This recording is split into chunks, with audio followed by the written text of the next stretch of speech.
wanted more and were like,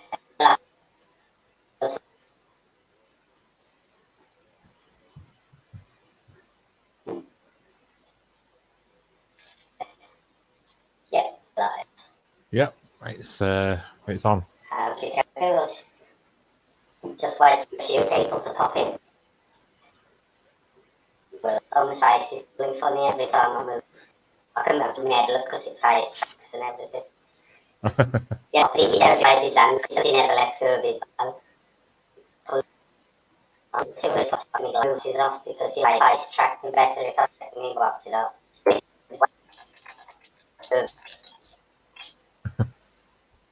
Welcome to North Philip. Just going to wait for a few more people to come. Hi, Tracy. Let's take in a back seat. Tonight, Cupid's going to do a little bit of mediumship and going to remote the viewing and stuff. As per usual, I've got a hostess with a hostess and the. Hello, everybody. Everybody, Andy.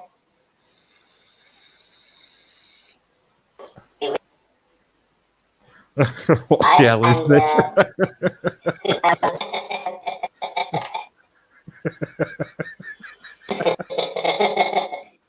Hello, Jay. Do you know actually Cupid's little finger looks a bit like yours? I know it does.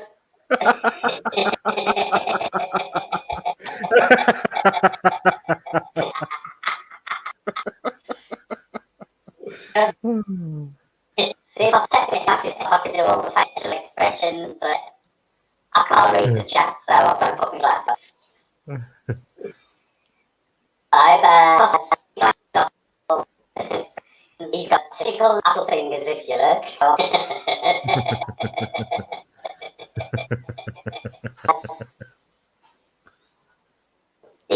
How are you going tonight, sir? I do warn you that Cupid now Right, I'm just going to pre-warn you that it sounds breaking up a little bit for me when you're talking. it's okay. I need subtitles. If it gets I can switch it back to normal voice. Because with the normal sound, he actually lead down through the second phrase. I can switch voice. Right, I'm just set nice and comfortable and start calling the spirits in. And so with that, I'm just connecting with the spirit world. Please be aware of the disclaimer that's going across something. Well, have you seen it, someday? Right, so who would like a spiritual reading from naughty old Cupid?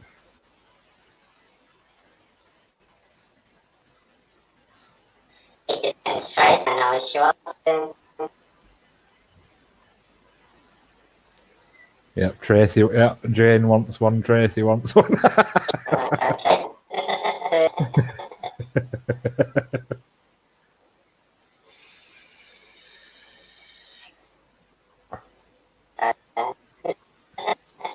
Right, I'll start with Tracy. Right, Tracy, I'm getting a symbol of 3 Gs, which probably means great. It's a lady. So I'm presuming it's your great-grandmother.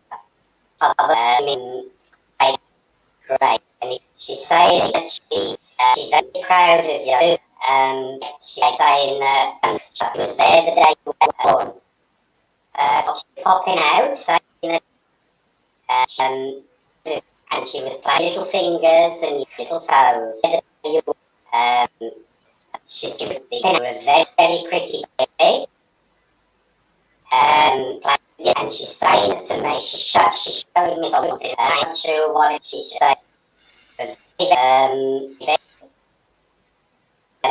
It's really strange because it's showing she's showing me from one of the photos. She's taking the games from her dad, showing Your dad was older than your mum. And she's saying your dad was hard, he was really hard worker.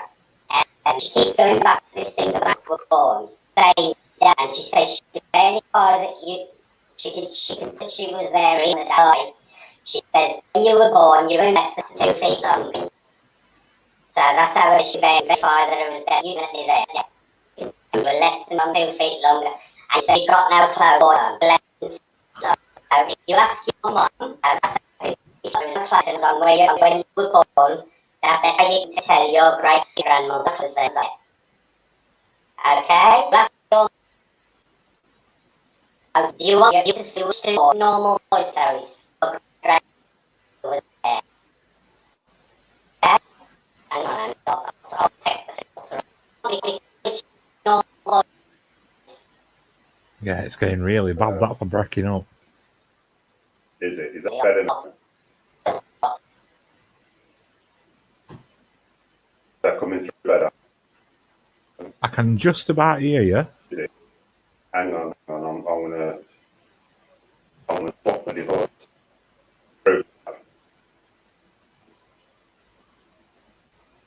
Hang on, I'm gonna swap the device. Is that better now? Oh, that's better, yeah. Can you hear me? Yeah, but your voice sounds right slow. You know, Can you like hear me, Andy? Yeah, I can hear you. Okay, we'll do it this way then. You sound a bit Right, slow, though. Does it? Yeah, it sounds like your voice has been slowed down slightly. There's no effects on there now, so it should. Right, okay. We're just gonna have a very, very odd sounding. Right, now we're gonna have to put up with a very slow voice then, unfortunately. Okay, no worries. We'll do it with the normal voice because it looks like your voice. Right. Okay, Joanne. I've got this woman here and she said she's your great-great-great-grandmother. Now, getting a name with her, but she's not coming through very clear. But she says if you've got anybody in the family you can ask, she's telling me that her name at least one vowel in it. So that's how you'll verify it. I can't catch her name. She keeps saying it, but it's just a little bit too quickly. But she's saying it's definitely got at least one vowel in her first name. So if you ask your mum or dad if they're still around, or somebody within the family, they would be able to verify that your great-great-great-grandmother's first name got at least one vowel in it. Possibly Elizabeth or Mary, maybe even Alice, possibly Jane, Gertrude, Ethel, or maybe even Florence. It could be one. Okay. She was talking about your birth earlier, and she was telling me that when you were born, she was watching. She was actually there for your birth when your mother gave birth. And she says she can verify she was there because we were born. She said you got no clothes on. And this is how I could tell. This is how it was verifying to me that she was there at your birth. She says when you popped out, you were definitely naked. Okay? She said you were a very busy baby. Cried a lot. And you wouldn't get to sleep either. Okay? So you need your mother about all this because she's showing me all this as speaking. She says you were definitely under 2 feet when you were born. This is another verification that she was there. Okay? And she said you had 8 fingers and 7 toes, but I think I'm getting that slung. Let me just ask her. Can you tell me that again? Now, you had 10 fingers and 10 toes when you were born. So you need to speak to your mother about this because your mother or somebody within the family about your birth will be able to verify it. Still not getting a name, but she's definitely insisting that there's at least one vowel in her first name. Okay? So I have to check with the family what her name was because she's saying it's not important, the name. But all she can get through at the moment is that the one valve. Right now, she's near your house at the moment, Tracy, and I don't know why, because she's near your garden. And they're saying to me that, you know, you're not the best gardener in the world, you leave it up to other people. But she's saying, you know, you ought to get your arse out in the garden and get some gardening done this spring and stop leaving other people to do it. It says, because green fingers in the family, and you're not using the gift that you've got there, okay? It's definitely saying, go into the garden and get some flowers planted this season. Stop being a lazy cow and relying on everybody else and do some yourself. That's what I'm saying. It's quite a forthright woman, Tracy. I can describe her to you a bit. She's got wrinkles. She's about, well, I'm seeing her a bit fuzzily, but she's between 5 and 6 feet tall, and she's got grey hair. Yes, Tracy, this is for you. She still won't tell me her name, but she's hanging on about these valves. Also saying that you can tell it's your grandma because you also had a granddad. She was married to somebody, or she was with a partner. But she's definitely saying this is how Tracy will know it's me because I had a partner. Okay? It's husband or partner. So this is what it's saying to you at the moment. She keeps showing me her house going inside. She says she loves her housework. She doesn't enjoy washing up, but she does enjoy doing her housework. She's saying you're very clean and tidy, but no, I can't. No. It says you really need to change your knickers a little bit often. As one, as coming across as a Victorian woman to me, Tracy, has been very political about clothes and stuff like that. And she says, you know, you keep your house very nice, but you need your knickers. He says all you've got to do is sit on your bed and think about her, and they'll be there next to you. Okay, Tracy. So she's going away now. She's dropped back into the mist, and she's waving goodbye. So if you'd like all that she's given me with your parents or anybody in the family, you should be able to confirm it. She's between 5 and 6 foot tall, wrinkled with grey hair, and her name's got a vowel in it. Okay? So that's all I can give you for now. So love and light with actually love and light. And we'll see if we can pull any of the spirits in. Who was next? Andy? I think Jane mentioned if you've got anybody coming through for her. Who's next, Andy? Jane.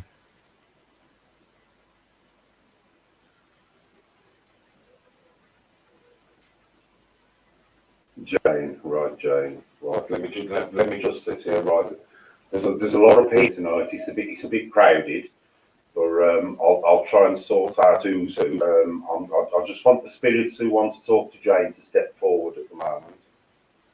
Right, Jane. I've got a gentleman here, Jane. Again, he looks like a Victorian gentleman. I'm not getting sense of whether he's actually related to you or not, and he's refusing to tell me. But he says he does like to spend a lot of time around you, Jane. He says he loves to watch you when you're in the shower. Okay. He says that's his favourite time to be around you. He tiptoes up the stairs and follows you into the shower, and he stands there and watches you to make sure nobody comes in and watches you. Okay.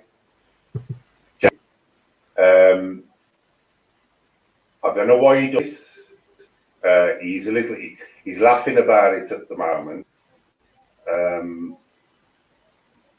Oh, that's interesting. Okay. He says you're very private when you're in the shower. He says you don't like anybody coming in the shower. He says that's how you'll know that he's actually watching you in the shower, because he knows that you don't like anybody in there watching you while you're having a shower. Okay? You don't like the family coming in and watching you, sort of thing. Only he comes in. Okay? Right, okay, yeah. Saying to me, Jane, what you do with that bar of soap is absolutely amazing. I don't know what it means, but I hope it means something to you. keeps saying to me, let her know that what she does with the soap is absolutely amazing. Okay? For some reason, he keeps calling you Vicky, and I don't know why. But he's talking about this soap, and he's saying what you do with the soap is absolutely amazing. Right? Okay. What else is he saying? Right, he's talking to somebody else in the family, Jane. I think he's talking about his wife. I think this is some relation of you, but I think he goes right back to the start of the Victorian period, Jane, and he's talking about his wife, and he says the great grandma sends her love. The great grandma down to come and see you. Okay, it's only him, and he says he has got in trouble a lot for coming and watching you shower with his wife, right? But I wouldn't worry about it, Jane, because, you know, he ain't taking no shots and he ain't putting anything on the internet. But just bear in mind next time you're in the shower that he's standing there watching you. Okay? But I just thought I'd let you know that. There's not much he's saying to me at the moment, Jane. He's just been, you know, he's just laughing about the fact you're in the shower. Okay? And he's saying something else. He's telling, please don't stop doing the thing with the soap, because that's the only reason it comes. Okay? But he says he's got to go now because he's got to visit somebody else in the family who's currently in the bath.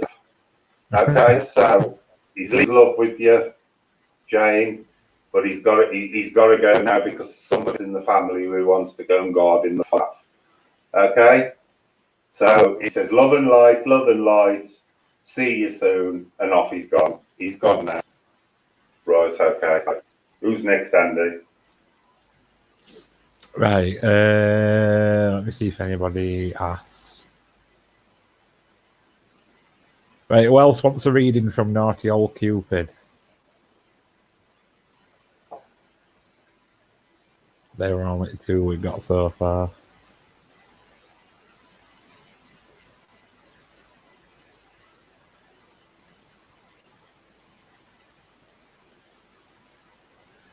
I'm getting a gentleman here. I think he's for Dorothy. Oh, interesting.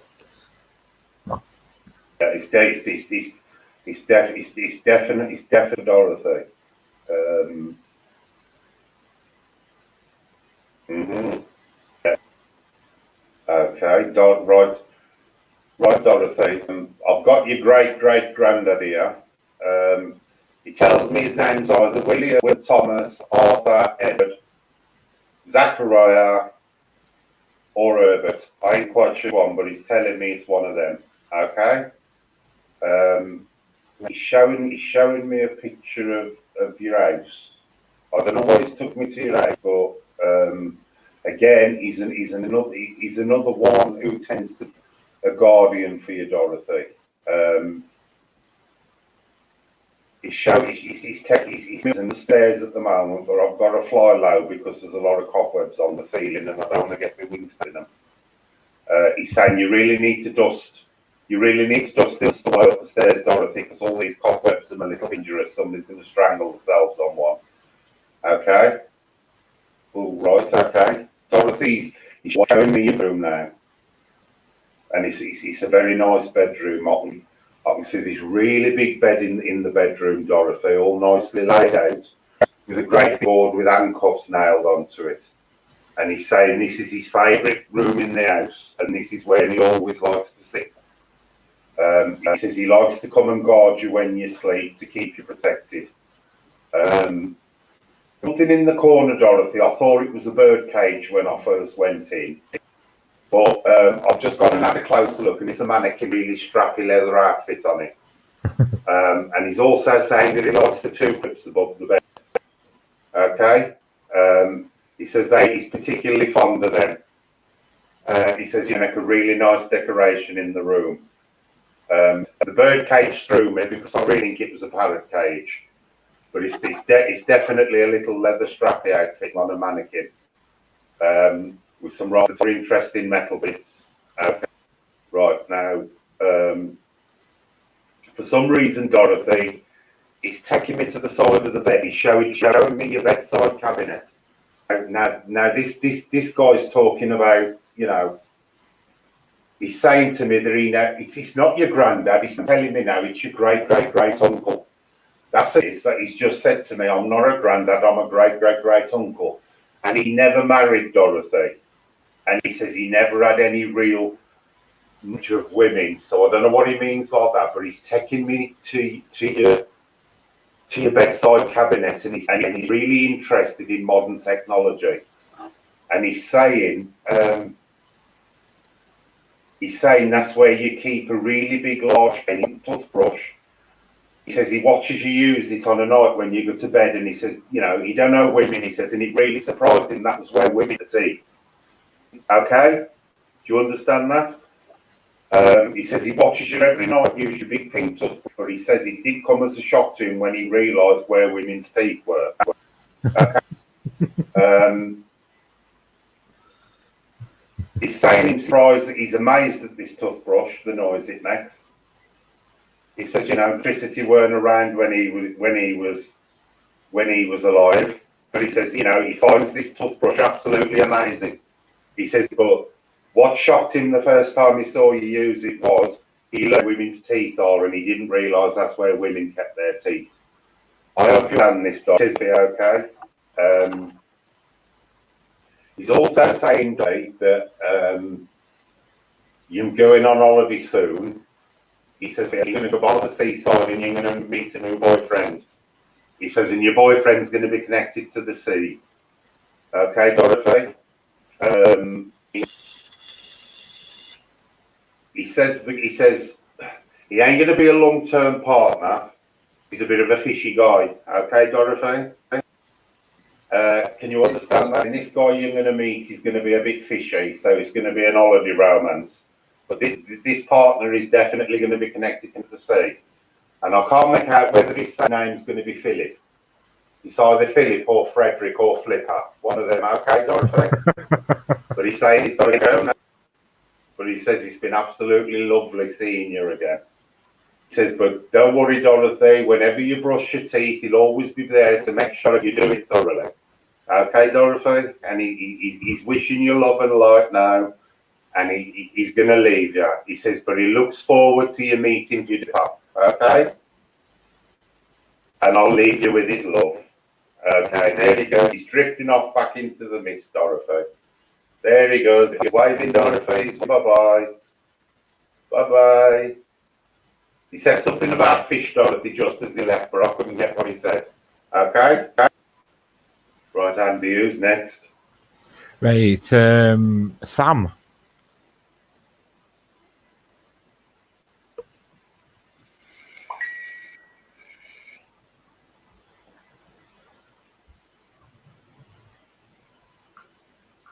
Okay.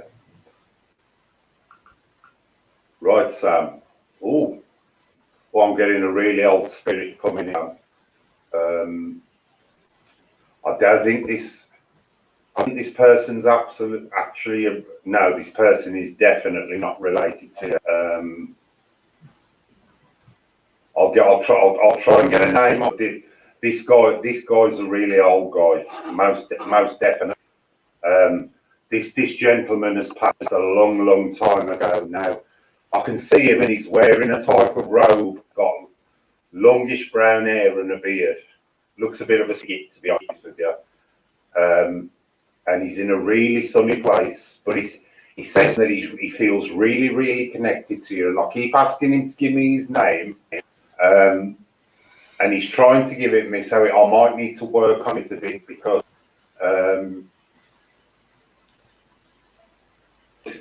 You know, because he's such an old spirit, it's really hard to keep the connection. He's saying he visits you often. He says if for some reason you've got some kind of connection with him, Sam, just what drew him to you. Almost like you called him on some kind of level, and and this is why he visits you. He's showing me his life, Sam. He's showing me by a river, and he seems to be having about a lot of people. I don't know why, but there seems some kind of group group bathing event going on. Like a Roman bath type of thing, Sam. But there's definitely a lot of bath session going on, Sam, and he's going, tell Sam I'm having a bath, tell Sam I'm having a bath. And all these people are having a bath with me. Oh dear. I'm still trying to get his name, Sam. He's coming through because he's having to come through the eons. I'm finding it really, really hard to get it. But he keeps showing me this bath, and I don't know whether he wants a bath with you, Sam, but he's definitely having loads of baths with other people. I'm getting the impression, Sam, he wants to have a bath with you. Right? And he's saying, I've got his name, Sam. His name's, I think he's John Bishop. Is it John Bishop? John Bishop? No, that ain't quite right. No, definitely. No. It's definitely John, Sam. But it sounds like Bishop. Bishop. Try again, John. I ain't quite getting that. I ain't quite getting it. John Bishop. John the Pessimist? No. John is Sam. He's telling me his name's John the Baptist. And he says, he's really connected to you, Sam. Dying to have a bath with you.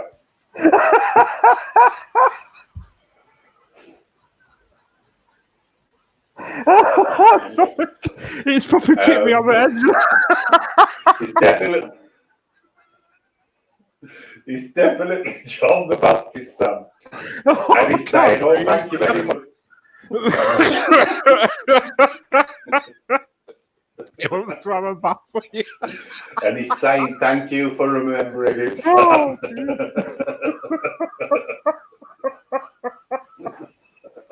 Oh, I've got tears and what? Oh, my word. But John's saying how much he loves you, Sam, and how grateful he is for you remembering him. John says he will come and... John says he'll try and visit as often as possible, Sam, because he knows how much you like him. But he says he's got to go now because a lot more people to bath. Okay? So he's wishing you all the love and light in the world, but he's got to have these baths with people. So he says he'll pop by and see you soon. Love and light, Sam, love and light. He's off to the list again. There he goes. Bye, John. Right, who's next? Andy? I have got no idea. I can't even see the screen. Hold up, because I think Louise said something about she'd like one. Oh, I want some bath for you. That tipped me over the edge. Oh, yeah, Louise. Oh, dear. Oh.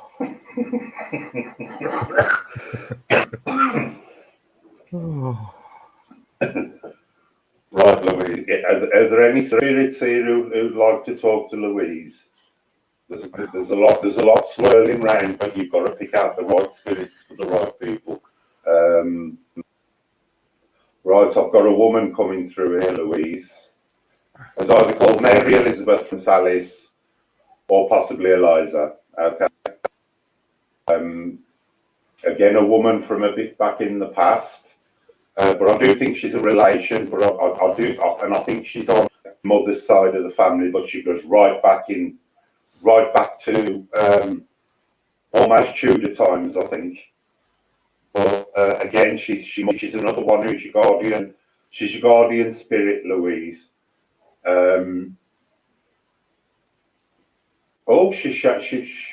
You married, Louise? Because she's showing me a wedding. Can you put in chat if you're married, Louise? Because this woman's showing me a wedding and showing me the church and people in the church and this confess stuff. Are you married?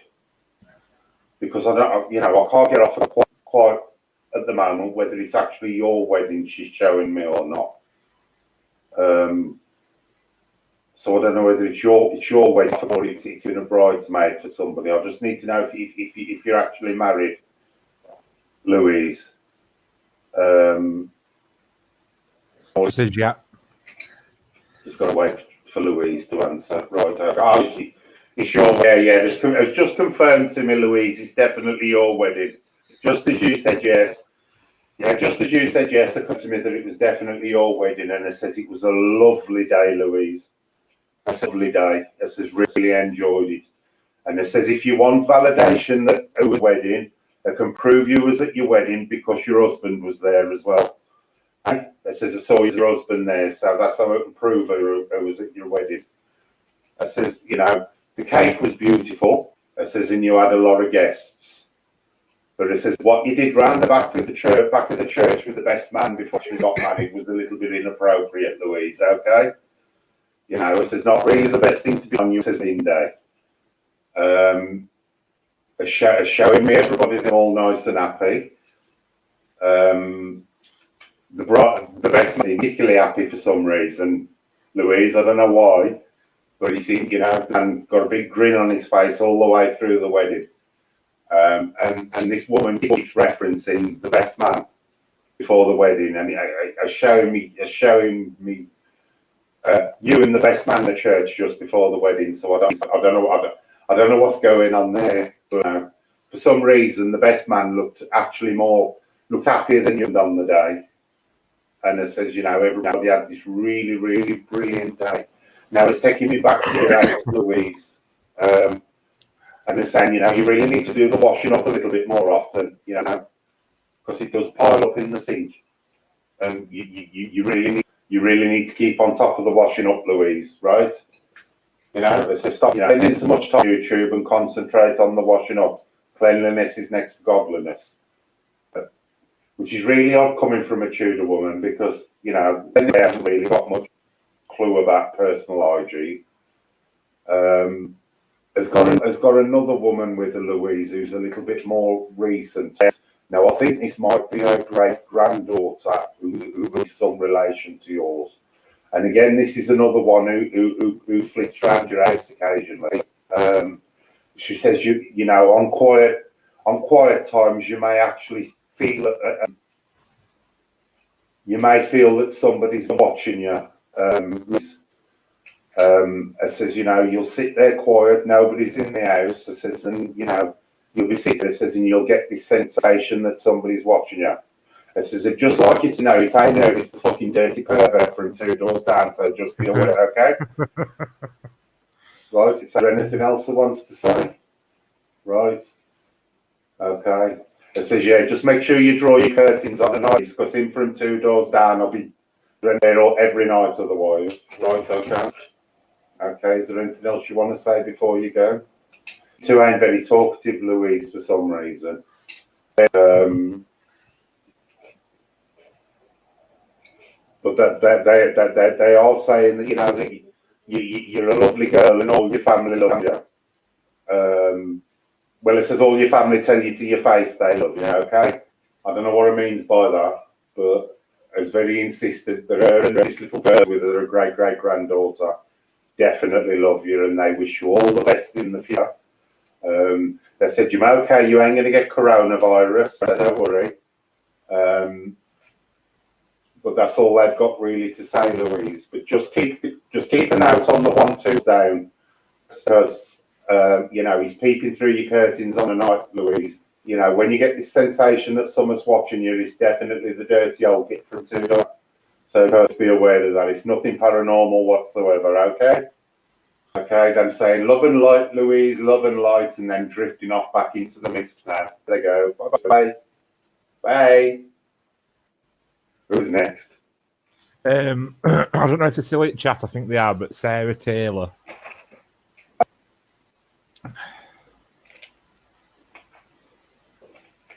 Who's next then?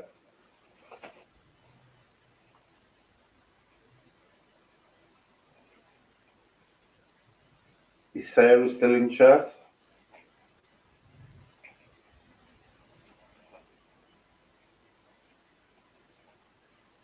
She's gone for a ciggy.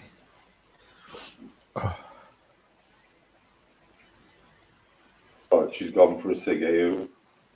Who was after Sarah then? No names have asked for one. What the company? There's somebody here for you, Nikki. Oh, there's somebody come through for you, Nikki. Yeah, there's a spirit step forward, says what they want to talk to Nikki. Okay. Another lady, very interesting woman. Got one of them little Welsh dolls and has shown me the Welsh hills, Nikki. So it's definitely a Welsh woman. Again, he's some family member way back in the past who likes to come and visit you every now and again, and they're saying, you know, what a lovely house you keep, Nikki. They said they particularly like the tiles in the kitchen. I don't know why. And it's telling me what a lovely, welcoming girl you are. Showing me the house, but it keeps giving me the pictures of the Welsh hills, Nikki. So this is definitely a Welsh, most definitely Welsh.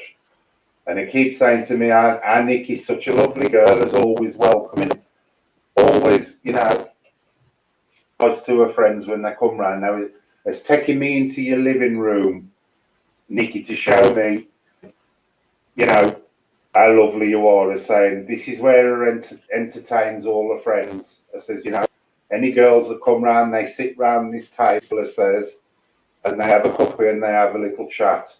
It says, and you know, if there has any of her male friends round, they make use of the two inflatable sheep in the corner. Can you identify with that, Nikki? There's definitely these two blow-up sheep now that it says you've got there, especially for any of your male friends that come round. Yeah, there's one black sheep and one white sheep, and then definitely inflatable. It says our Nikki's always very accommodating for her friends. Okay. Stop arguing, you two. Get out. Right, Nikki. As talking about recent events. Good. Excuse me, I'm just telling off the dogs. Talking about recent events, Nikki, as I don't know what, showing me a calf, Nikki. You're drinking in the calf. I says, I'd rather you stop it, Nikki. I says, because what you've been caught doing the back of the skirrid in really shouldn't be done by a girl of your age and you're standing in the community, okay?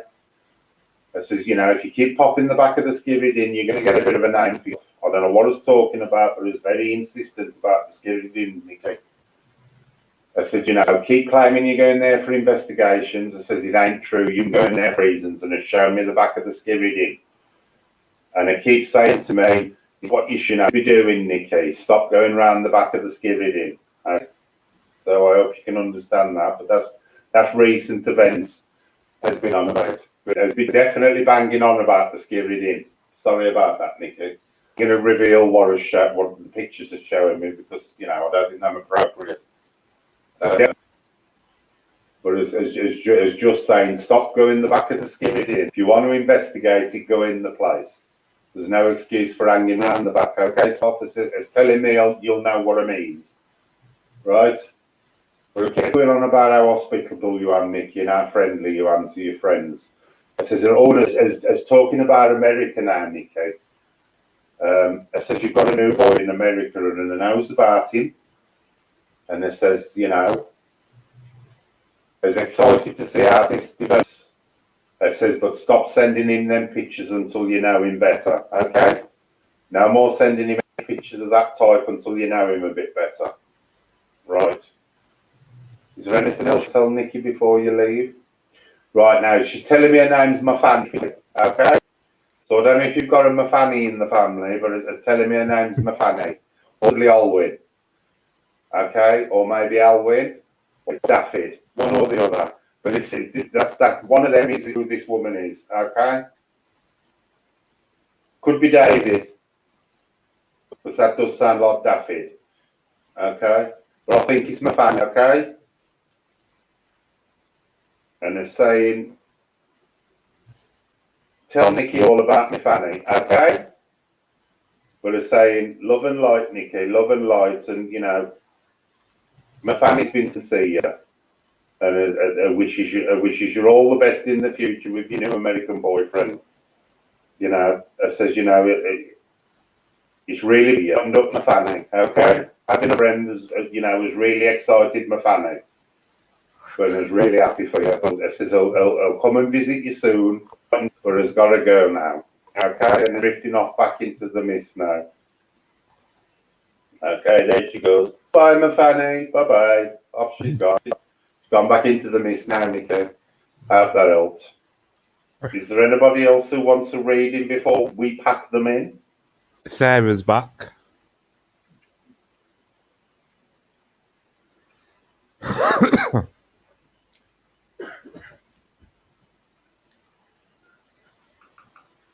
Is Sarah back?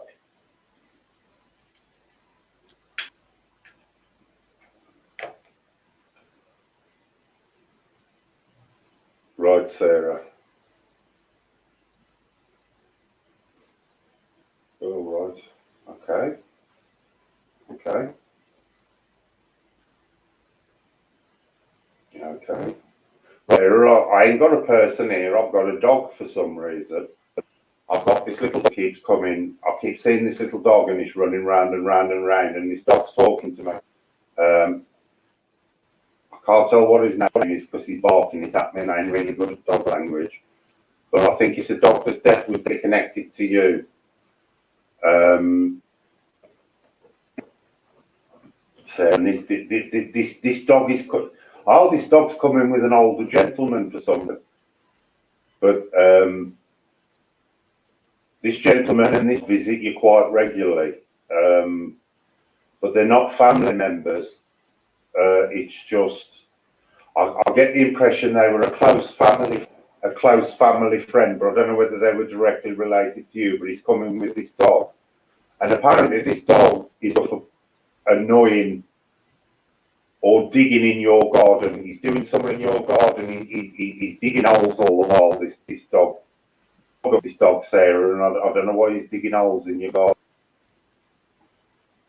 Let me see if I can find out why this dog digging holes in your garden. No, he ain't telling me why. He's just showing me a picture of this dog digging up the garden. I don't know why he's showing me that. But this dog is definitely digging up the garden. I know he's trying to tell me you need to get some gardening done. But he's definitely digging up holes in you. I'm getting another woman coming through for you now, Sarah. And this woman, her name's Mary. Round about there, sometime in the 1800s, we had some relation to her, and I don't think it's actually a direct relationship. I think this may have been a cousin of one of your ancestors directly back. She was telling me her name's Mary. Let's see if I can get us Inge. Apparently her name's Mary Inge, Sarah. Some relation to you.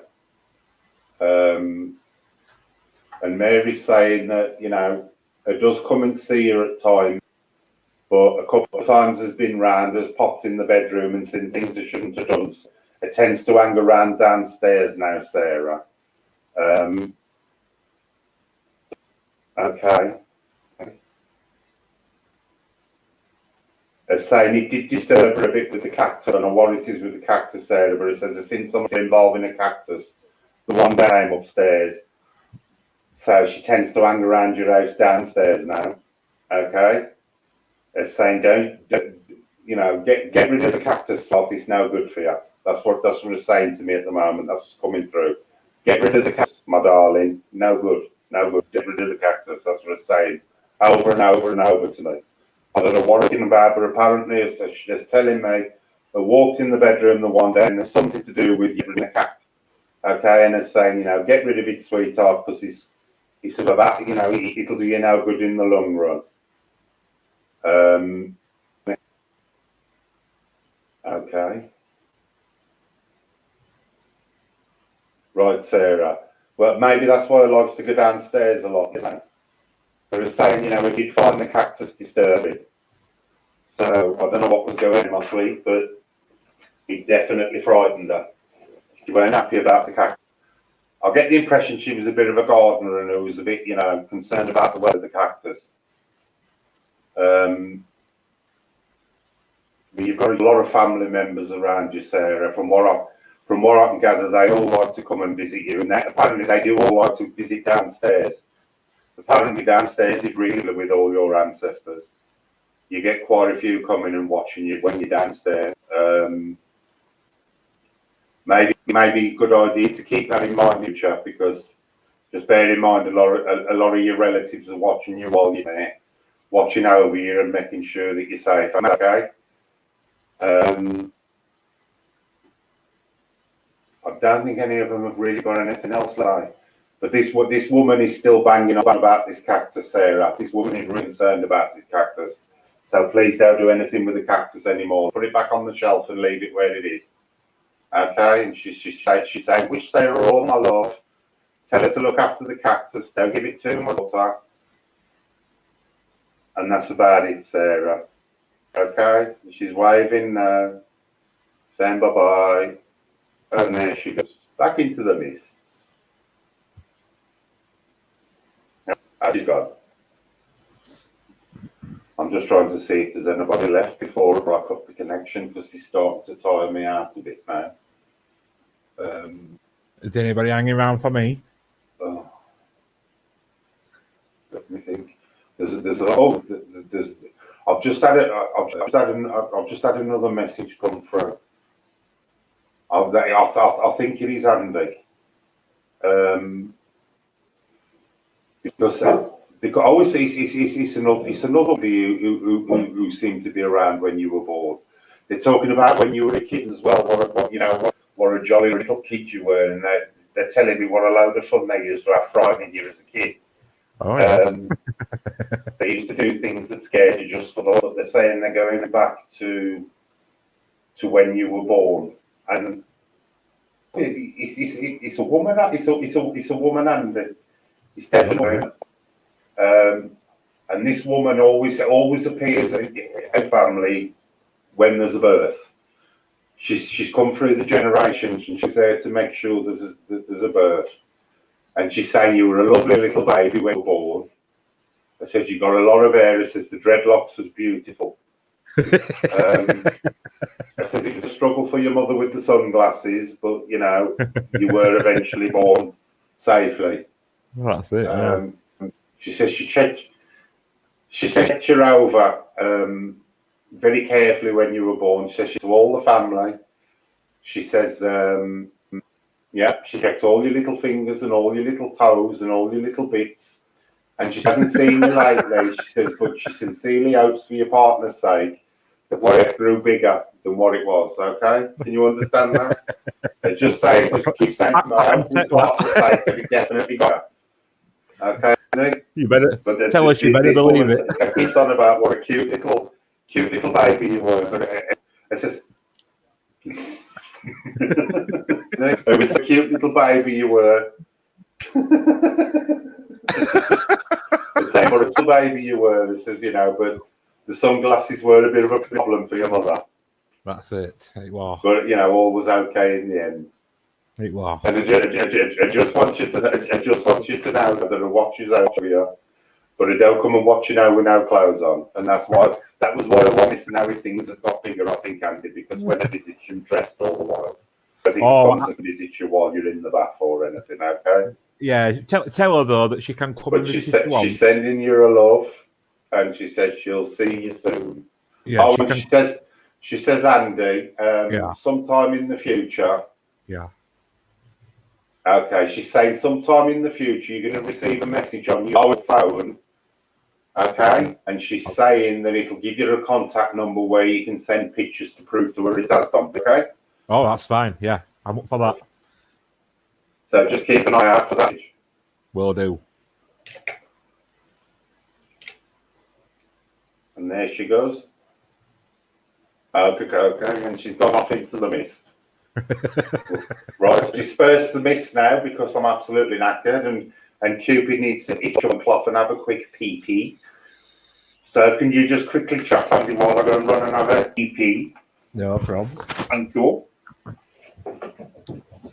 So I hope everybody enjoyed your absolutely perfect, 100% to the truth, spot on readings tonight. We all thought they were fantastic.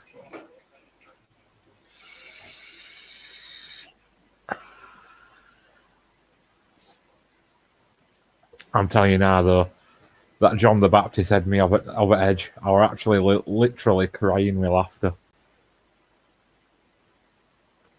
Oh, dear. Oh, they were amazing. He wants to take a bath with you.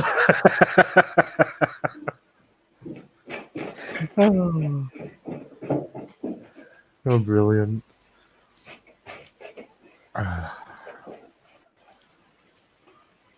I'm back. You all enjoyed Cupid's psychic abilities.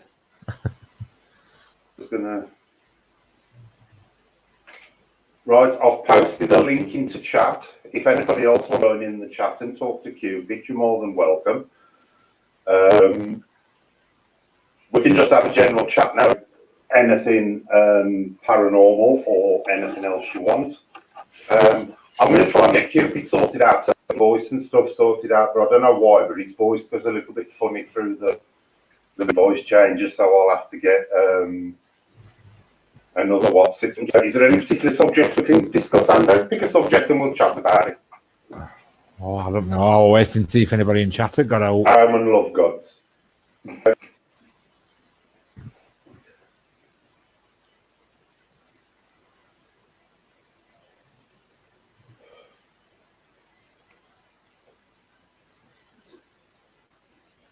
I'll say, Sam, if you want to come up, I've posted the link into StreamYard.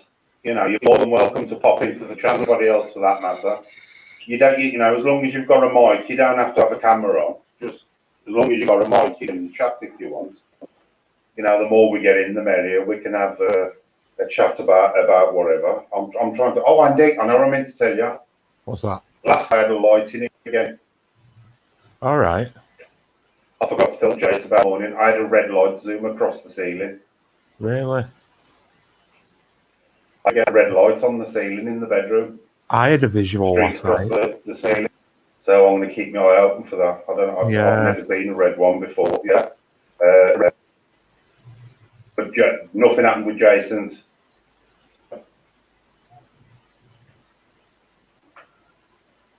What was it? Yeah, I saw. I stayed up quite late last night, and out at the corner of the eye, I saw this like little sphere.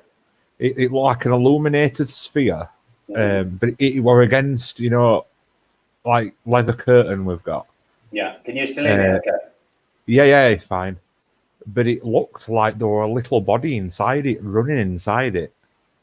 You know, like a bloody hamster ball or something. But they were like, yeah, it were odd. I've never seen that like that before. Jesus, that one last night. It was on. It weren't actually. It was weird, Andy, because it weren't actually like a 3D light. It was like flat on the ceiling, and it went right across the bedroom ceiling. But it was like a red comet. Right. But, you know, that's the first thing I've actually seen here, apart from Jason's laces. And luckily, when he got up this morning, nothing had been had been tied again. But I tried to look up fairy knots yesterday, and all he kept coming up with was fairy knots in women's hair. So well, yeah, that's how the first started. But if you can find some info that do it in air, necklaces on bedside tables, and then alt else stringy that they can do it on, so shoelaces would make sense as well. Right, Sam, you should be in now. Hello. How do? There we go. We've got Sam in as well, so we can have a chat. Enjoyed your stream tonight, Sam. Scenery was absolutely beautiful. Thanks very much. It was my first time out in months, and that I don't know what the story is. You know, going forward with the situation we have at the moment, like. But we'll see how it goes. You know, hopefully we'll get out to some places. You know, but. Did you hear the spirit box session, Andy, or did you come on after the spirit box session? I come on just after, I think. It was a very interesting. Oh no, it were during. I heard. Did you hear the bit about shot and hole in the head? I heard that bit. Yeah. Did you hear the bit at the end? We're all FUCKED. Yes. Yeah. It was that was kind of weird. You know, when I filmed that, you know, this situation wasn't like what it was. You know what I mean? This was 2 weeks ago. You know. Yeah. But very, very, very, very interesting little spirit box session. You know, you don't see often see people doing you know, that kind of thing down on the beach or in a scrapyard or some. You often see people doing that kind of thing down on the beach, Sam. You just ain't looking hard enough. Right.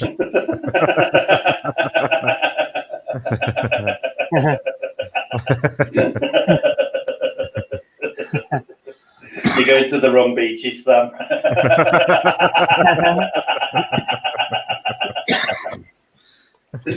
I think that's what John the Baptist were hinting at. Yeah.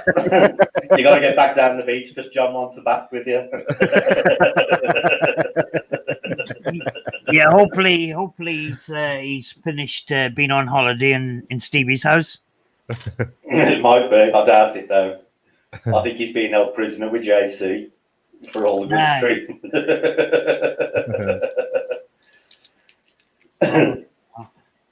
It was interesting of Dorothy's new boyfriend that's upcoming. It's a shame actually, because the problem I've got is I cannot use Face Rig on Streamlabs and have a guest on at the same time, so I've had to do it through StreamYard because I'd actually got a picture of Dorothy's new boyfriend, so I will show it to everybody on next Friday's stream. There'll be an exclusive revealing of Dorothy's future boyfriend. So we've got that all set up, ready to run.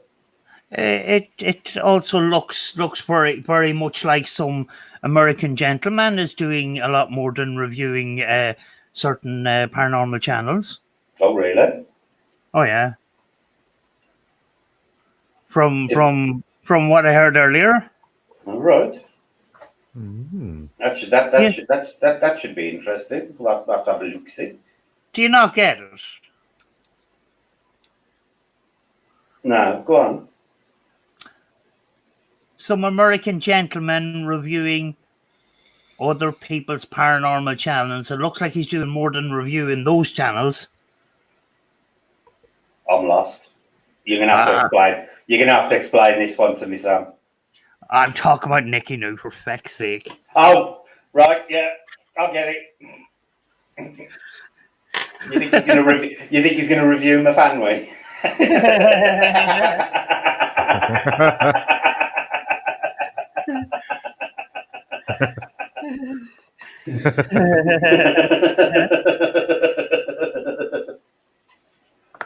Oh well.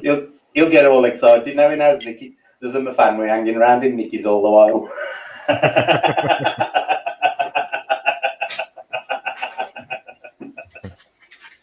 Love is better than hate.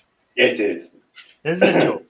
I'll warn everybody in here now. This chat is probably going to go down into the sewer rapidly because it normally does when we do this. It normally goes downhill fast. And it's got nothing to do with me. Yeah.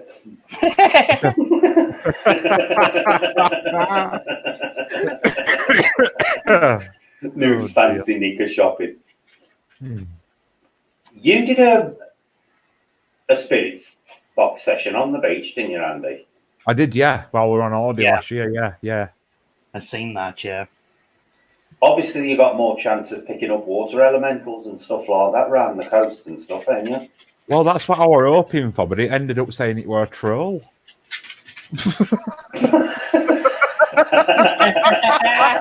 I were hoping to get some sort of like mermaid come through or a siren or something. No, I just had apparently a troll up beach that was trying to build its house where we was at, and it weren't very happy.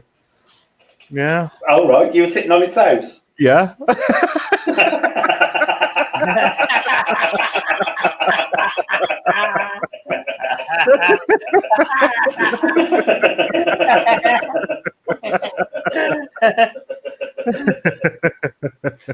Oh God, that's amazing.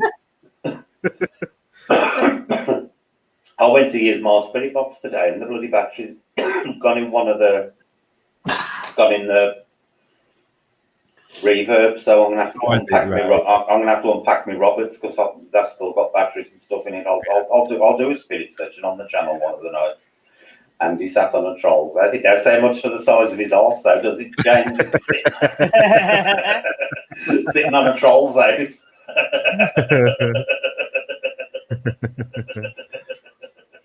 Have you got anything else planned, Sam? Or are you just going to... We might as well cover the subject now. How do you think the coronavirus is going to, affect paranormal investigation in the next couple of weeks? Well, for me, a lot of the time I'm on my own and I go to places where there's no people because I'm an antisocial bitch. Mm-hmm. At least you're honest about it. Yeah, so yeah, I'm a bit of a loner, so I don't know. I mean, like, if I am right on the border, and the measures that the Irish government have gone down is different to the Northern Ireland government. Yeah, because aren't they pretty much in lockdown in Southern Ireland now? They closed all the schools and stuff. Yes, schools, daycare centres, and large crowds. Large crowds of a certain number indoors and a large crowd outdoors. But Northern Ireland hasn't gone down that route. The only problem is you send kids home from school, people may have to take time off work. If not, these kids could go to grandparents who could be vulnerable, which doesn't help the situation, Yeah. Do you think it's going to affect us over here, Andy? Well, I'm not 100% certain it's what they're making it out it is. I've been doing a lot of research into this. Is it 5G switch on? Mm-hmm.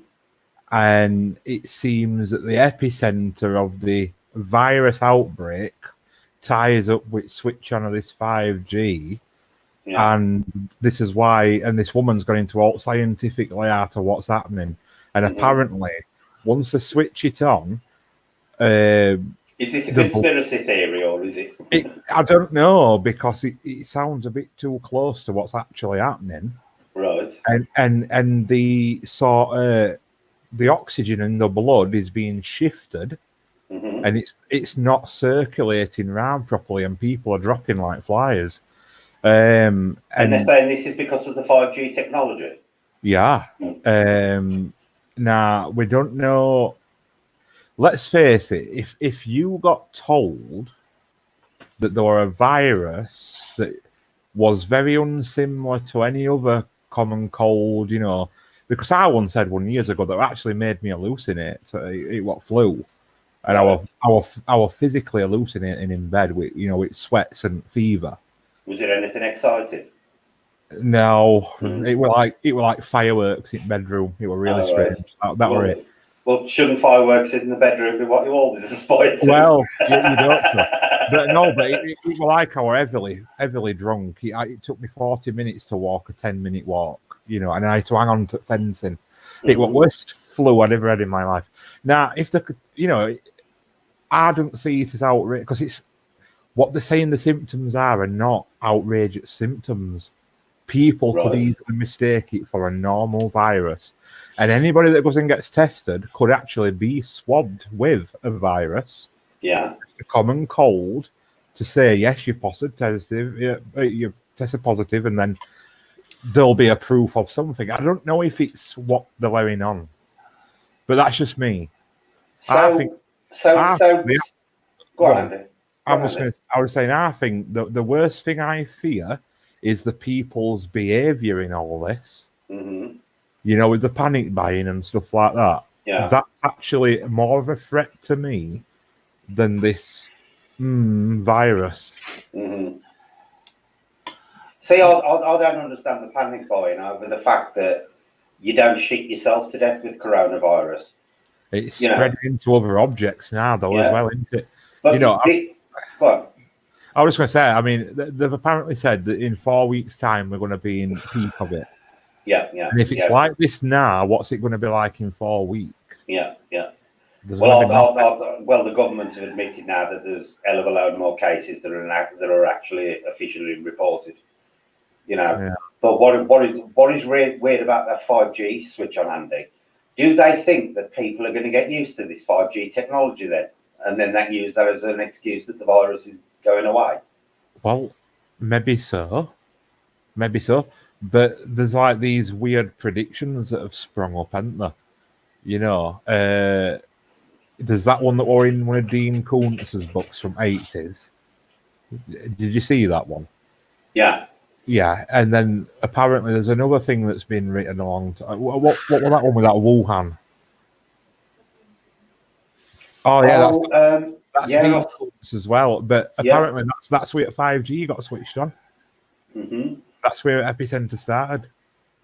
It's all right. I'm just reading the chat, and Dorothy's asking new really personal questions.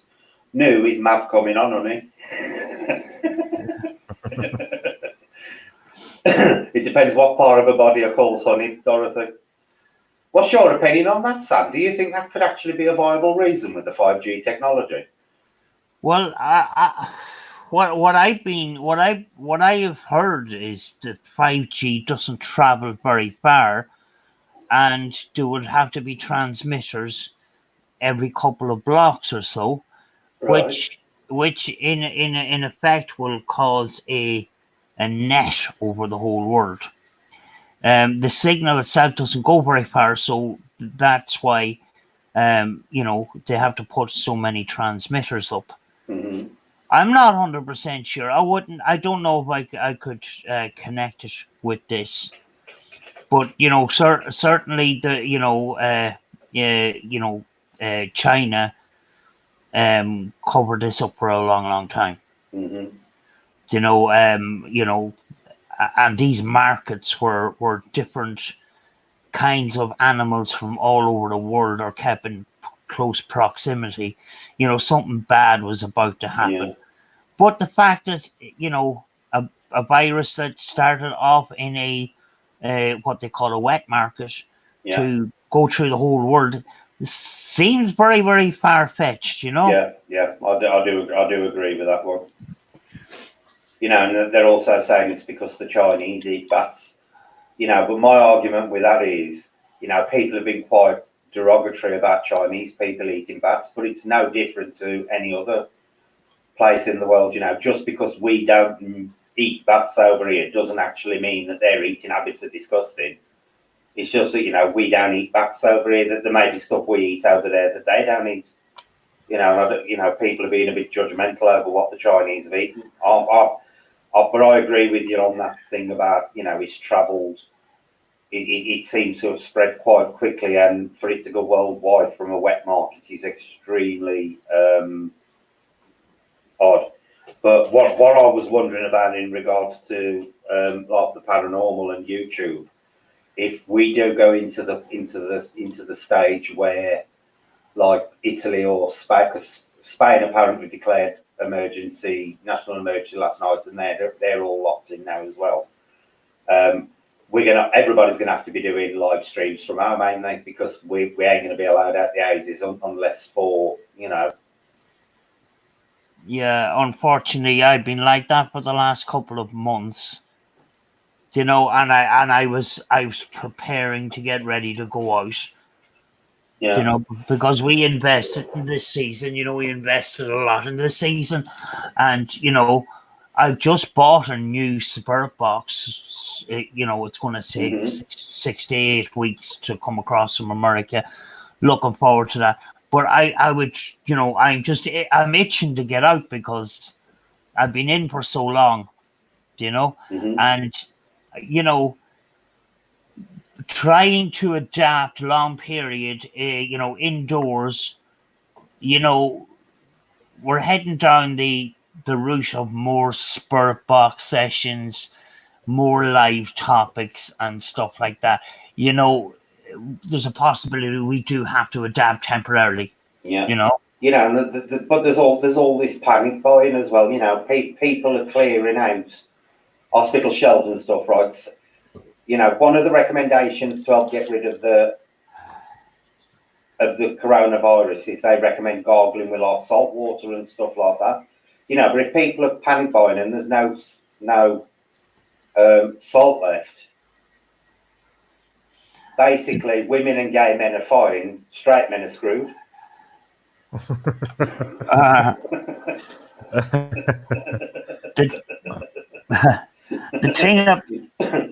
The thing about the isolation and staying staying a good distance away from people and that, I thought, today would be a good day to go over to the supermarket, that's about 300 yards from me.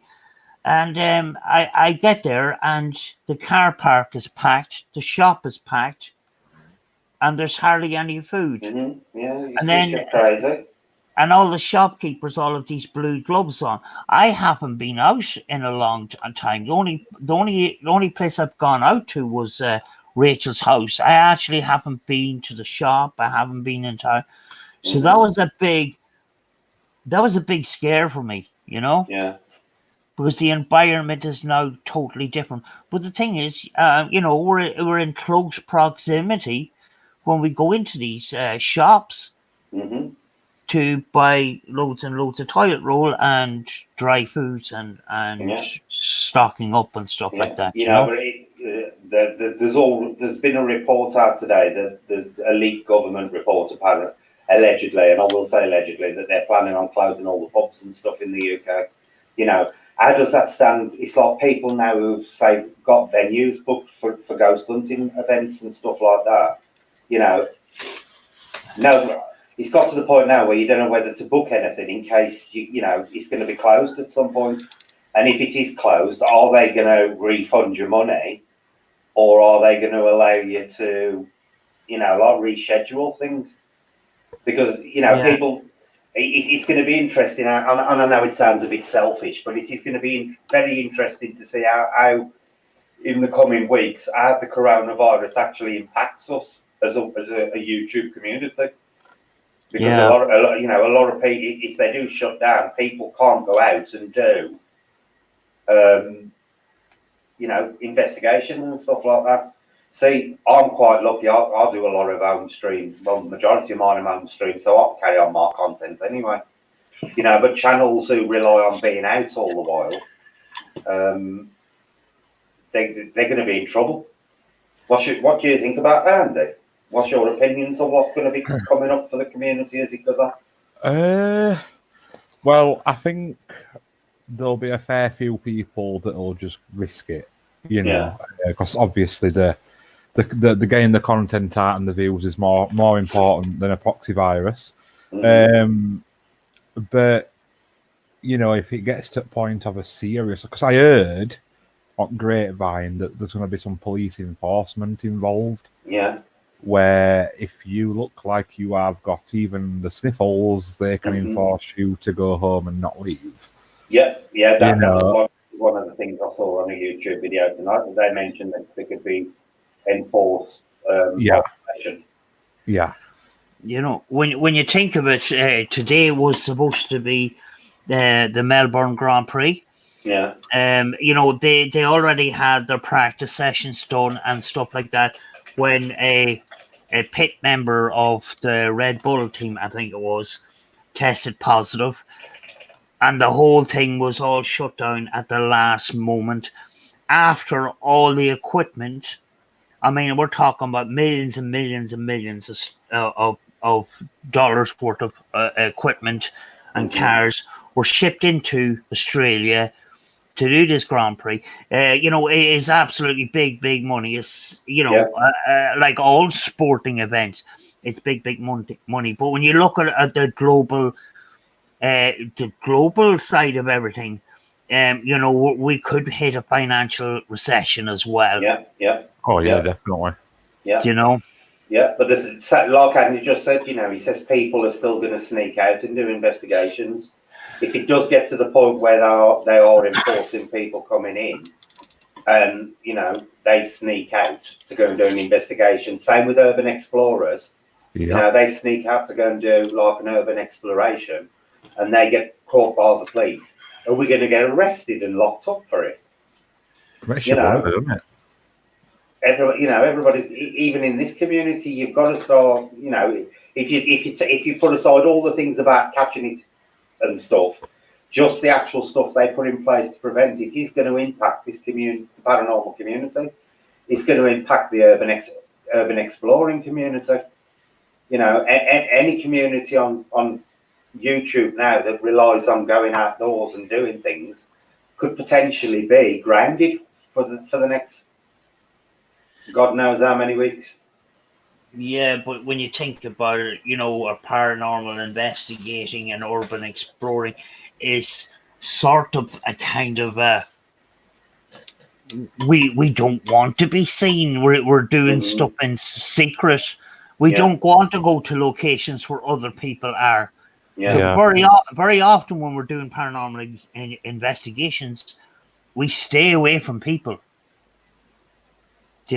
When you think of it that way, people is not our friend in that situation.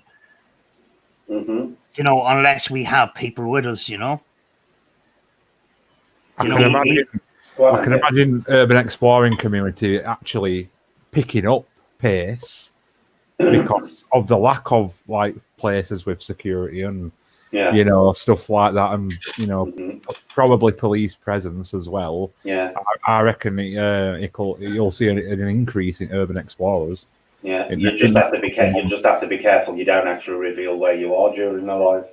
Yeah, because, if they're watching or somebody phones up the police and says, by the way, somebody's out in this house, blah blah blah blah blah, and the same with us doing paranormal investigations. Anybody going to where's Andy gone? He'll come back in a minute. Anybody, out and about doing a live, all it takes is one person to make a phone call if we're all in lockdown and say, these people are out in this building doing such and such, or they're at this location, and you could potentially end up arrested and in prison. So. Yeah. But I think in a lot of cases, people are actually taking bigger actions than actually the government are recommending. There is people staying at home. There is people isolating themselves because they're flipping scared. Yeah. You should be back, Andy. Yeah, I'm back. Yeah. Well, carry on, Sam. People are taking things into their own hands in a lot of ways. You have these people that are self-isolating. They're following what other countries do, even though their own government is not gone as stringent as that. But people are taking, even outside here, Friday evening, I'm on a busy main road between Donegal and Derry. It's usually packed with cars. It was very, very quiet. So, it just kind of goes to show how much less people are out, Yeah. But I do think over the next few weeks it's going to be interesting how all areas of life pan out. But just from a paranormal point of view, because I was having this discussion with somebody earlier on, somebody on my Facebook who ain't actually into the paranormal, but they know I do it, and they said, "Oh, well, it ain't going to affect you." And as we got talking, we got into this subject of what if there's lockdowns, and what if you can't go out to these locations, and what if it turns out that some of these locations can cost £300, £400, £500 to go to. What is the policy of these places? Because I'm presuming the majority of them haven't got a policy in place for situations like this, so they could quite easily keep people's money and say, well, tough shite act of God sort of thing. Yeah. What do you think about that, Andy? Sorry, I weren't listening to you. I was reading something about what topic we're on Facebook briefly because they were just. But yeah, go on. Sorry. What I was saying was, like paranormal venues, because they've probably got no policies in in place for this. And if they're charging £200, £300, £400, £500 for a team to visit, and they can't get there because of this, there's no safeguards in place for us as a community to get our money back or to even have a rescheduling arranged. No. You know, they could just turn around and say, well, sorry, act of God, not our problem. You've lost it and that's it. Yeah. Yeah. Maybe so. You'd hope that people wouldn't and they'd try and work it out. You'll hope that they will try and work around it.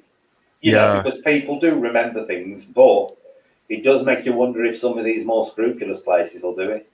Or unscrupulous, should I say. Yeah. Yeah. Tracy says, I live 2 miles from Bournemouth Airport, right on the approach path, and nothing has lasted yet yesterday or today at all. Do you know, that's odd, Andy, because I haven't heard any planes flying around here, either of you. No, none.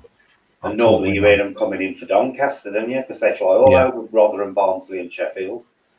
Yeah. I ain't even heard any planes for the last few days. Yeah, I wonder what's the situation on cargo planes.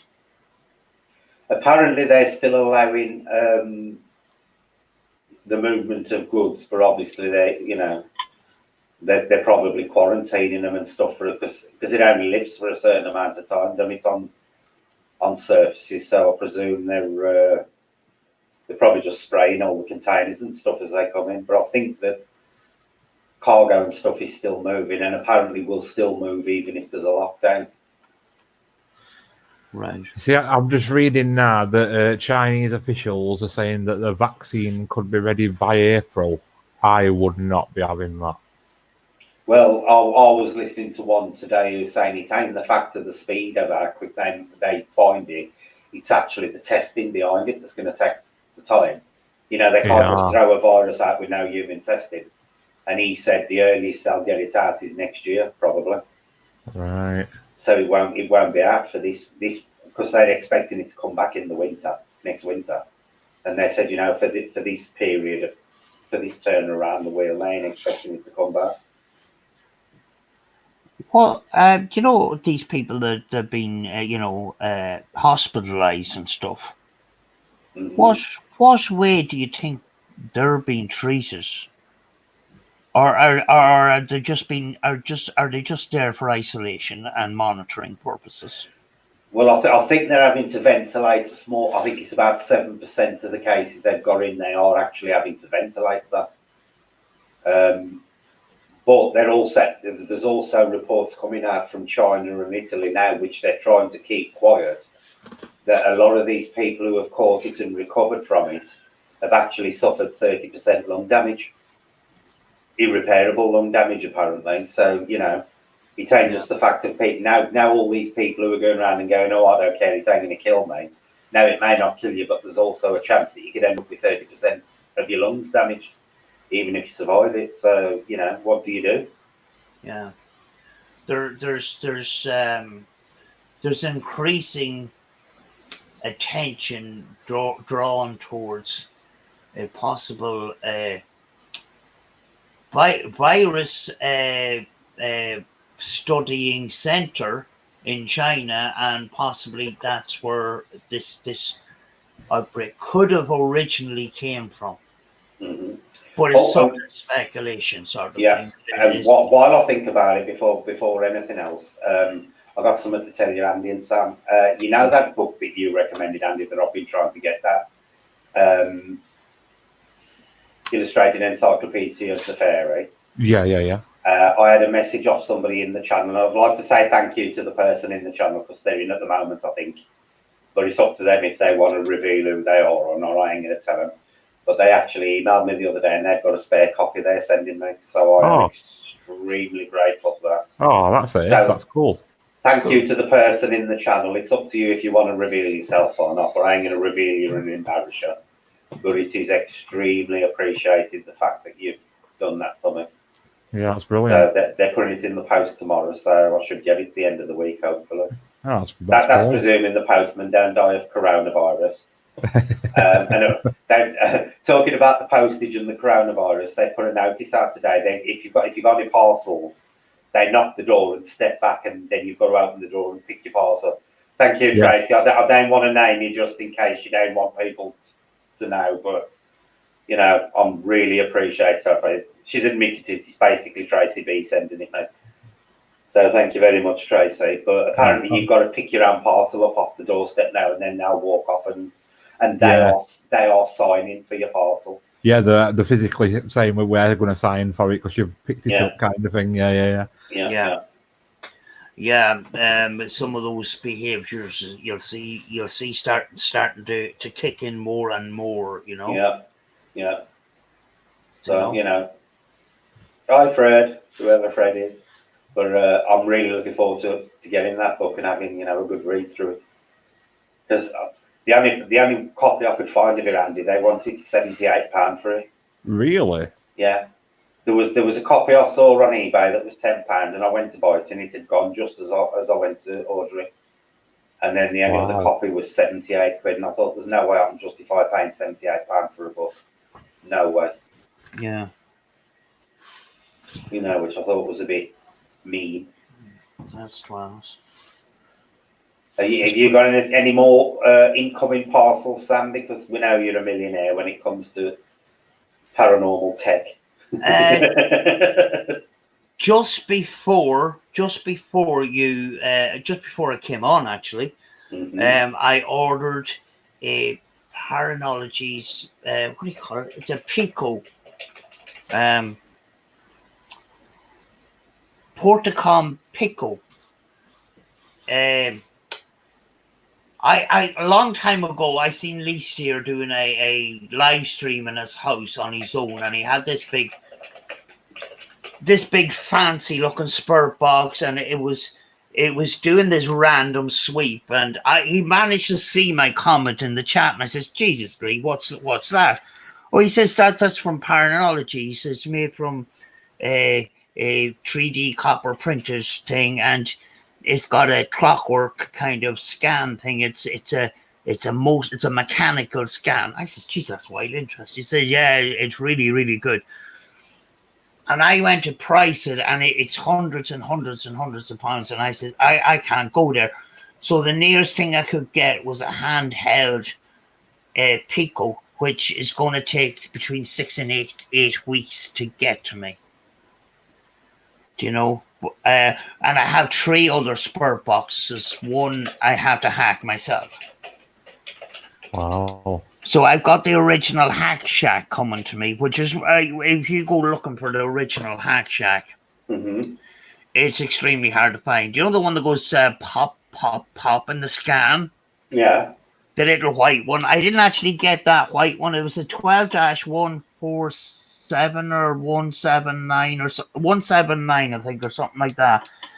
It was the first radio that was ever hacked into a spurt box.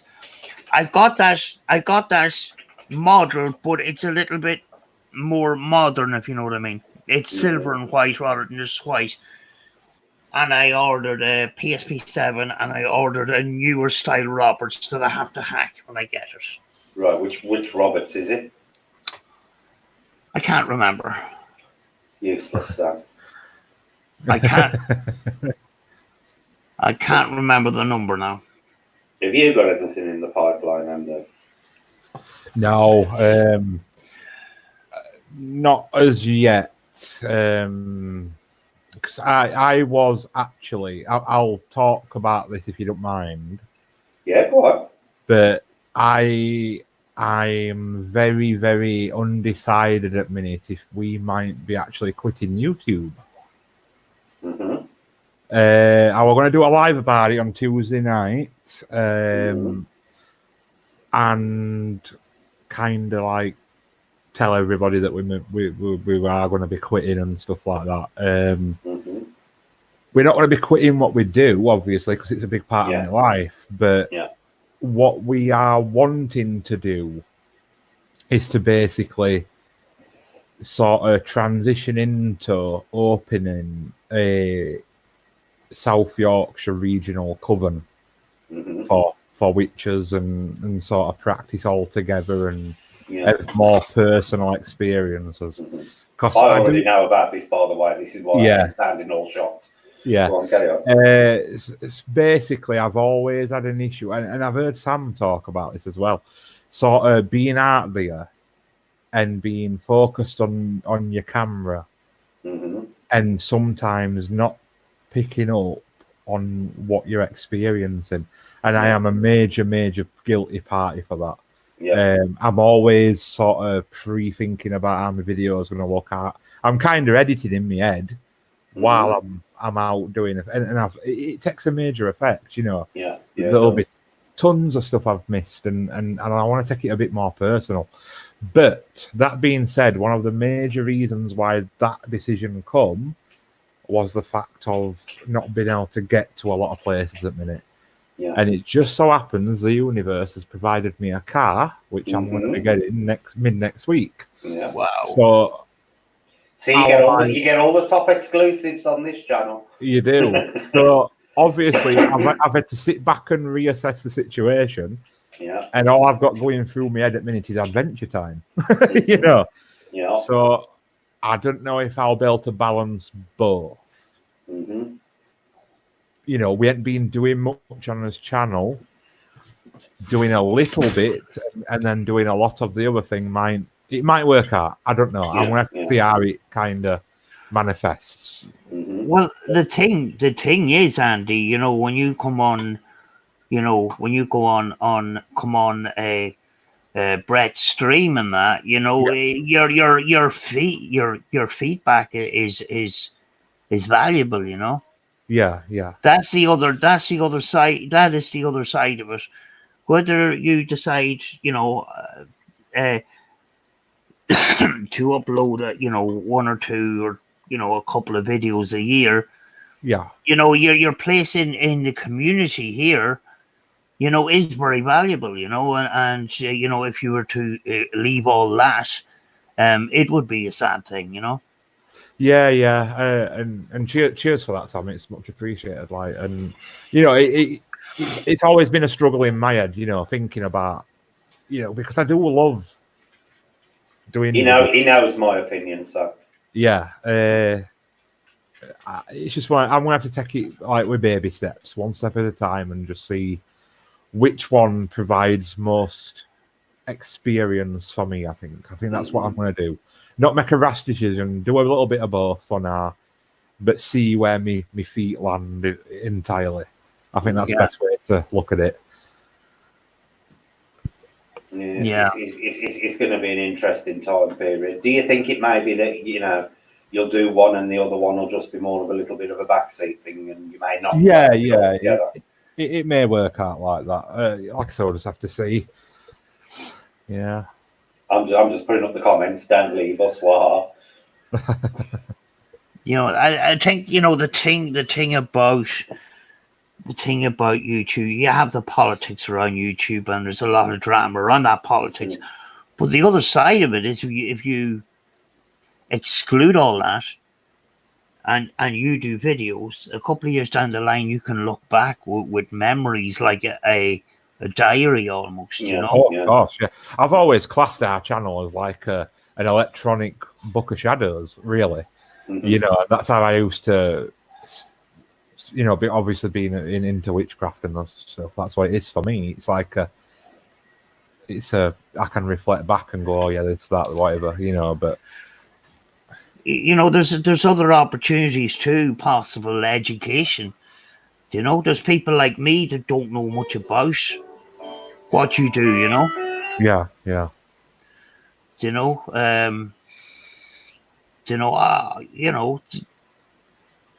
it might turn out well for you if you know. I mean, you're in a niche that you're in a niche that not many people are in, and some people don't understand it, and I get that. But I think that attitude will change over time. Yeah. You know, I think it will. Yes, see, I can understand where Andy's coming from, because when we've gone out and done lives, I have actually picked up more when I've come back and gone through the footage.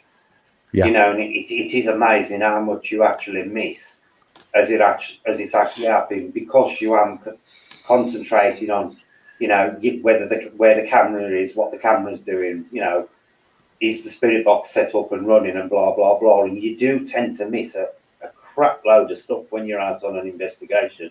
You do. And you know, I'll probably find more stuff when I actually review it than what I remember actually went on there. Do you two find that? Oh yeah, definitely. Well, with us, we're you know, when we're working with Peninsula, you know, they do things the old-fashioned way. They get out the cameras, to stick them on tripods all over the flipping place, and we started doing that as well. But it's actually harder. It's a lot of hard work, and a paranormal investigation. Very often, I would get the video out before I actually investigated. And sometimes those investigations goes on for sometimes like a week or 2 weeks. Mm-hmm. You know, we had one particular first investigation of Sharon Rectory. That investigation for me took over 4 weeks. I'm sorry, Sam. I'm laughing at what you say.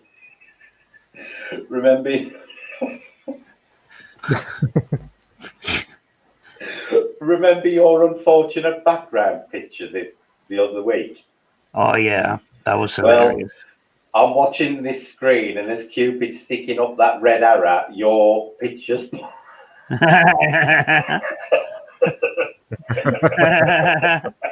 your picture's pulsing as his arrow's coming up.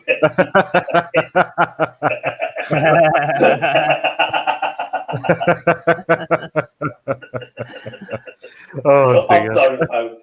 That's just how my mind works. I'm sorry. Did you see Sam's stream with the background, Andy? No, I think I might have missed that one. Do you want to tell people what happened, Sam? Years ago, I done a painting of one of the ladies on the cover of Grand Theft Auto Vice City, I think it was. And I actually put that, and she's sucking a lollipop. Oh yeah, I remember that. She's got She's got the lips out. The thing was, no matter where I put the flipping microphone, it just looked. It was off. Oh dear. And I only copped it on when I moved my chair halfway through the stream, and then I started laughing, and Brett was wondering what I was laughing at, and then I just moved over the chair, and I says, "Look at that."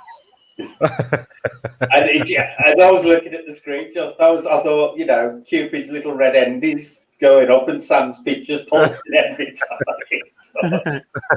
A little red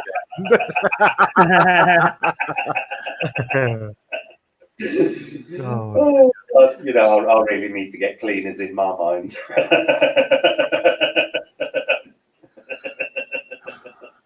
I've lost track of what we were talking about now. I'm really sorry, but that just really amused me. I'm sorry. Right, we were talking about how when you're doing investigations that you lose track of what you're doing, because you're concentrating more on capturing it than you are what's actually going on. Yeah. Would you agree that's true, Andy? Oh yeah, definitely. It's perfect example what last investigation we did. I were adamant. I even refused to do a spirit box because I thought nothing was happening. It just seemed so quiet. We had one little incident where we heard a noise come between me and Ellen, and it sounded like a little bell jingling, and we both looked down, and everybody else looked at side as if, so what was that like? And that was the only thing we could actually say we physically noticed.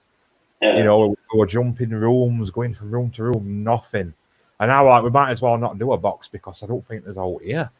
But then reviewing footage, there was that great big orb-looking thing that travelled up past camera, and there were bangs and cracks, and we didn't hear none of them, which that all come off at camera side, Yeah. So if we hadn't have been filming, we'd have not noticed any of that going on. It's a bit weird, isn't it? I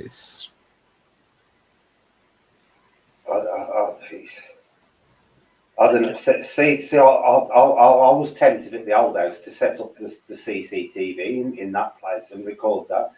But I don't want people sitting there staring at hours and hours of nothingness, sort of thing. Yeah. Luckily or unluckily, depending how you look at it, this place has been really quiet up until recently.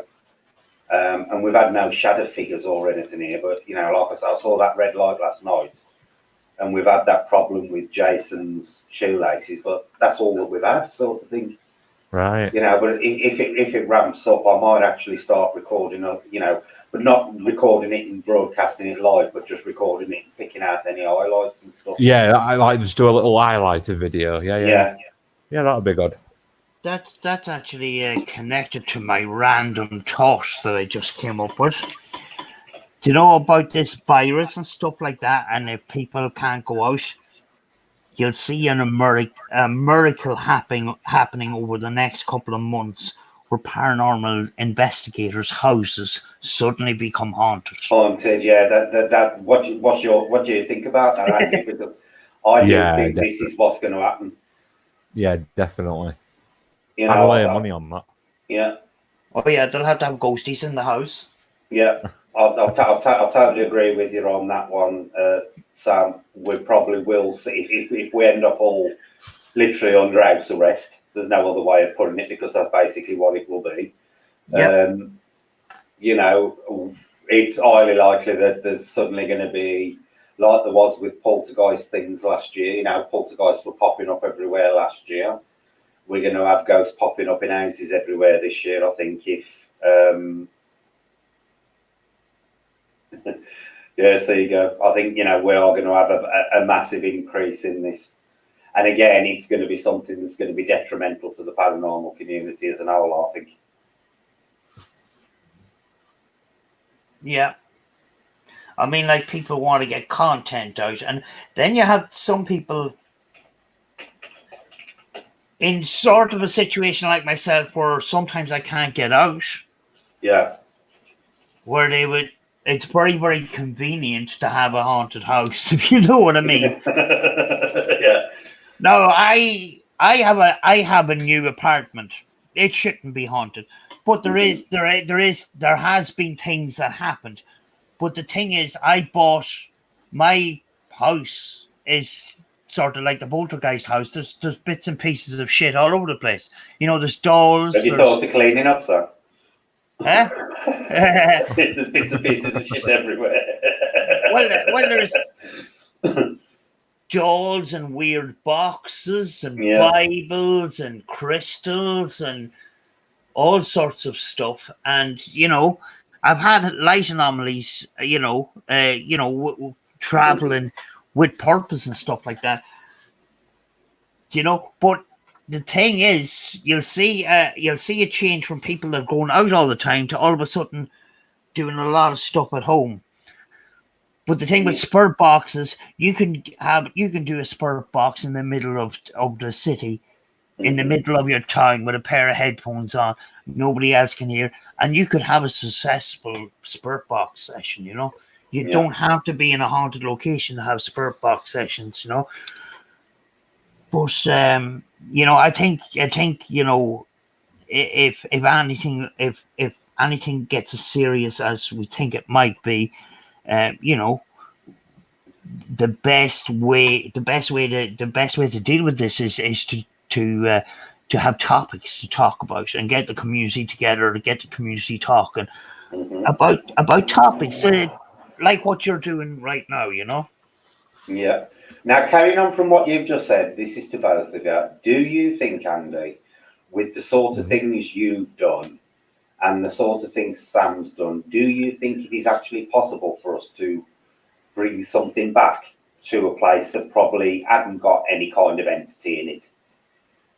You know, and I'm talking, when I ask this, I'm asking on both a spiritual, you know, and an elemental level. Do you think it's possible to do that, Andy? Yeah. Yeah, definitely.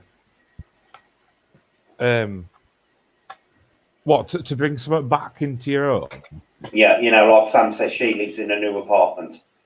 Yeah, you know, so, in respect, I'm going to say it respects elementals and faith that you can invite them in and they can stay for a while. So yeah, I mean, I could pull a different set in here per night if I wanted to. Yeah. And I'd have different sort of activity going on. So yeah, it's very possible with them. Okay. Do you think you've pulled anything into your apartment with your frigging dolls, Sam? Yes, but at this stage, you know, people would ask me which dolls are the most haunted or whatever. I can't tell you because I've taken dolls into a contaminated environment because there is so many objects and so many dolls. But I have come back from a paranormal investigation of a private house. I came back and I was going through footage, and then I decided I would stick on the Spirit Box. And 3 members of the family of the house that I just investigated came up on that one single Spirit Box session. You know, it's kind of strange. But I did do a trial the other day. I still have to get the video out. I tried doing a Spirit Box session in a car traveling at 60 miles an hour.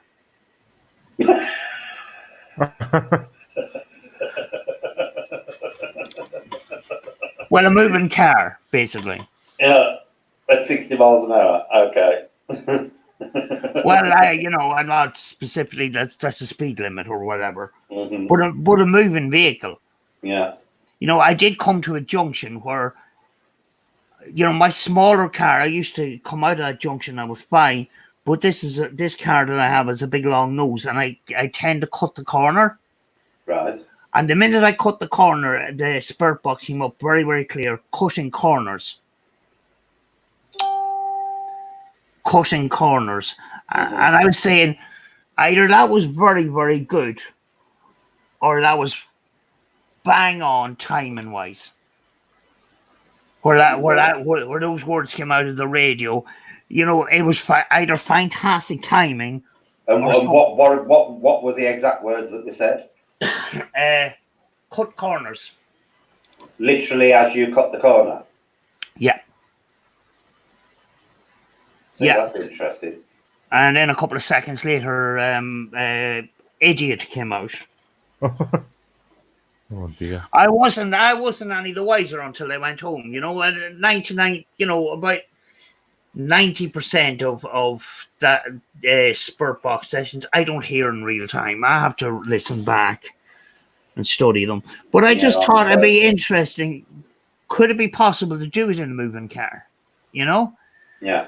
So what way? You know, we have this perception in our head how spirits may follow us, or how they exist in our existence, which we can't see.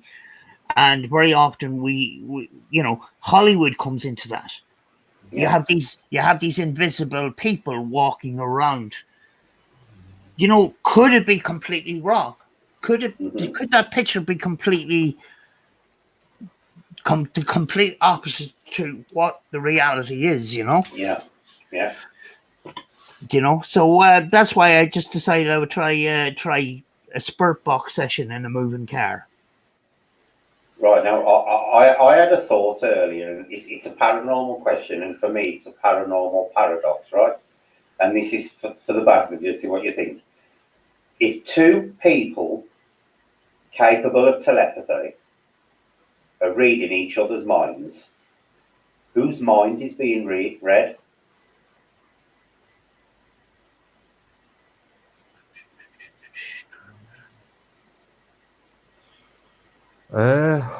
So you've got 2 people. Yeah. Reading each other's minds at the same spot. Yeah. Whose mind is actually being read?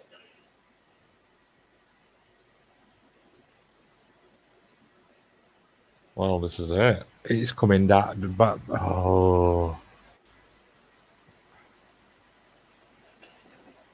You know, that would be a good test to narrow down people who claim that, you know, they've got these abilities, to see if they could actually do it.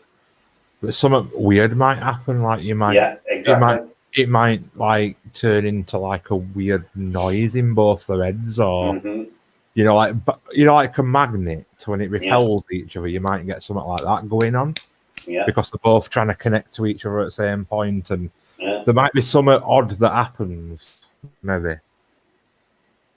You know, but there's a paradox created there, isn't there? So it would be Exactly. very Yeah. interesting to see what would happen at that point. You If might you've hear got somebody two- else's voice. Yeah. Will they actually be? Will they then actually pick up a larger, you know, or an external consciousness? Exactly. Yeah. You know, To because say it's all one thing, don't they? Yeah. Here's So a you might question for you. actually- Have either of you ever tried getting two spirit boxes to have a conversation? Because I've got to be honest, it's somewhere I've never tried. Kind of, yeah. Have you done it, Sam? Yeah. Have you ever had any success with it? No, it's very, very difficult actually to decipher both of the spirit boxes at the same time. It's very hard to decipher one spirit box, never mind two. Yeah. We did it in an abandoned orphanage on a really long corridor. So we got a camera close to one spirit box at this end of the corridor, and then same again at other. So you couldn't really what the other one. And then it was a case of just going through both bits of footage because, you know, they were both it at the same time, switched off at the same time, and seeing if anything correlated against both, and there were nothing. Yeah,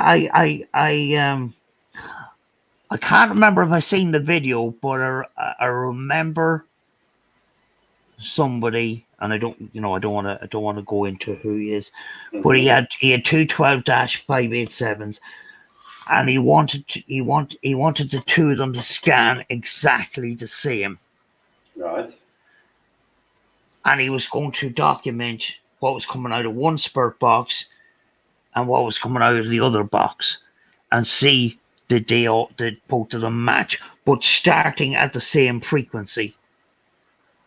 You know, setting them off at the same time, at the same frequency, doing this exact same scan, and recording both of them in a separate room, and then comparing the two spirit boxes, and, you know, time stamping whatever would come up. Yeah. And go to this timestamp of the other spirit box to see was that, you know, did the same thing come out on that spirit box. Mm-hmm. You know, and this guy was a very good thinker around things like that. And did he get the same things out of both of them? I can't remember if I ever seen that video, but he brought up that idea. You know, he did bring up the idea, and I think maybe he talked about it on a live stream. Right. You know, sometimes he does comes up with ideas on a live stream, but then sometimes he doesn't follow them through. Right. You know? That would actually be an interesting one to try. Do you know what would actually be another interesting one for us to try one night, Andy? What's that? Is if we did a 3-way spirit box session live. All right, yeah. So Sam sets up a spirit box, I set up the spirit box, and you set up your spirit box, and then we start them all together and see if we start to get the spirit boxes correlating anything. That would we've got to be careful what we say on here, because otherwise it's going to pop up on somebody else's channel at some point as usual. Well, yeah. The only thing is, 3 spirit box sessions going on the one stream would be. There'd be a lot of noise. Mm-hmm.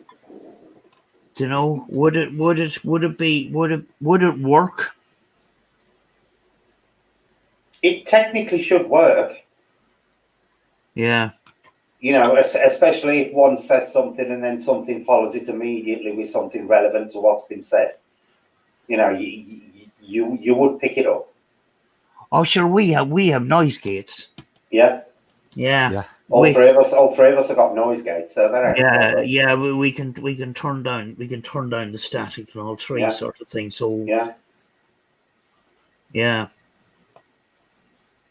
You know, literally, Stephen. Oh no, I like that one because it's funny. Yeah, that is literally what we'd be doing. Yeah, and because the three of us have noise gate boxes, it should work better than just ordinary radios. Yeah, You know? it would be very, very interesting to see what we actually got through.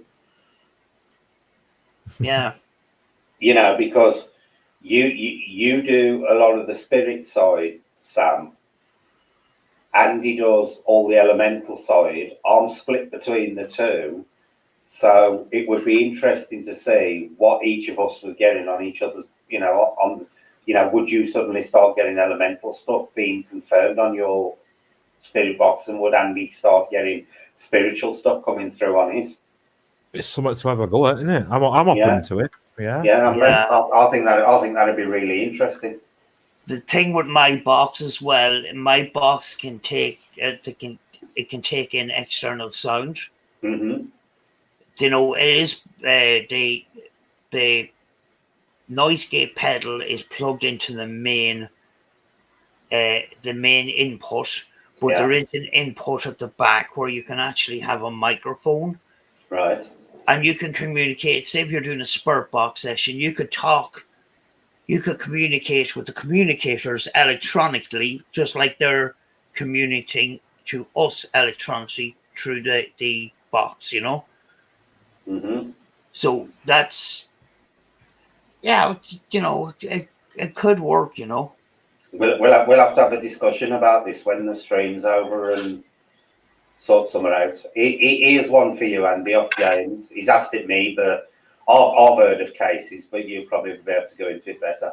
Brett, have you ever heard of Faye living in rabbit holes? Somebody I know said he'd seen people the size of a shoe singing and sewing clothes, and when they saw him, they shot down a rabbit hole. Oh yeah, definitely. And there is cases of it. I mean, we don't necessarily know if they're always rabbit holes either, do we? You know. Exactly. People just presume they're rabbit holes because they're roughly the size of a rabbit would be. Yeah. But I believe Sam had an experience with an hole in. Well, I'm hoping Sam's going to tell a story on it in a minute. Yeah, in the garden. So that was why I asked you first, so Sam could lead into a story if he's willing to tell it. Yeah, we had a stream in our garden, and there was this mysterious kind of hole, and what I seen going into it was a kind of a sort of a browny, greyish, green like creature that was standing on its 2 feet, you know, with a kind of a crouch to it, going into that hole. And you know, previously before that, we were trying to find out what that hole was, and you know, we were digging back to try and get at it, but there was a huge rock on top of it, and we couldn't get very far. But the next door neighbors, they're all big into the nature and stuff like that, and they asked us not to disturb that hole because we don't know what's in it. Yeah, because you said the neighbours were quite funny about you being near it, weren't they? Yeah, they asked me would I leave the hole alone because, you know, they didn't say anything dangerous. We're in Ireland. We're not going to have any dangerous animals. But they asked us just to leave it. And the way they mentioned it, you know, they weren't saying, oh, you know, it's destroying the home of a wild animal or anything like that. Yeah. They didn't want to go too far into it. But a couple of years later, I ended up babysitting for them. And, you know, they were big into the fairies and the gnomes and stuff like that because they were all over the house and very nature orientated, you know. Sound like my kind of people. Yeah. Do you think they knew something you didn't at the time, Sam? There's a possibility, yeah. But, you know, I don't know an animal that walks around on its 2 feet with a crouch in this country. I just don't. To be honest with you, the only animal I can think of that would get up on its feet like that lives in Australia, and it's the lizard, the frilled lizard that jumps up on its back legs and runs. And you certainly wouldn't be seeing those in Ireland. No, this was shorter and stumpier sort of thing. Yeah. You know.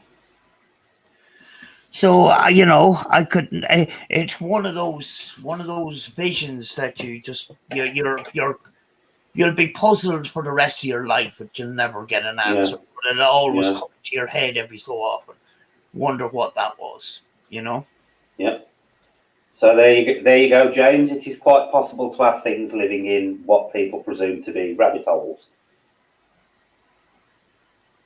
It's quite an interesting subject, actually. I've got to be honest. I have got to be honest. Hi, Chris. Have you had anything happen recently, Andy, this week? Because you hadn't last week, had you? You said it had been quiet. Yeah, just apart from that little visual last night, again, still being quiet.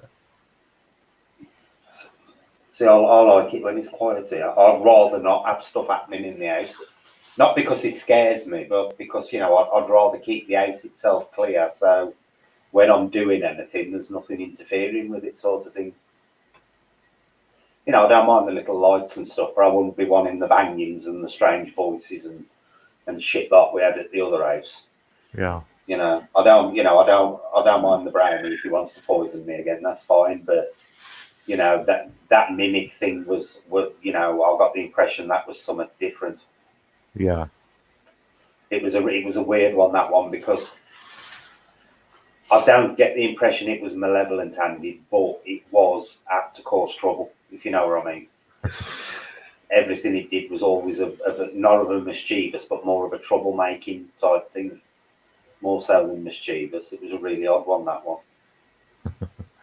Yeah, you don't want over activity. I mean, like, I remember being in bed one night and I didn't close the door fully, and there was a little bit of a gap. Mm-hmm. And the next thing, there was this the light that was coming in was blocked out to about 5 feet. And I'm going, oh God, what's that? You know what? I'm just too scared. Especially when you're living in the house on your own and you have all you have is the dog. And for that light to be all of a sudden disappear and then reappear again, and I'm going, oh God. Yeah. Like something's just walked past, Yeah. That blue one is really interesting that you had the other night, Sam, because Andy will confirm this for you. What you saw the other night was exactly what I described to Andy about 3 months ago, 2.5, 3 months ago, was it, Andy? Yeah, about that, yeah. Remember when I said it exploded in the hallway like an arc welder? And I actually saw it through the gap in the door, and it was about the size. The epicenter of it was about the size of a grapefruit, but the flash literally lit up my entire hallway. Yeah, entire hallway. But Andy actually saw what the white lights on the camera, because he asked me if I was smoking at the time, and it was one of the rare times when I actually wasn't. And it actually that was a white light that shot in front of the camera while I was having a private Skype conversation with Andy. You saw it, didn't you, on the thing? Yeah. And then it hovered, and they always hovered in the house, and it was really weird, Andy. They were always at an height of about 4 feet. They were never low to the ground, and they were never right up in the air. They're always at an height of about 4 feet. Yeah. And it was a white, and it was almost like a white mist, was what it was when it appeared in the living room, and it drifted out into the hallway where that blue thing flashed. But not at the same time, obviously. And then a few seconds later, it came back into the living room, but it had changed from pure white to jet black. And that is one of the weirdest things I have ever seen in my life. Was when it drifted in front of the camera when Andy saw it, then it drifted out the door after about 3 seconds, and then came back in, and it went from pure white to pure black. But that really was one of the most interesting things I saw at that house. Yeah. The incident the other night, the actual flash was less than 3 feet away from me. So I did feel the static on my skin. So there is some sort of an energy involved in that, Mm-hmm. Yeah, James put there, a lot of the previous generation believed in fae. On a field at the back of my grand's house, there was a weird circle, and my nan said it was a fairy ring, and she said she'd seen them dancing on it. Yeah, we had a fairy ring up here in the park near us. I actually sent Andy the photos of it. what is interesting to note about the Fae as well, James, is if you look at the history of Ireland, before pre-Christianity, all of the Irish paranormal lore was based on the Fae. There was no ghost stories as such in Irish paranormal folklore. Everything was based on the Fae. I met a direct descendant of Blackbeard once who very flatly spoke of his nieces being witches. He had Blackbeard's flag in his attic. That's a weird one. Mm-hmm. See, but the thing is, Seago, there is a lot of misconception surrounding paganism and witchcraft and Wicca, because a lot of people don't distinguish, because being pagan doesn't necessarily mean you're a witch, does it, Andy? Unless you actually practice witchcraft itself. And paganism is actually the belief system. Witchcraft is actually a practical application, and Wicca is actually a religion. But they are all intertwined. But people, just because they're a pagan, are not necessarily a witch. But witches are pagans. It's quite a funny. It's quite a funny triad, but a lot of people do get it mixed up. And one of my pet hates is, and it's a modern day thing, is this common insistence of people of labelling themselves as white witches or green witches or weather witches. And I always say to people, regardless of what Terry Pratchett says, and I am a big fan of his, there are no colours in magic. He was incredibly uncomfortable talking about them. Didn't go too far into it, but fair enough for me to understand. See, this is the thing, Andy. People always instantly, the minute you say the word witch, jump to the negative aspects of it.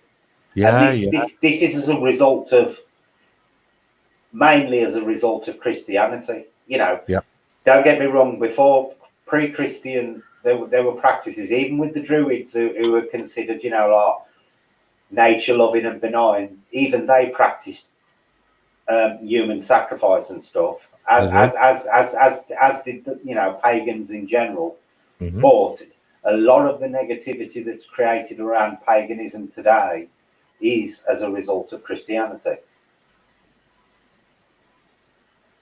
Yeah. I was going to ask Andy a question. Do you know, in the line of investigating, would it be right to say that you would get more activity during the day and the evening time, but less late at night?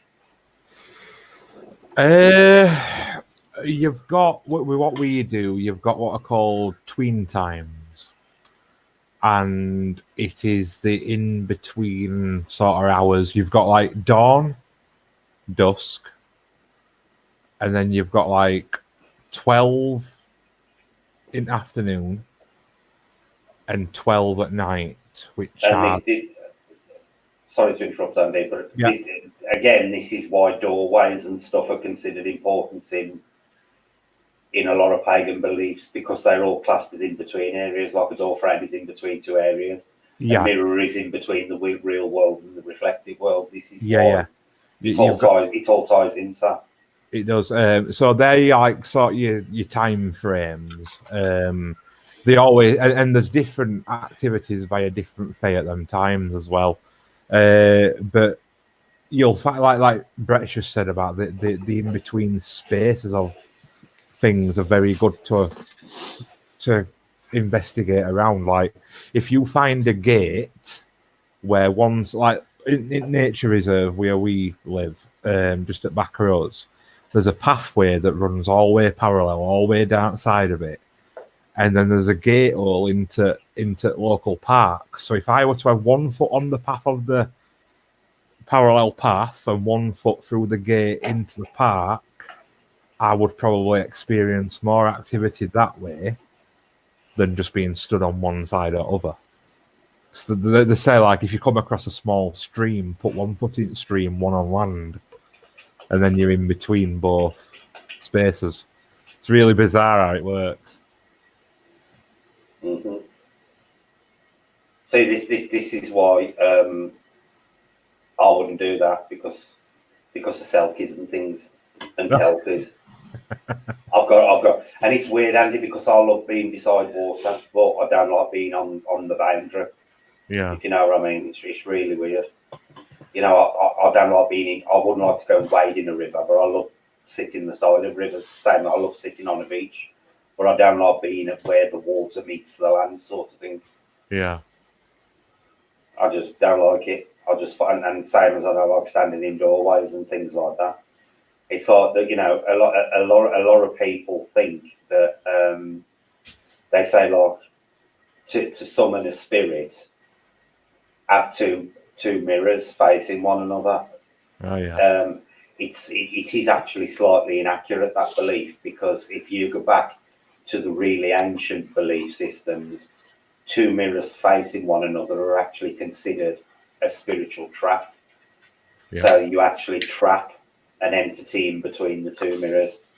It ain't actually the fact that you summon them to talk to you, it's that they can't leave the area if they get stuck between two mirrors. And it was also considered in medieval times a way to trap witches as well. Mm. But you know, it ain't so much the fact that they're a summoning area; they're actually considered a trap because you're trapping them in betweens. Well, yeah, John Zapp has described mirror as spirits get trapped between the glass and the reflective filament on the back of it. Mm-hmm. But it also is based on theory. Now he's haunted objects in a big warehouse behind his house, and some of these objects are in glass cases. Like I have objects in glass cases, but you'll see in some of his clips he'll have a small mirror on each of some of these objects and stuff like that. But that's what the theory is, you know. Yeah, well, how they came up with the theories, I don't know. You know. Yeah. Well, what I'm quickly jumping back to the coronavirus and the lockdown. What I'm hoping to do, I'm hoping before it gets to the stand. Hopefully, I'm hoping I'm going to hang off another couple of weeks until I'm paid. I am getting the glass this paid day, which is the start of April. I am actually getting the glass to make the glass Ouija board, Andy. Oh yeah. Yeah, oh, and I'm gonna document it right from the minute I start it till the minute I finish it. I'm gonna do a video on it.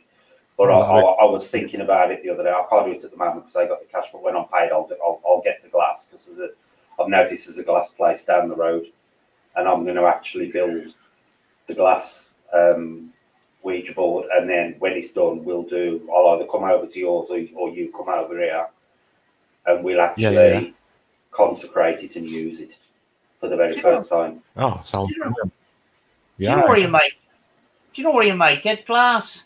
You know the shelving in some fridges have glass. Mm-hmm. If you had some sort of recycle center, you could get a piece of glass there. Yeah. That'd be tempered glass, you know. Yeah, but yeah, it's best if you get a certain type of glass for engraving, Sam, because some types of glass actually splinter when you engrave them. Not crack, but when you're doing lettering, they actually splinter around the edges. Oh, so right.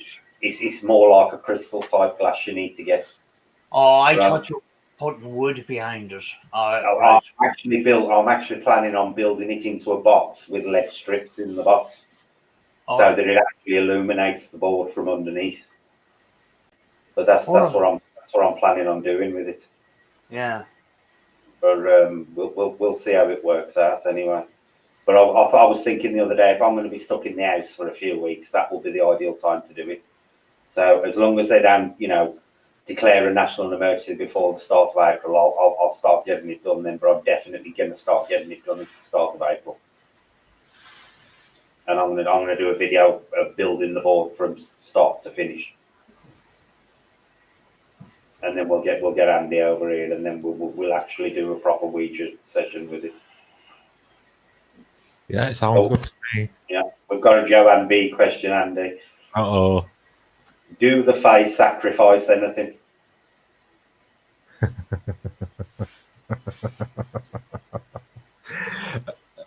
Is that a trick question? Because I'm sure I've covered this before. Apparently so. I don't know which kind. I've got my suspicions on which kind, but apparently they have to, because there is an entity in their realm that can cause utter destruction, and it demands a blood sacrifice. Which leads me to believe maybe that's why druids used to do what they do. Because they say, well, it's in history, we have always followed the footsteps of the higher powers. Yeah. So, like, you know, I mean, if you go through ancient alien theory, the people believed that we would build stuff that replicated, you know, what they saw as the gods did. So it lends to me that maybe some old practices on sacrifice might have come from that, because it has been specifically talked about to us. Yeah. Yeah. So there you go, and there you go, Joanne. There's your answer to that one. I think Joanne's planning on sacrificing her imaginary virginity to the phone. I see. Go on, Sam. I see Maverick's in the house. Maverick, have you been doing more than reviewing paranormal investigations lately?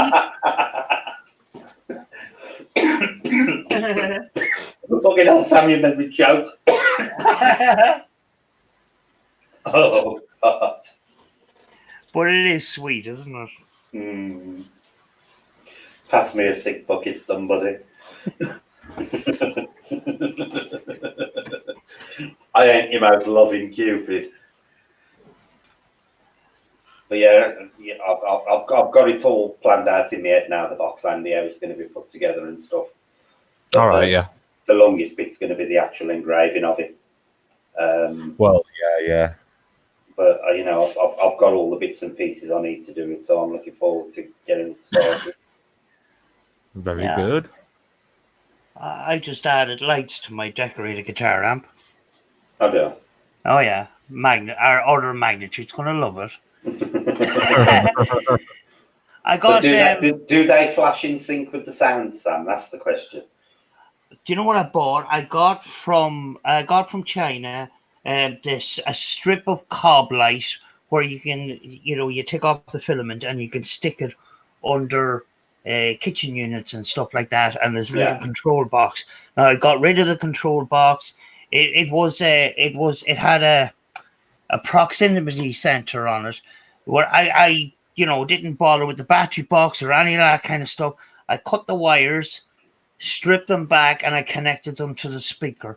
So when the speaker gets to a certain level, it pushes out a little bit of electricity and lights the lights. Right. And it doesn't affect the sound. You know, it's a powerful enough amplifier to actually power the speaker and power the lights. So they flash on and off. If they flash on and off in corresponding to what's coming through the speaker, you know. Oh, that'll be quite good to see, then. Yeah. Is that the one with the green man face on it, Sam? Is it that one you've done it on? No, that has a broken gearbox at the moment, so I have to fix that. Oh, right. I have a spur box with a broken gearbox. No, that the black amplifier, the Roland with the Roland, yeah. Yeah. And, you know, I had a look inside it actually today, and there's actually enough room to actually build in any pedals that need to be built in. There's a lot of space in there that's not being used. Oh, that's good. Do you know? I've just popped another Joanne B. famous question on the screen for you, Andy. Oh, no. Can you see it? Yeah. Not that I know of. Animals, you might hear about it with certain other opinions, but as far as I know, they won't affect anything. The only one I've heard can be a bit troublesome is squirrels, apparently. I can agree with that one with them. But it's more like the squirrels trying to not play, well, like kind of play, but you know, I can imagine fairies being troublesome back to squirrels as well, to be fair. They'll probably give as much as they get, you know. Yeah. But no, I don't think there's any sort of threat from our physical animals here, you know. I say I can't remember ever seeing a kestrel diving down on a pixie or anything in a field. I've got to be honest. No. I'd presume with it, if it was going on, somebody would have witnessed it. Yeah, probably so. Oh, she's done another one, Andy. I've just noticed. I've picked the wrong one. That is quite an interesting question, actually. Do the Fae have pets or familiars? It's a question I cannot answer. I have got no idea. There you go. Joanne, you finally found a question to stump him on. Yeah, I've got no idea on that. Do you believe it's possible to have familiars, Sam? Could that fall into your realms of belief? Familiars. How would do you believe that someone could actually have some kind of entity, magical, under their control? Or even spiritual, if you want to look at it from that point of view? I don't know, but it wouldn't be out of the possibility, I suppose. Mm-hmm. Do you know? Joanne wants you to ask him something sometime, and Jesus Christ is probably going to get... Go on, Joanne, what is it? It's probably going to get you murdered by the Fae. Yeah, go on, ask away, Joanne. Oh, can I ask? Did she say? Oh, right. Can you ask them about familiars, I think, yeah. When I get going with it again, I'll pop a question in for you. Paranormal Girl says not under controls, but something to look over you. So, I'd class that more as a guardian spirit than or a guardian entity. I won't say spirit. Spirit always gives... I use spirit to mean entity, but a lot of people take spirit to mean dead person. So I would say, that's more of a guardian entity to me rather than a familiar. Has anybody else heard of the song that pixies sing to you upon taking liberty caps? And is there a relationship between pixies and the liberty cap mushroom? Andy? Well, there's a relation to fae in general with all mushrooms. It's the come part and parcel. I can't say I've ever heard the song or heard about the song. But let's face it, it depends on your amount of your liberty caps that you're going to be, indulging in as well.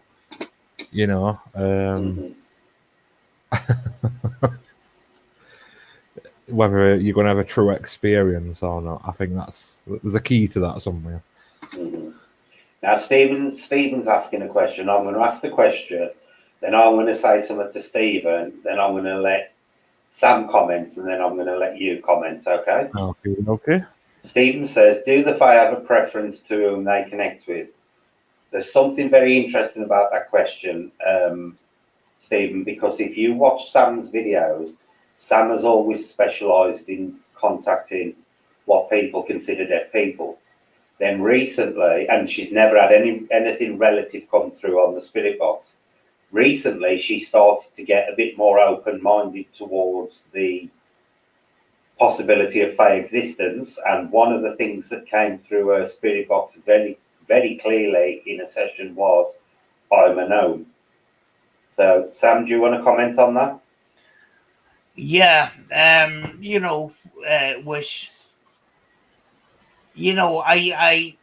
I was truly investigating what I believed to be dead spirits of dead people, and being in this community, and through Andy, I was starting to think, well, there is no 100% proof that I'm speaking to dead people. Spirits come up on the spirit box an awful lot, but it's our idea of spirits the wrong idea. You know, could the actual spirits be something else? And I decided one day to go to a army camp, an abandoned army camp on the top of a mountain, where I have done about 6 episodes. And this was actually in my mind. You know, could elemental beings exist up on this mountain? And that was going through my head. And I took out a spirit box in the leftovers of my favorite building that had been burnt to the ground. Such a shame that. Yeah, we done the investigation Saturday night, which no, me and Rachel done an investigation the Saturday night. Sunday night, the place was burnt to the ground. You know, but I took out the spirit box, and it came up really, really clear. I'm a gnome, and I'm trying to think, how is, you know, is there a possibility that came up on the radio? Mm-hmm. And I don't see how it could be, which led me to the question, can the communicators read our actual mind of what we're thinking at that particular time and respond in that kind of way? Mm-hmm. You know, because I was looking around and my mind was wondering, you know, is there something else out there rather than just the spirits of past people, you know? You know, so that response was very, very interesting, because that was actually going through my mind at that particular time. So, you know, and even on a general sense, sometimes you could have something on your mind and it could come true on the spirit box. Yeah. You know, and the spirit box sometimes finishes our sentence for us, comes up with things that we're about to say. You know, you've got all sorts. So, you know, the communicators may have access to what we are about to say or what we are thinking. You know, it's a possibility. It's not 100% proven, but it's very, very compelling, you know. Mm-hmm. Right, Andy, do they have a preference to whom they connect with? I initially would say yes. And I promote this quite a lot when I'm talking about them, especially new people trying to connect with them, that they will read your vibration, which lends facto they'll preferize a more honest, truthful person without any ulterior motives than somebody who was just going to see if that they're real, to take it away and not I don't know whether it was me or not. All right. Might have been me. Okay. Yeah, so if you were just going just as a one-off, just to see if they were real and not going to do out with it, you're probably not get much, you know. So yeah, I think they will have a preference on what kind of person you are. Just like us, to some degree, we're drawn to people that, you know, are truthful and, you know, we get along with, and you know. Do you think it's odd that they gravitate to more honest people when they're famed for being dishonest? It's not them all, though, is it? There's that No. many ones. I mean, there's some that are really upstandingly forward and honest, you know. Because that's it, you know. There's that many different types of them. But again, their thought processes are a lot different to ours. You know, in it. Yeah. Good night, Fred, by the way, and keep yourself safe if you're working in an hospital. I'd just like to let you know that, you know, we do appreciate our health workers, especially at this time. We really do, what they're facing. Yeah, absolutely. Right, Joanne's on the ball tonight, Andy. Does Stuart have a little folk name, or is he just called Stuart? Well, okay, so right. I don't know. Right. I've always assumed that wouldn't be his real name. Mhm. He'd have sort of a more elven sounding name that maybe we couldn't pronounce, and that could be closest to it, you know. But upon looking at the meaning of the name Stuart, Mhm. it means guardian of the house, Right. which I only Do didn't. you think he may have given you a title more so than a name?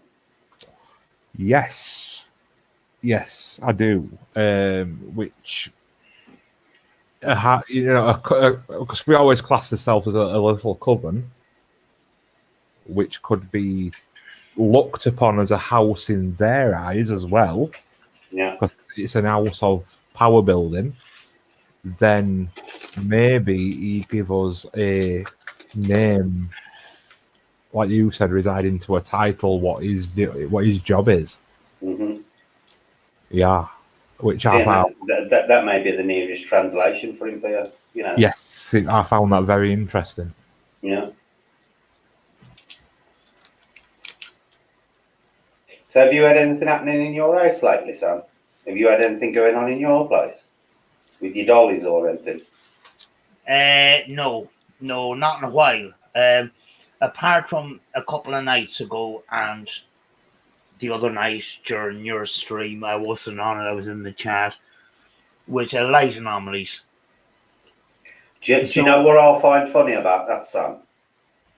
I only ever see those those blue lights and that white lights when I am actually talking to Andy or I'm on a stream with Andy. And that was what I found really, really interesting the other night when you were on the stream and we were talking, and then you started saying that I've just seen a blue flash.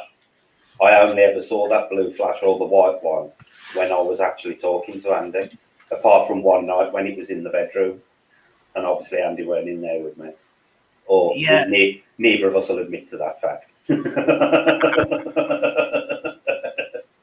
Yeah, the thing is, you know, the human eye sees it, and you know, sometimes these things happen in the pitch dark as well. Mm-hmm.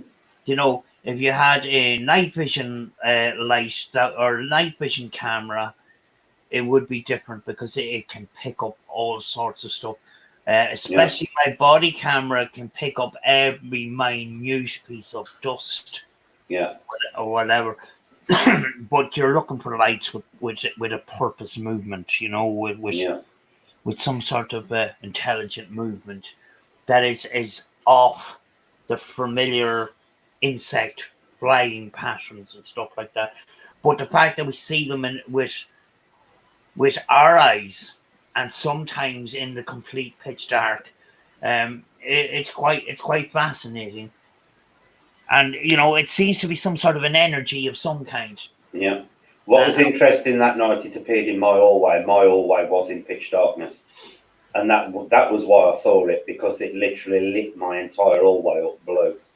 But I actually saw it through the door. It was a grapefruit-sized ball that literally appeared with, you know, and this was in like a matter of a second. It appeared, filled the hall with this really bright blue flash, and then was gone. But that was in pitch blackness, and you know, that was why I saw it.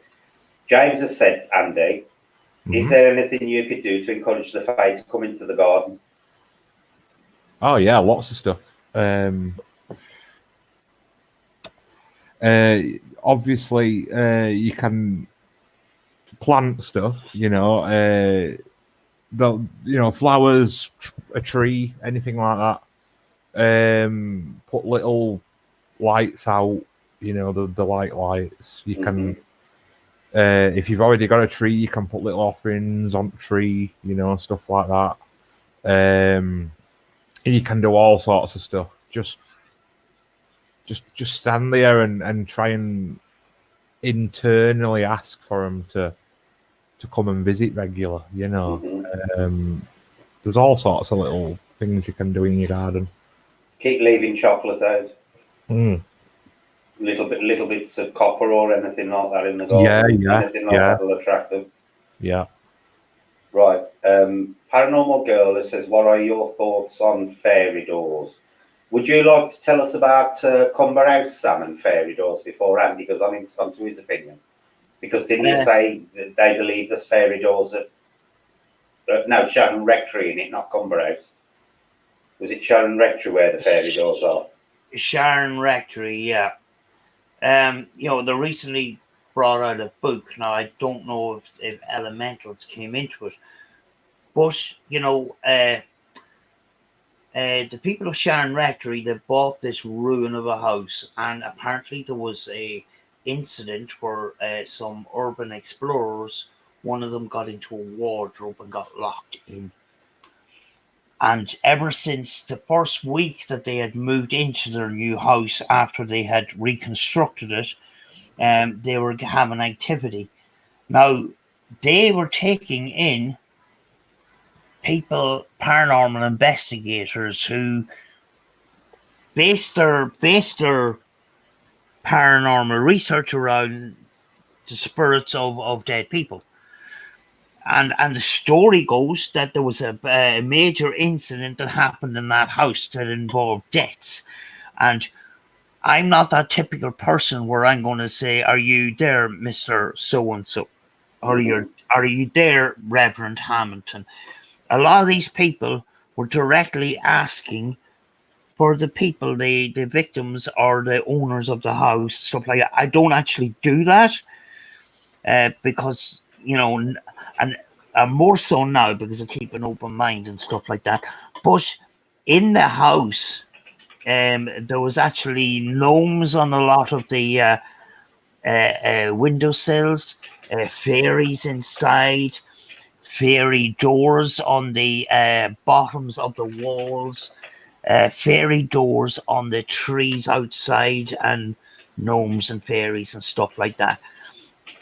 And I think, I could be wrong, but I think they may be thinking a lot in the elemental side because of some of their experiences.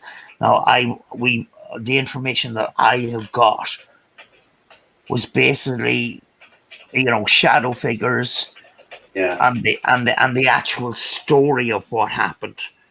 You know, where the redcoats came in and killed the Reverend Hamilton in the house.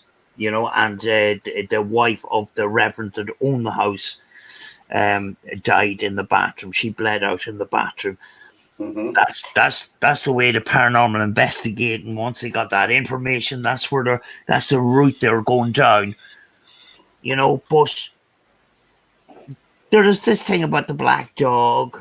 They call it the demon dog, and I went, okay, and I on camera you could hear my attitude. All right, here we go again, more Desmonds.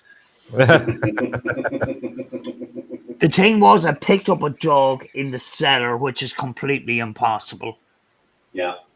Do you know? So, there was psychics that were working with them, and one of those particular psychics was there that night, and she was calling out for elementals. So there was possibly some sort of a conversation going on between the psychic and the family around the elemental sides that we never heard about. So there could have been another belief outside the spirits of dead people. Mm-hmm. And by the decor of the house, I believe that they possibly believe in this other part of the paranormal, you know, because of their own experiences. Which may come up in the book. I don't know. I haven't read it yet. Yeah, okay, right. Andy, I'll let you do it. While you're doing it, I'm quickly going to run to the loo and do me a coffee. Talk for a long time, Andy. I've actually got to jump off. My brother's about to arrive. Oh, right, okay, no problem. Yeah, he's coming early for some daft reason. So all sorry. Right, no problem. It's all right. Don't worry about it. All right, then. So everybody, thank you, and I'll see you all later. So bye-bye, Brett. Bye-bye, Sam. Cheers for coming on, Andy. No worries. See you all later. Bye. Bye, Andy. Right, Joanne says, James, I have 2 miniature apple trees. One has golden delicious and one is red apples. Last summer, as an experiment, I tied small coloured ribbons on my red apple tree and it thrived. Well, that's interesting. What is interesting about that, Joanne, is a place near here called the Folly. It's gone totally out made what it's called. I've even investigated the place. Oh well, there's a place near here anyway that is rumoured to have altars there that was satanic in nature, but there was a lot of the what Uberstand. Cheers, Sam. I should know it. I've been there. And there was a lot of trees there that had actually got small fairy effigies and, oddly enough, red ribbons tied to the trees. They've since been cleared away, but it's very interesting the fact that you said, cheers, Chris Uberstand. It's very interesting. I'm having a brain fart then. It's very interesting the fact you mentioned the red ribbons, because there was a lot of ribbons and little fairy effigies and wind chimes tied into the trees at Uberstand until they removed them all. I believe they removed them because there was a lot of bad publicity regarding Satanistic practices going on there, when, from what I've seen of those altars, there definitely wasn't. There was possibly nature practitioners that were used in the site, but definitely there was no sign whatever that anything satanic was going on there. Nothing at all. Often you get this misconception, you know. Yeah, you do, Sam. And again, witchcraft again is automatically presumed by a lot of people to be black magic or satanic, when Satanism is actually a Christian concept. It has absolutely nothing to do with paganism. Nothing whatsoever. Paranormal Girl says it sounds like you please the wood sprites for the elemental of that tree. Quite possibly, Joanne. The fact that you said, it thrived with the red rhythms on it is really interesting. What would be interesting to do this year is put the red ribbons on the opposite tree and see if vice versa happens this year.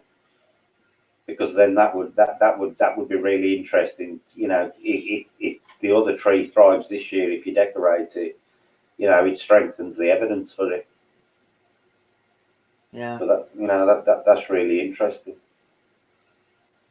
So, are there any of the other Irish teams got anything planned big that Sam, or do you know if there's anything planned for Sharon Rectory or Cumber House coming up? Peninsula, Peninsula. Can you just tell the people while I run to the loo? Yeah. Cheers. With these events like Cumber House and Peninsula. It's actually a Peninsula Paranormal group that actually invite us because we're close by, and we got that kind of friendship going on there. They will invite us along. Now they invite us to a lot of their investigations further up in Belfast and stuff like that. Very often I can't make it up that far. Because of health reasons, but that might change over the summer, hopefully. Because Peninsula try to get out nearly once a week.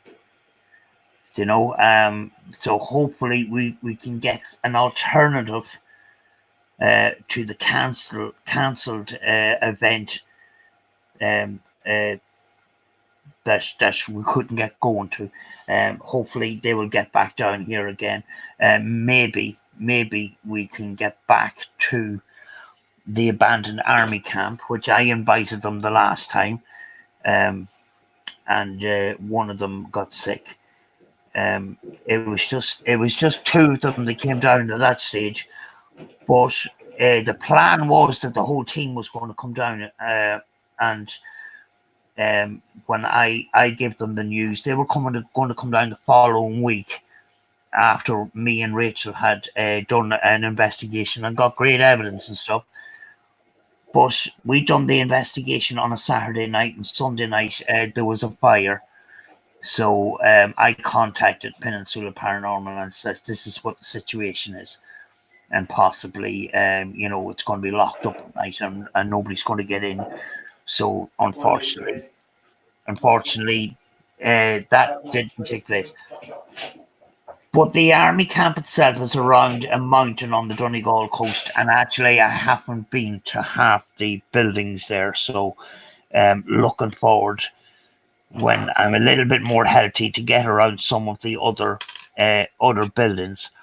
The reason why I know some of them buildings are there because I've seen urban exploring videos on the location. So, but hopefully I might be able to venture up towards the Belfast area and towards near where some of these other groups are going, and go on a regular basis and do some paranormal investigations there. Like, after all, they do come down to do an investigation till 2:30, 3 o'clock in the morning, and have to drive the whole way back, which is about 2 hours, after an investigation, So, health-wise, health is keeping me from doing investigations near their neck of the woods. But I have lots and lots of opportunities. I do have a lot of opportunities. But, traveling so far, doing an investigation, and having to travel back with the small health issues that I have, it's a bit of a struggle at the moment. But, opportunities may arrive over the summer, and we do. Well, Peninsula Paranormal have a paranormal investigation near my neck of the woods, which is it's a famous location with Ghost Hunters International and Northern Ireland's greatest haunts, and that is Limavady Workhouse. So hopefully we'll be able to get to Limavady Workhouse. One of my first times I done spurt box sessions. I done a spurt box session around the grounds of Limavady Workhouse, and the stuff that was coming out was unbelievable. And I was in a little park made by some of the patients of the hospital, and there was hens in a pen, and spurt box just kept coming up with hens. And I'm there, and I'm sort of new to the scanning radio box, and I'm going, what the hell, I could hear it. I was all excited. It said hens, guys. It said hens. I was getting really excited, and I'm thinking, how is this possible? This is a radio, There was other stuff came up, like we were murdered or something like that. Something really weird came up on that night as well. But we're actually going to be able to hopefully investigate the workhouse itself and the spirit of Dr. Catherine Robinson, who died on the way to work one day on her white horse. Her white horse tipped her off her horse. She was such a nice doctor that she used to live in a big mansion, but on Christmas Day every year, she would take her daughters to go spend Christmas Day in the hospital with the patients who hadn't got anyone else to care for them. You've mentioned her in a previous video, haven't you? Yeah. A woman who was very, very highly liked. And actually, I done a video one day before I done paranormal investigating. I was just showing people around this haunted location and stuff like that. And close by me, it was like a horse was just walking past. The original stables are still there. Some of them are converted into little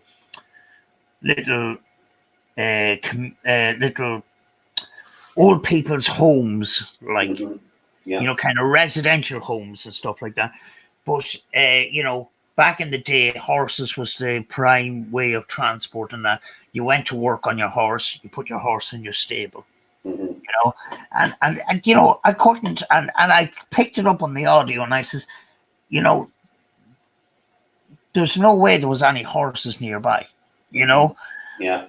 So we're looking forward to it. We're looking forward to that, and of course we'll be looking back on Ghost Hunters International, who actually captured a figure of a nurse walking through a wall, and when they looked into it, the actual piece of the wall that they walked into used to be a door to a telephone exchange.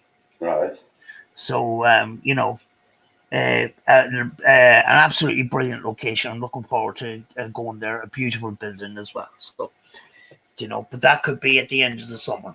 Yeah. I need to sort of plan stuff. But then again, those plans could be all disrupted with what the current situation is and that, Yeah.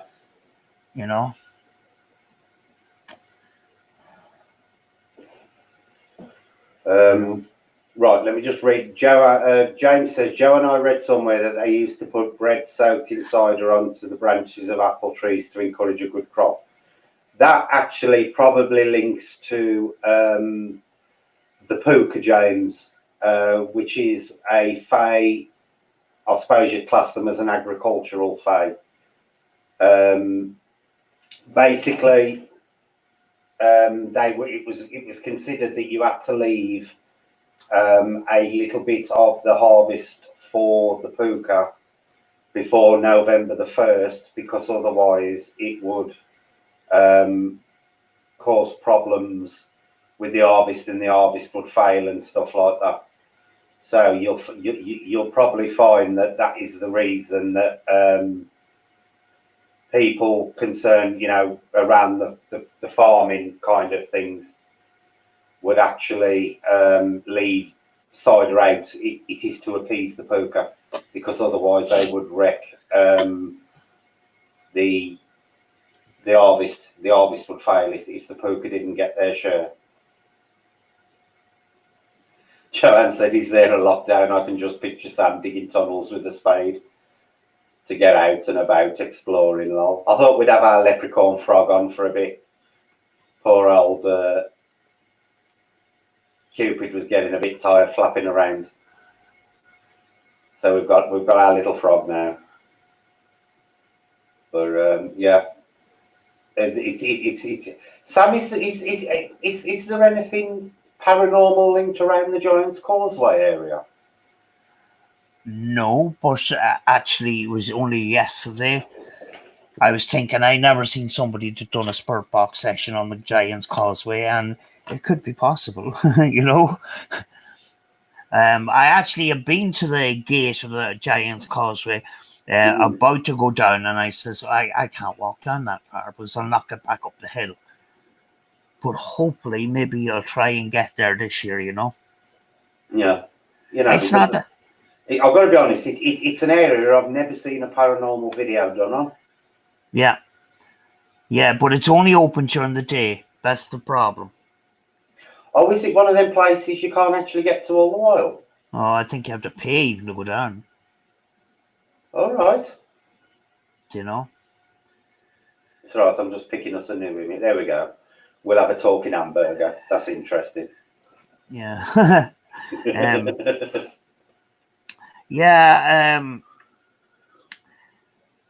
I never actually physically seen the Giant's Causeway. I've been at the gate of Right. There's a big building there, and you have to buy tickets or something like that, so. Oh, I thought anybody could go in there. I thought you literally just walk down on the beach. No, I think it's protected. It's got staff that's protecting it. I'm not quite sure, but I know there's a big building and a gate you have to go through. So, possibly you have to pay to get down there. But I could be completely wrong. I could be completely wrong. But I think there is restricted access, sort of thing. Yeah. You do realise now, Sam, you're talking to a Big Mac. That's it, yeah. How are you? Are you doing that through OBS? It's been done through a program called Face Rig. All right. Actually then piped through StreamYards. Right, it's way over my head. It's quite an interesting little program, actually. Yeah. There are some funny ones on here, but I do like my Cupid. I've got one specially for Christmas. We can have the little cute dude on if you want. He's quite cute to talk to. Well, that's good. You'll see him change again in a minute. We'll leave him on for a bit because a lot of people like this one. You'll see it pop up in a minute. So. Crikey.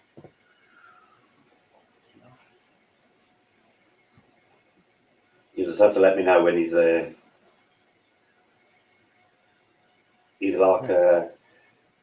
I might use this one when we do an alien discussion. So. Yeah. Because this one is definitely alien looking. He's quite cute, that one. He's holding a container of something. I don't know. But this program actually thinks with your mouth and everything. So and you, if I take my glasses off, I can do the facial expressions and stuff, like I can smile. Yeah. Have you any plans to go to a destination or anything like that? Oh, Sam, we are having a right problem at the moment. We went to a location last week. When we got there, it was absolute gale force winds, and there was 3 different loads of drug dealers in the area. So we had to come away. We've been trying to get a cemetery done. Not near to us. It's a few miles away, but it's an old, dilapidated cemetery that we want to do because I've never done a cemetery investigation on the channel. I've never been in a graveyard and done a cemetery one, and there's 3 cemeteries that we actually want to investigate. Every time we have gone to do them over the last month, the weather has just turned diabolical on the day where we planned to go. So it's just obviously because I've got no car at the moment. I've got no car. We're actually limited to where we can travel via public transport at the moment. But, I can imagine. I want to do a return to Uberstand, and I want to do a return to Wombwell Woods as well. What I'm actually thinking of doing is waiting until we hit the 1,000 sub mark for the Wombwell Wood one. We've just crossed the 800 sub mark today, which I'm really pleased about. That's what I noticed. I forgot to congratulate you. I meant to congratulate you earlier on for crossing the 800. Whether they'll stay on, I don't know, because you do get them occasionally where they come on and then the following day they leave again. But we had past the 800 mark today. It can fluctuate. It can fluctuate. What I feel is when you get to that mark, sometimes you go down, but you'll definitely get back up again. Fairly quickly. You've already sometimes mine fluctuates in 4s and 5s kind of thing, Yeah. But what I'm planning on doing, I'm going to do a big celebratory when we hit the 1,000. I'm going to do a big celebratory thing in Wombwell Woods, where I'm going to do an actual live stream from the woods rather than a video, and we'll do a full-blown live from Wombwell. Now, Wombwell's quite interesting because not only has it got it's famous for the suicides that have occurred in there. It's got a quite grisly, famous suicide. It's also extremely well known for spirit lights or will-o'-the-wisps, which are considered elemental. There's also a place there's a stone circle in the woods, and there's also the convicts tunnel, which is rumoured to have a train pass through it at midnight. What I would actually like to do is literally do an all-nighter in Wombwell, not just for an hour. I would like to do an all-night live stream from dusk till dawn, and that's what the stream will be, dusk till dawn in Wombwell. Yeah. It'll be knackering, but that, when we hit the 1,000 mark, it's going to be a big milestone for the channel. So that's what I'm planning on doing. Obviously, we'll visit Uberstand before then, because we can get to Uberstand quite easy from here, and possibly do some work on the Wentworth Woodhouse grounds itself, where the main manor house is. Yeah, I mean, like the content, the podcasts and the discussions will certainly bring into that 1,000 pretty quickly. people come, you know, and same people come every time, you know. You know, people look forward to it. It's a community thing, and what you're doing is pretty good. So you're going to get to the 1,000 pretty quickly, you know. Mm-hmm. You know. Hang on, Adrian's just going to ask a question.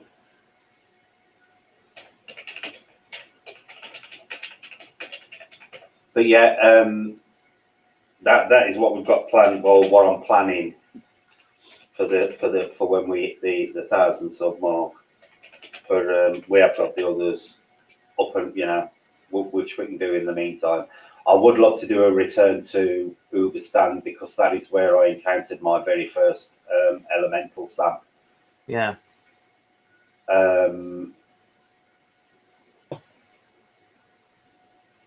So I'm just looking at Adrian's question.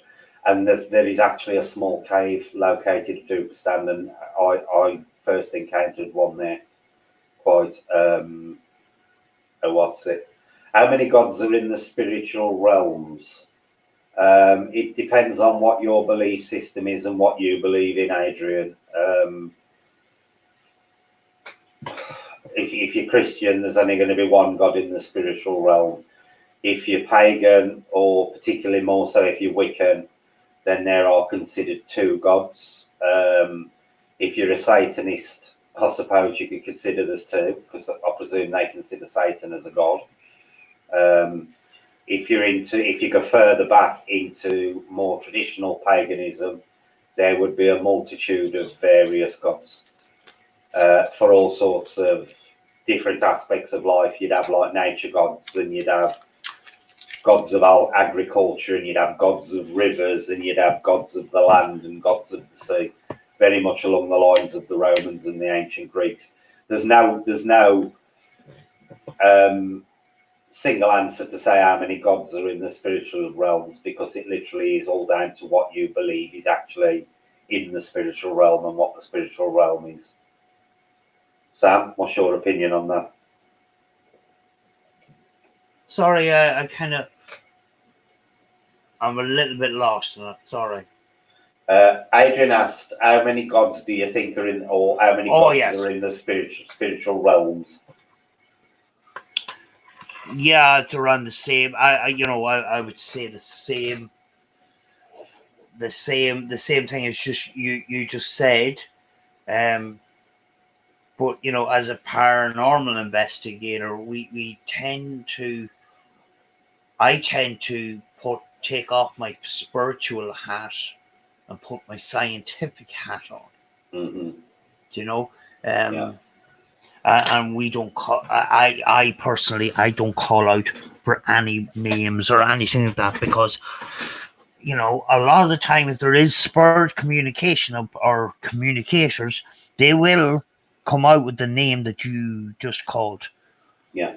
You know, you take that certain investigator that went into the woods and called out for Slender Man. Slender Man came up on the box.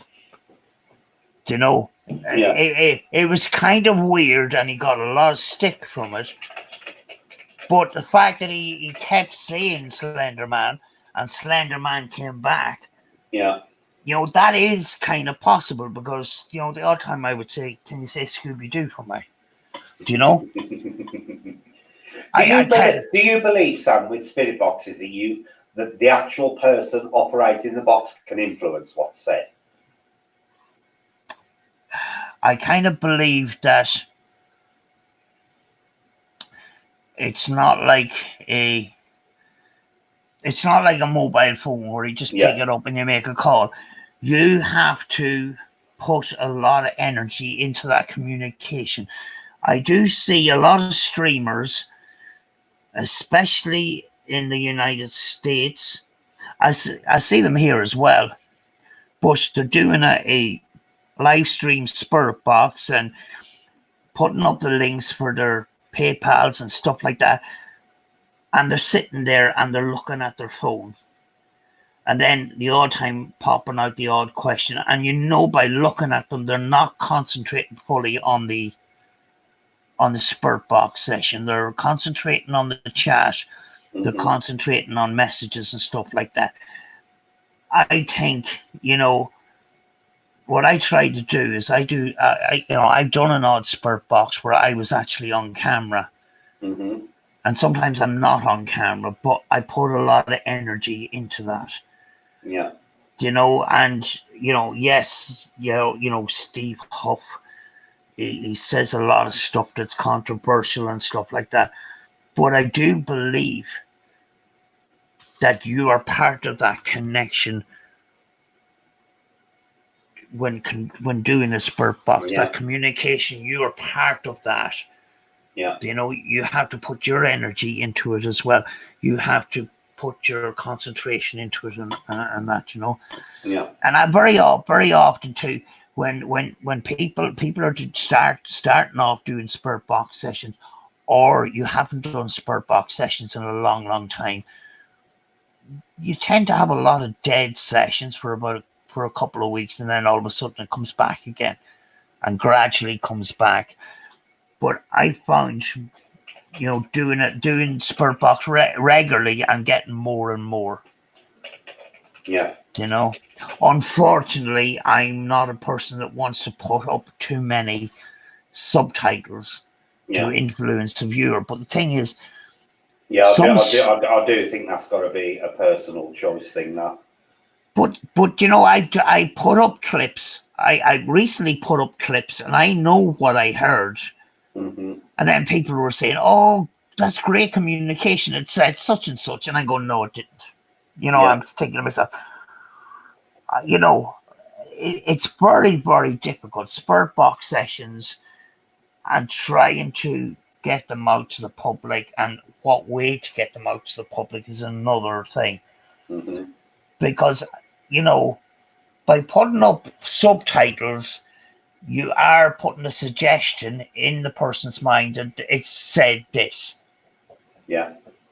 But, you know, I don't do that, and I just put up the spirit box, and I would get the response that I think, possibly a response, and I will repeat it without the subtitle, and it says, "Oh, it said George," and I'm going to myself, "No, it didn't say that. Gee, Mac, it's as clear as day. How did you not hear that?" You know, some people that, you know, it's not for the average viewer. It's not for the sit down and put the television with your popcorn. With spirit box sessions, you have to have your headphones on, you know. Yeah. James has just said, am I planning on doing any pagan calendar videos? We haven't, James, but the other thing I was considering doing, and I don't know how much interest it will have, so I might just do a pilot one and see, was I was actually going to cover a lot of the pagan rituals themselves, things like how to cast a circle, how to consecrate, things like your spirit box, you know, how certain spells are cast, what raising a cone of power actually means in stuff like that. So, you know, I might do a pilot one on the basics of, you know, of creating a magic circle and stuff like that, all within the Wiccan framework. And then if it goes down well, I might carry it on and do what, do a couple of a month, right through the entire series of the different ceremonies you can go through, from starting your circle to closing your circle at the end of a ritual. But I would do it from the basis of solo practice rather than a coven practice, because I think, you know, a lot of people haven't got access to a coven, and people who want to practice Wicca or any branch of paganism, you know, they can do it from a solo perspective. So that would how I'd do it. It's easy enough to adapt what I know into, you know, because I did used to be part of a coven. So it is easy to adapt it into a common thing, but it's more useful for people to see it from the solo practitioner point of view. Chris, I've always thought of God as having female energy too. From a pagan point of view, Seago, that is exactly what happens. We have a god and a goddess. The goddess is obviously the female aspect. is considered to ascend in power spring and summer, or actually more summer, winter, and then for the dark parts of the year, for winter onwards, you then go into the realm of the god, who tends to ascend in power over the dark side of the year until we get spring back, sort of thing. But neither of them, even though one aspect is considered ruler of the light and one is considered ruler of the dark, neither of them are actually considered evil. They are basically, they are basically two aspects of one thing, like yin and yang. Yeah, why is God depicted as an old male, white hair and a skull? Why do you think that is, Sam? The pictures of Jesus Christ that we commonly see is based around the painter Leonardo da Vinci, I think, or Michelangelo. Is that what it is? I think it's Michelangelo, yeah. So Jesus Christ is the pictures that we see on prayer cards and on books, all, as far as I know, derived from Michelangelo's painting of the Last Supper. Or is it Leonardo da Vinci? One of the two. Yeah. It's devised from the Sistine Chapel and the Last Supper and stuff like that. The images have been copied and used as a symbol of Jesus Christ. Go on, Sam. What Jesus Christ actually looked like, we don't know, because there's no. They've estimated he would have been a lot darker skinned than what he was portrayed, haven't they? Because of the area he's from. Yes, possibly, yeah, possibly. And I think the reason he's always depicted as a male in Christianity is Christianity has always been male dominated. So I think it was just the natural order of things that God would be a man. I think in that respect, Christianity and a male God was, forgive me, Father, for I have sinned. It was down to sexism. Yeah. Because there were, up until recently, there was no female influence as such. I know you've got nuns, but they were considered married to Christ, wives of Christ, sort of thing. But God himself and all the real power in the church was always male dominated, and henceforth that was why God was portrayed as a man. I find it kind of strange though, because I grew up with the story of Jesus Christ. Jesus Christ went to rocks in the middle of the countryside and gathered people gathered around to see, or to listen to what he had to say. It was actually the church that condemned him to death. Yeah. Yes, we still have this organized religion. Which they say the king of the Jews, but in a way, when I look at the stories, he was a lone ranger. He had disciples and stuff like that, but he didn't consider himself as an organized church. Yeah. He was just himself and the disciples.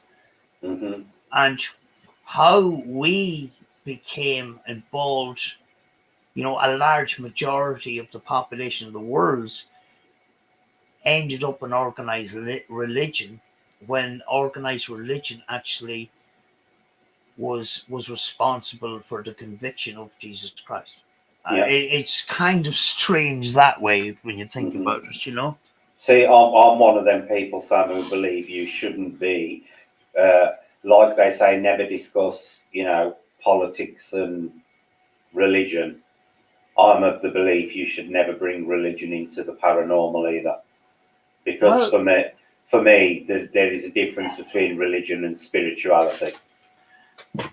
There is that, but we've had the Padre Pio, who was made a saint not so that long ago, but Padre Pio would have lived in our parents' time, in our parents' generation. And the reason why he is so important to them is because of the documented miracles that happened. And one of those miracles, and one of those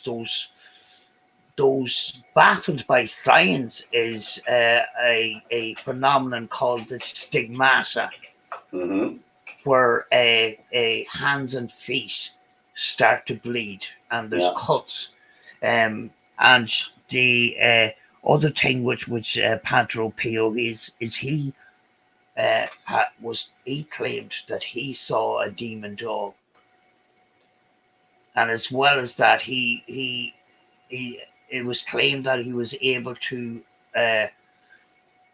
sort of alter time. He was kind of like in two places at once at times.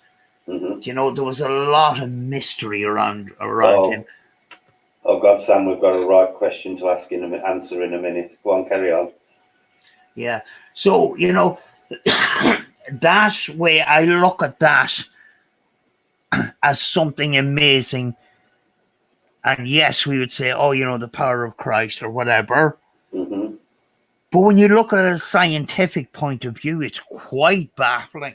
Yeah. And the fact that he died and did not decompose, do you know, is one of those baffling cases, you know? Yeah. Are you ready for this, Sam? I might be. I'll answer it first and then I'll let you answer. James says, Brett, where do you think we as the human race actually came from? Do you think evolution, or do you think we are an experiment by alien beings? Right. Oh, God, I'm going to think I'm a conspiracy theorist now. I actually believe, James, that it's a combination of both.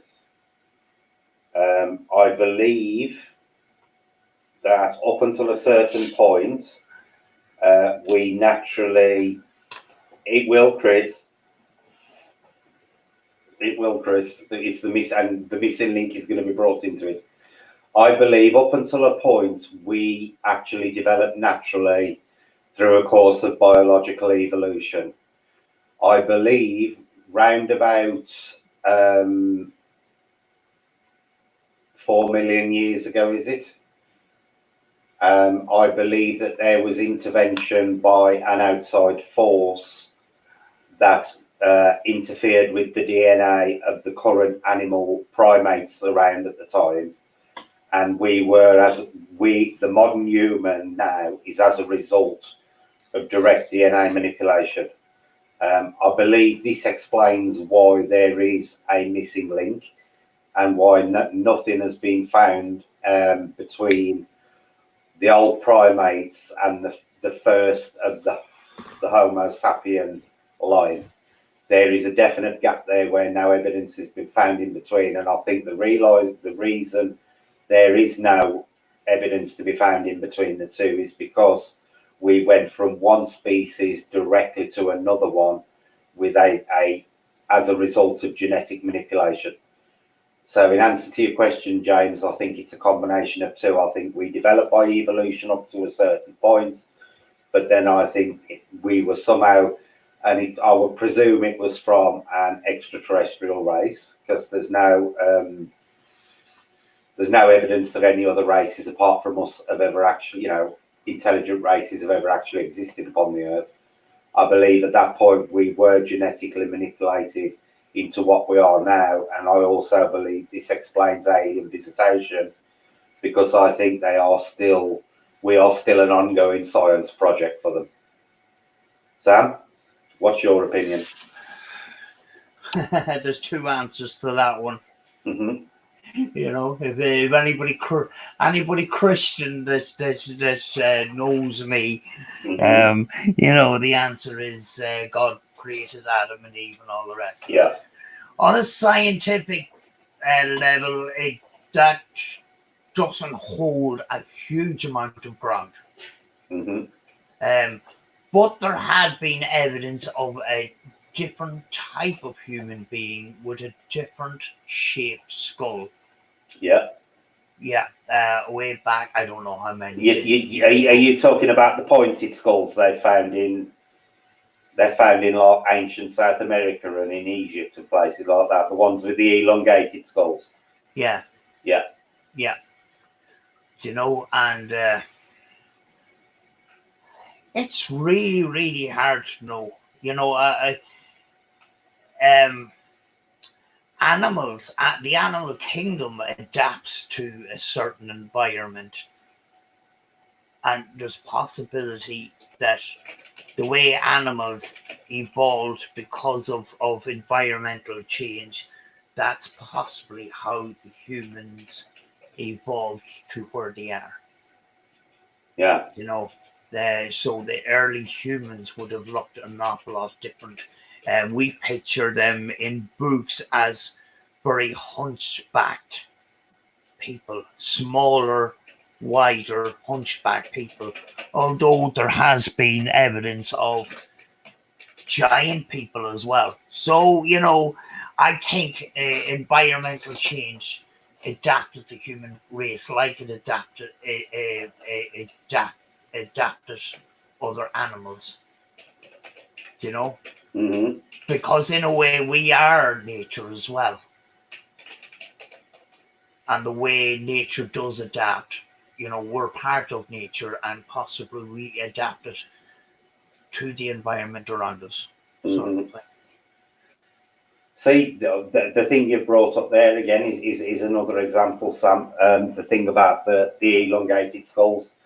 What is interesting with that is there is a lot of history that has been uncovered by the civilizations of the time who actually worship these beings as gods, and they are always described as gods from the heavens, sort of thing. And that again tells me, you know, that they've returned again and again. But I do believe the missing link is explained by the fact that our DNA was actually manipulated. And I don't believe they will ever find a missing link because there isn't one to find. There are even weirder theories out there where people believe that Bigfoot is actually some kind of scientific observer for extraterrestrials. There is all sorts of weird and wonderful stuff coming, you know, that's doing the rounds at the moment. But personally, I believe modern man is as a result of initial, you know, biological evolution. But then at some point in time, and I believe it to be around about 4 million years ago, I think it is where the gap is, where that manipulation took place. It's you know, the development certainly accelerated a lot faster than what it would have done normally, which to me the only logical conclusion to come to is there was some kind of interference where the DNA was messed with. Yeah, I mean, like you hear the stories of the Stone Age man. Yeah. And when you think about it, because they done a lot of hunting and they used a lot of spears and stuff like that, they possibly could have been very a lot stronger than the modern human being right now, you know? Oh, it looks like you've pulled Sam in the chat. Oh God. Lee's really impressed with your picture. He says he's going to grab his coat now. He says, who's the hot chick in the picture? Is she Welsh? I said, no, she's Irish. Yeah, that picture was only about 4 years ago, and I put on an awful lot of weight. You know, it's just when you start getting ill, you change very quickly. Yeah, I'm exactly the same. I've piled a load on. Sammy's got to come off again. I want one of them slugs. You know. But yeah, I've got to lose some weight as well. Seriously. Okay, yeah. Let's change the picture again. So I'm somebody else. There you go, Sam. You can talk to a raptor now. Jurassic. Being that we're talking about evolution, I thought we'd switch to a raptor. But yeah, what's your opinion on the crystal skulls, Sam? What do you think the crystal skulls are? There's two theories. One of those theories is that they're actually genuine. The other one, under scientific examination, it was believed that some sort of tool was used to craft the skulls. It's hard. It's really, really hard to know. If there's other people that examine the skulls and believe that there's no way that human tools had made these because of the markings and stuff like that. Others debate this. I know that a couple of them have actually been debunked now, and they've actually found evidence that they were created with tools of the age, but there's a couple of them that they can't debunk. Right. What is your opinion on the theory that they were actually communication devices? Because a lot of people that believe that they were actually alien communication devices. That is a tricky one, because it's interesting the fact that they're crystal, and crystal is associated with transmission, radio transmissions and stuff. Yeah, but why a human skull? Do you know why? Yeah, I see what you're saying. Maybe it was because, you know, they knew that humans would relate more to the human skull than they would have to an alien skull. Yeah, but you know, I'm just wondering why the skull? Why not a head with features and stuff like that? Why did it have to be the bones in a human skull? You know what I mean? So many weird questions. It's a strange one. It is a strange one. I believe one of these skulls was found in a jungle in an abandoned town, or it was something like it was like a pyramid, but it was found in a wall in an abandoned city or something like that in the middle of the jungle. I think there's apparently I think there's 13 of them, if I remember right. There's quite a number of them, but I know some of them that the museums have since been studied, and they have been proven to be man-made. But some of them they can't prove one way or the other. Actually, there was one debunked, you know, by putting under the microscope, and they had seen the markings that would only been done with an electric tool, like a Dremel type device. Mm-hmm. You know, and microscopes would be able to look deep into micro scratches like that. Yeah, well, that is how they've disproven them. They found the grind wheel, the polishing wheel marks on them, and that's how they know they're modern day fakes. Some of them. Yeah. He's a wacky and off the cuff one. The giants where ladies go and lie on his willy, Sam, for fertility. Do you believe that could possibly be genuine, or do you think it's more down to a form of mind over matter where they've convinced themselves into being receptive to getting pregnant? Yeah, mind over matter is a big thing with the paranormal and a lot of things.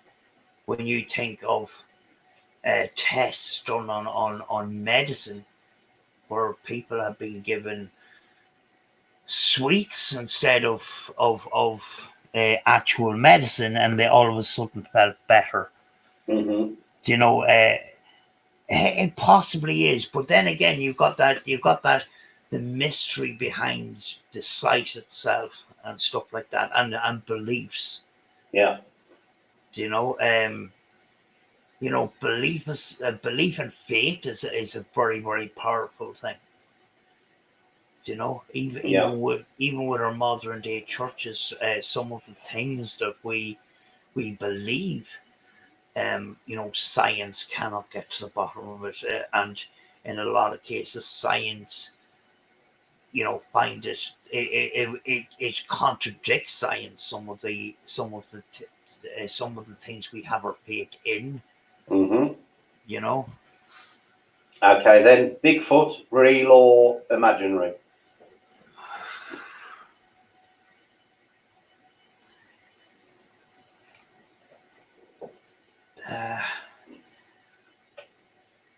There's, there's been lots of sightings, and possibly some of those sightings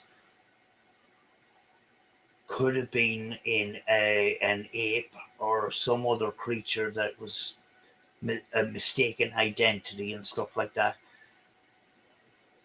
But it's a difficult one because it was humans. People have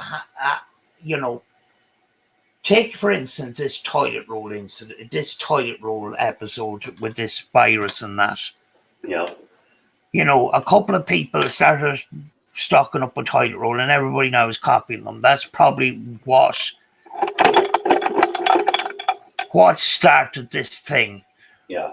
So could we bring the toilet roll thing into the belief that Bigfoot was possibly mistaken identity and it spiraled out of control? I don't know. I've seen fakes. I've seen some questionable stuff. Mm-hmm. I've seen a video, and you've seen it too. And you say that the walking manner cannot be human, but there was a kind of a stragger in it that just doesn't look like an animal, to be honest with you. Mm-hmm. I think you mentioned that video in another stream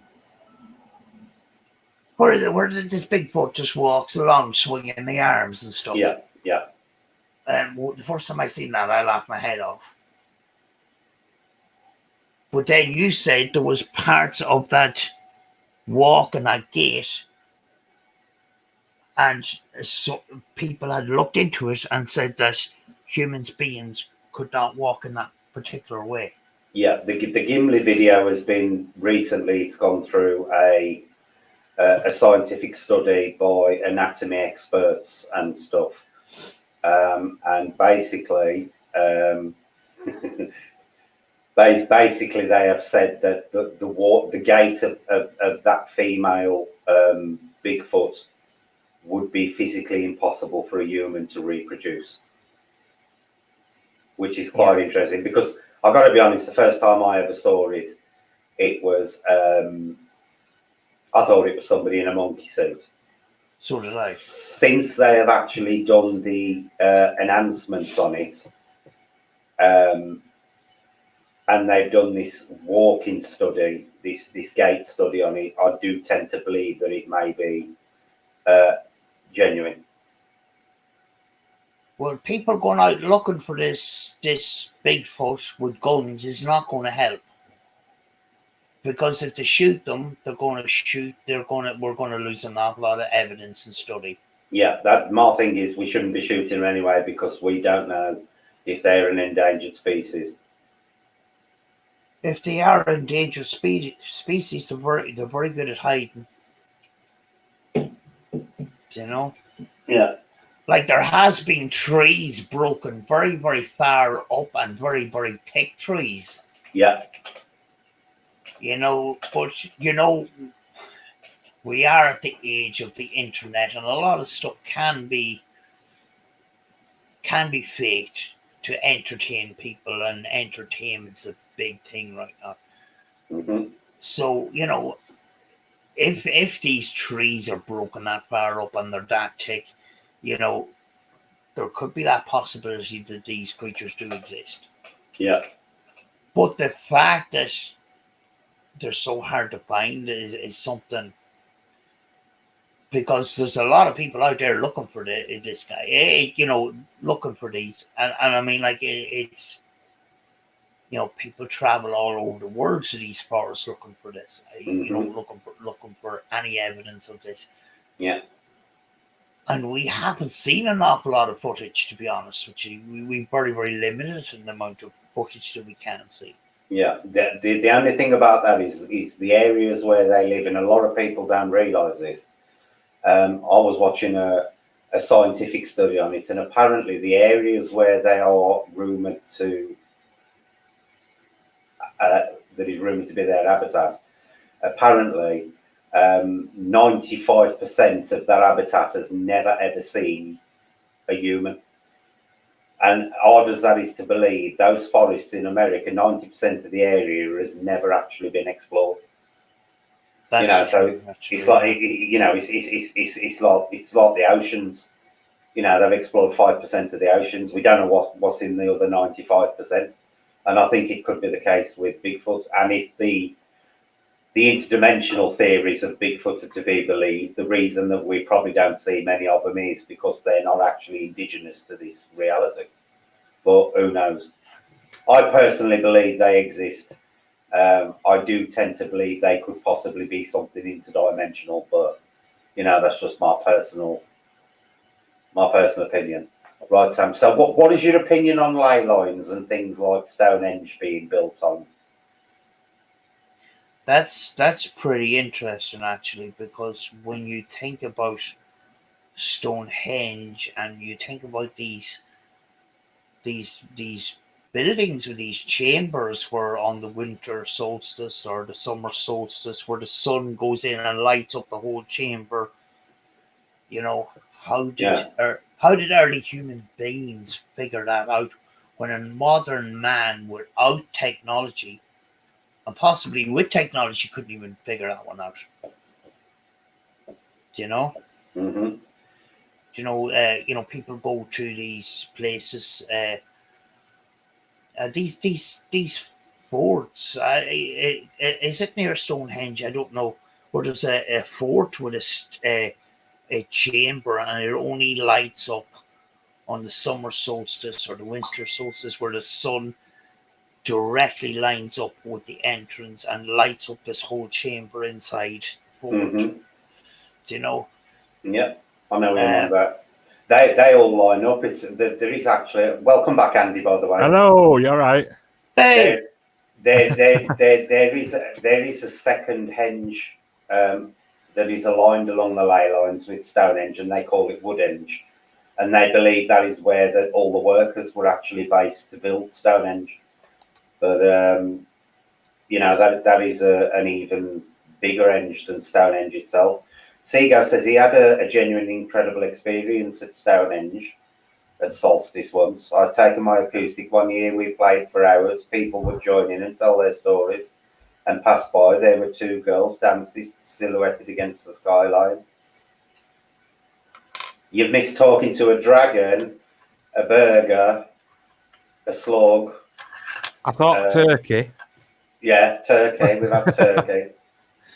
I didn't even realise you'd pop back in the room, Andy. So you just messaged me. I've literally just got back. Yeah, the clown in the wood was a bit dodgy, like. But it genuinely felt magnetic, like I was connected to the ground, and it felt regenerative. See, what do you think the purpose of Stonehenge is? You two, start with Sam.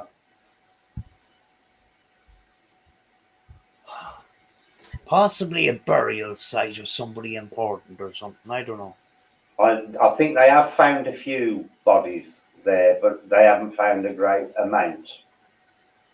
What do you think Stonehenge is, Andy?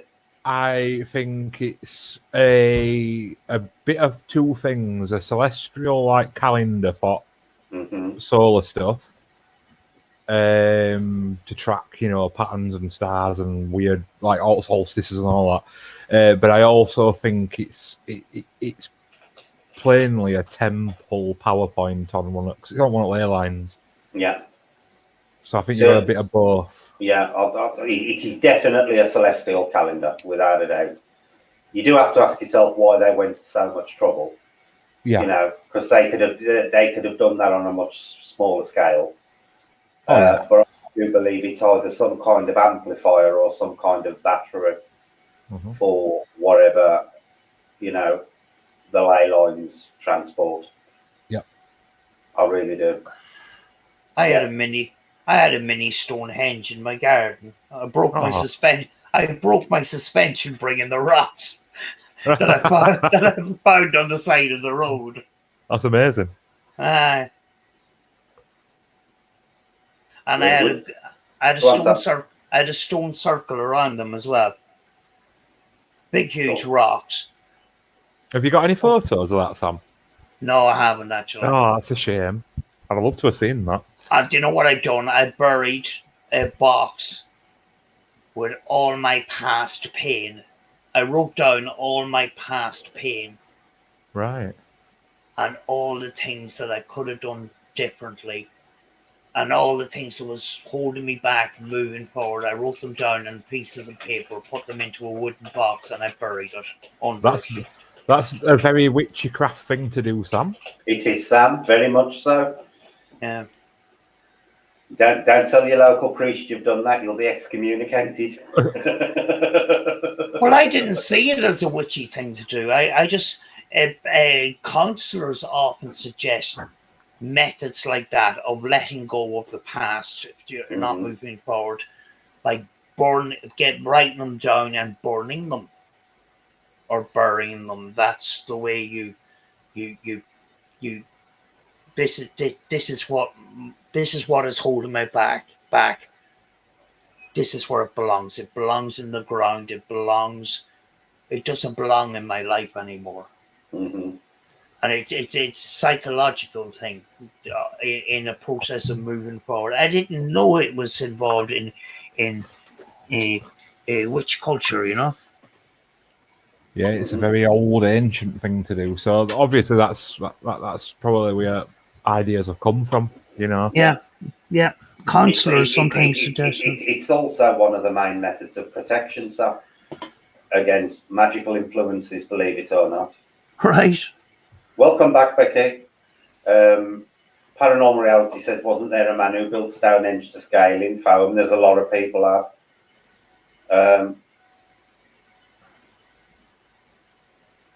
Lee says, Brett, how do you ask a question here without sounding rude and out of order?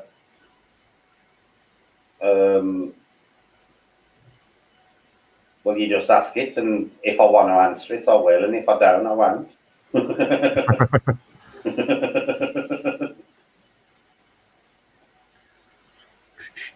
Somebody just asked how wide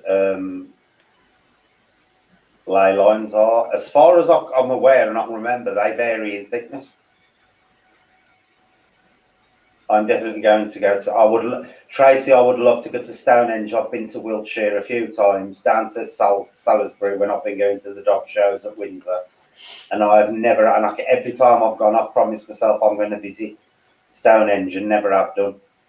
So you know, if I can get transport, once I've got some money together, I've said to Jace one day when if we can get his mother to look after the dogs, I'm going to rent a car and we're going to go down to Stonehenge. Because it's definitely on my bucket list. I've been to Glastonbury Tor. Absolutely love Glastonbury Tor. But never been to Stonehenge. And it ain't that far away, to be honest with you. Have you ever been, Andy? I ain't, no, unfortunately. I would like to go, though. Have you ever been, Sam? No, Stonehenge is in England. I've only been in England a couple of times. Yeah, I know, that's why I asked, because I know you've been over here. Yeah, no, I was on a school tour years ago, and then I had doctor's appointments. So I've only been to Brighton and very, very near where Orbs Random lives, and I didn't know at the time. That ancient village that I was in and I filmed, that's the only places I've been, you know. And we did do a tour around the town. I filmed that, and I didn't bring any paranormal equipment because I thought I would get some hassle at the airport and that. Yeah. So I took out an app in the cemetery. It didn't turn out a great video, to be honest with you, but we thought we would just give it a try anyway, seeing as we were over here, and Quite a fascinating village. I can't even remember the name of the village now.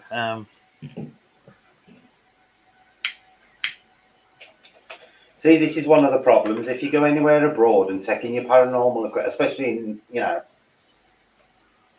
today, today's age, you're worried, they might think you're a bloody terrorist or doing something with loads bombs. of black, Up, loads of black boxes with antennas sticking out of them and red lights. Can you imagine if they scan your hand luggage and see all the wires and little boxes and stuff? Circuit board. There was a case last year where police were involved in a suspicious object, and they had done a controlled explosion, and apparently it was a paranormal investigating team that left a static detector or something behind them. Yeah, it was all over Facebook. I think they used water cannon or something like that, but I found out later on that it was some sort of static detector device. But some of our equipment do look kind of suspicious and that's why I didn't. I brought a radio with me, but I had left it in the hotel. So rather than walking the whole way back to the hotel, I decided, I have apps on my phone. I'll try an app, but I made an absolute mess of it. Yeah, I've always been a bit worried about taking, things abroad. Because when we went to Florida years back, I was going to take some stuff then, but I was a bit worried that we were going to get, searched and stuff. And oddly enough, the 2 times we went, it was the wife who got searched and not me, which I found rather funny. Yeah. But it is. But Stonehenge is the one place I'd love to go. It's definitely on my bucket list. Like I say, I've seen the pyramids in Egypt and never seen frigging Stonehenge in my own country. It's a bit bad, really. In our country, actually, Philip from Paranormal Tech went to these kind of mounds, and they turned out to be really ancient buildings. And when they were discovered, there was actually bodies inside in these buildings. All right. Yeah. There is another. There's two. No. Sorry, Sam. There's 2 of these buildings, and the other building is still buried under soil. Mm-hmm. They had excavated one of them and Philip goes to the key holder, which is a woman that lives up the road and that. Yeah. He tends to go into all the details before he goes to some of these places and that. And I think you give a deposit for the key. You go in and you do what you have to do, and then you come back and you get your money back once you get the key back and that. Yeah.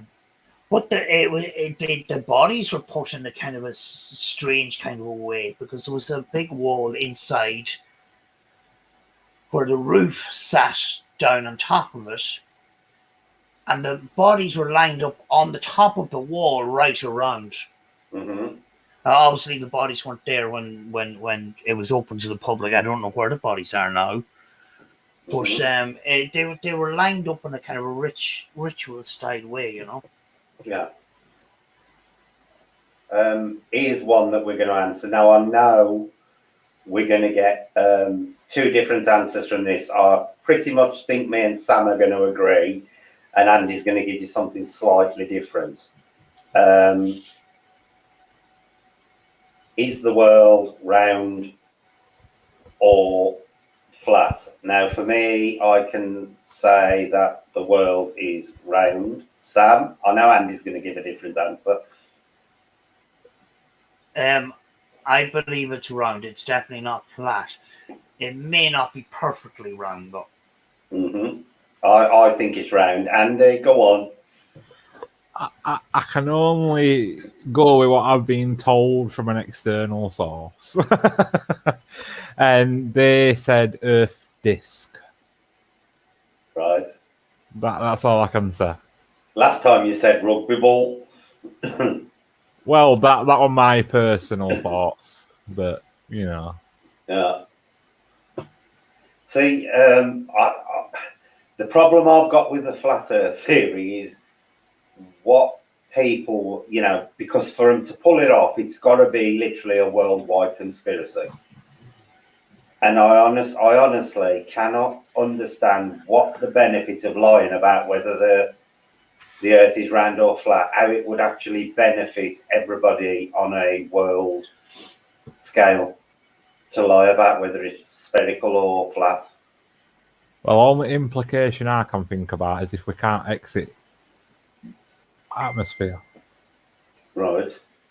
So lying about it is the best way to go, because if you can't prove one way or another shape of it from an outside source, Yeah. let's face it, there is no true picture of Earth from space. Mm-hmm. They're all everyone is a composite. Mm-hmm. Then it kind of suggests, you know, why haven't they got a true full picture of it? Yeah. You know, I think it might be that the fact that it goes deeper. If they had to lie, it goes a lot deeper than, you know, what is out there. Then is it nothing? Is it all just false programming? What could it be? You know, I think that's the only reason I could come to. And it's the one fact that people think, oh yeah, we are free, we are floating in infinite space. There's got to be life out there. It's a bit easier to accept than that we actually might be alone in some sort of fucking program. Yeah, quite. The other thing about this, right, is the Earth could have been broken off from another planet. Now, we learned in school about the solar system and stuff.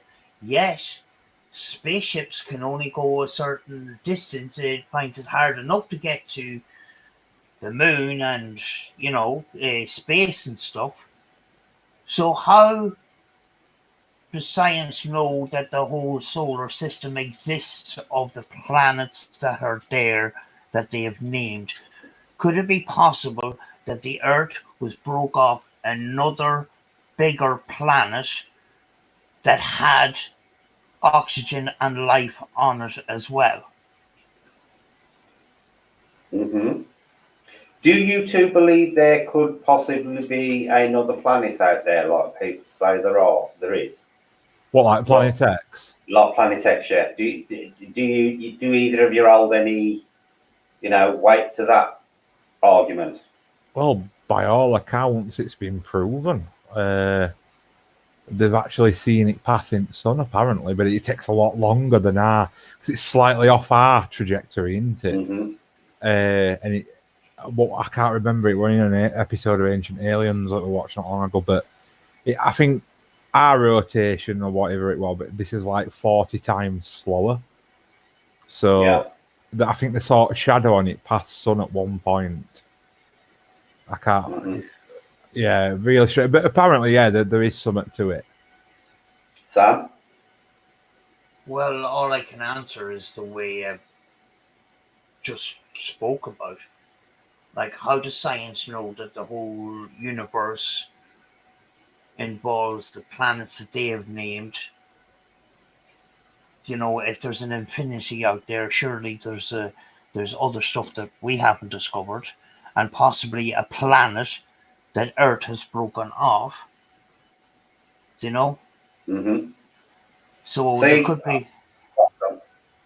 So there could be another planet with similar life out there to us if our planet is broken off from another planet, like. Yeah. Do you know? See, I believe that there possibly is another one out there because I know they've done a lot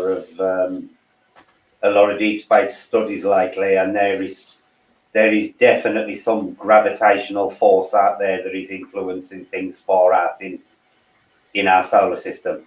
There is definitely something out there.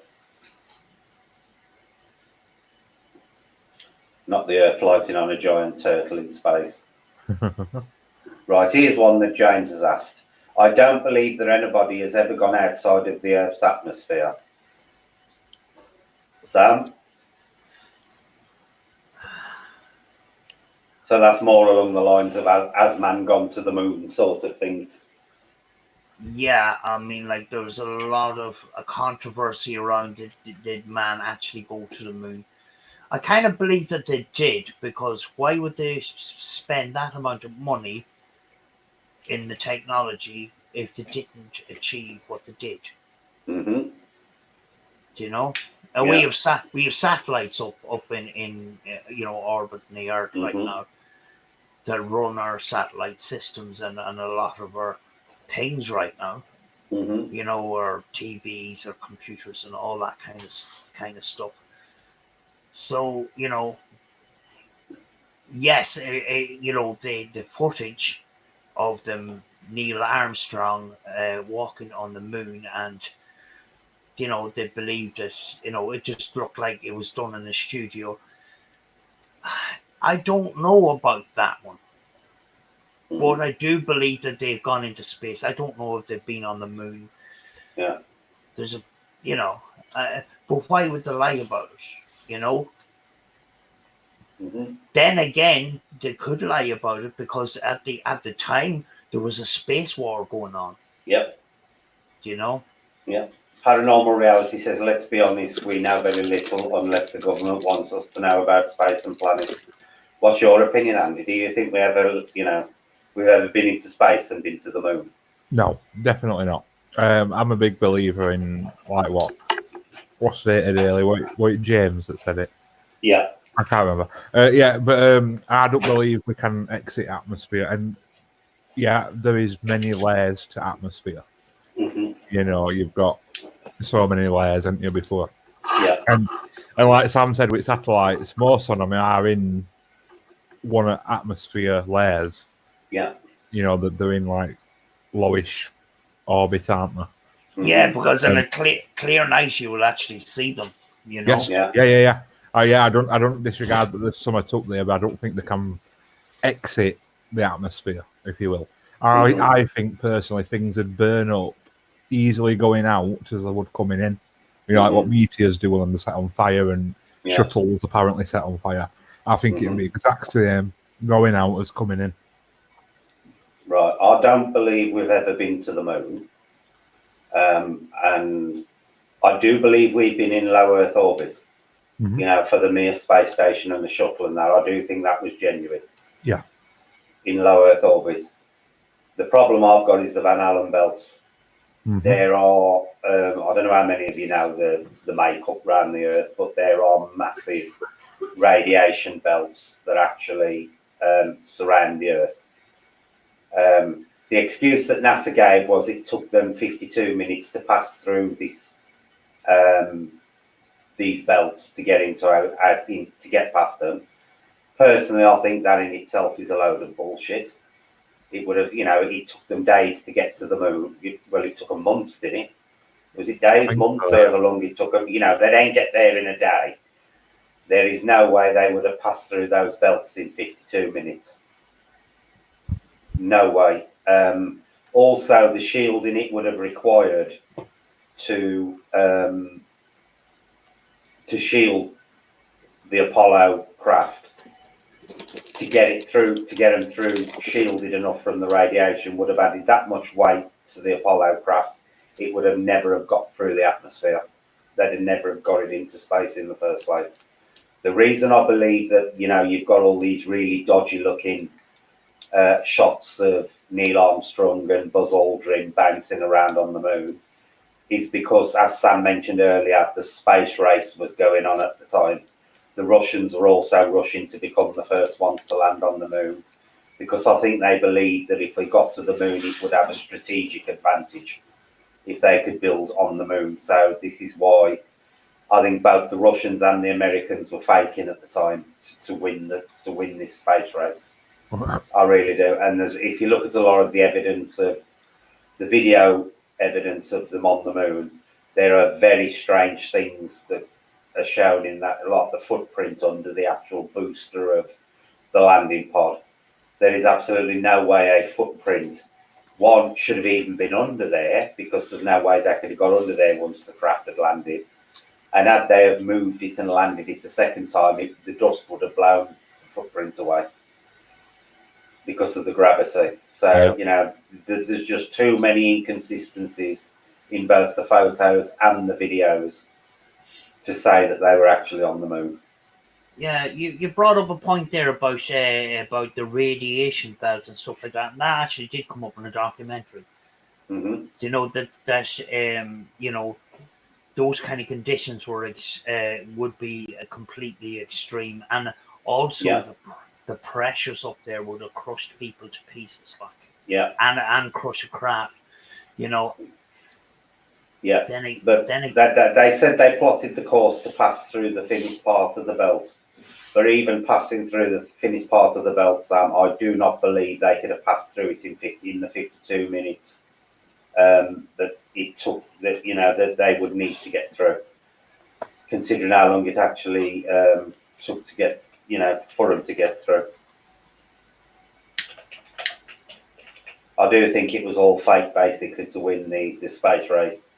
And I think had the Americans not got their film out first, the Russians would have been a week so behind them. I really do. And the other thing is that if you think about it, look at all the computing power they actually used just to put the shuttles into orbit. You know, when you've seen pictures of NASA control at Houston or, you know, in Florida, it's like a room with 100 people all sitting at different computers. Now they apparently put the men on the moon, which is 200,000 miles away, using computers that have got less computation power than a modern day calculator. Yeah, I think the technology physically wasn't possible in '69. I seen a video from Linus Tech Tips, who does a lot with computers and that, and he actually was taken around a NASA museum, and he got to hold one of the CPUs, and those CPUs were made by women who wove and wire, and actually the work that went into it was so intricate, and one false move would have destroyed the whole device. Yeah, I mean, these things were quite big, but the work with the wiring and stuff like that. But at the end of the day, they were very, very simple. You know, the power that they had back then was not an awful lot. Like, it was big and bulky, but not very good. Yeah. You know, and it's just the technology thing. I do genuinely believe that they were trying to build the technology to get to the moon, but I do think that they reached a point where they realised there was no way they could technically achieve it. And I think the Russians got to the same point, so in the end it was very hastily faked. Because I think at the end it got to the point where who could fake the video the fastest. You know, I think they both got to the point where they realised it was physically impossible, so they both started to do these. They were literally nothing, you know, they were films. They were making movies, I think, at the end. Yeah. After all the money was spent. And you know, America was a big country in the making of films. You know, and it's possibly that you could have used that resource. You know, it was the moon buggy on the moon that kind of sparked a lot of controversy. That made it that the people that actually didn't believe that it was actually a proper moon buggy. It didn't look right, and it could have been done inside in a film set. Yeah, there was a couple other bits and pieces that people had noticed, and I can't remember exactly. But yeah, it's difficult one, and possibly nobody wanted to lose at that point. So, you know, as you says, who could fake the best? You know, and the Americans had a lot of resources, you know, at the time with filming and that, you know. Yeah, I've got absolutely no doubt that, you know, they both countries spent billions or millions or whatever it was at the time building technology to genuinely go to the moon. But I do think they hit a point where they realised it was physically impossible. And I don't know whether it was the Russians who came to that conclusion first or the Americans. But I think whichever one it was, the other side suddenly realised that this was the case, and they both realised they had to fake it very, very quickly. And it was more a movie race than a space race at the end, I personally believe. Well, the thing is as well, a lot of taxpayers' money went into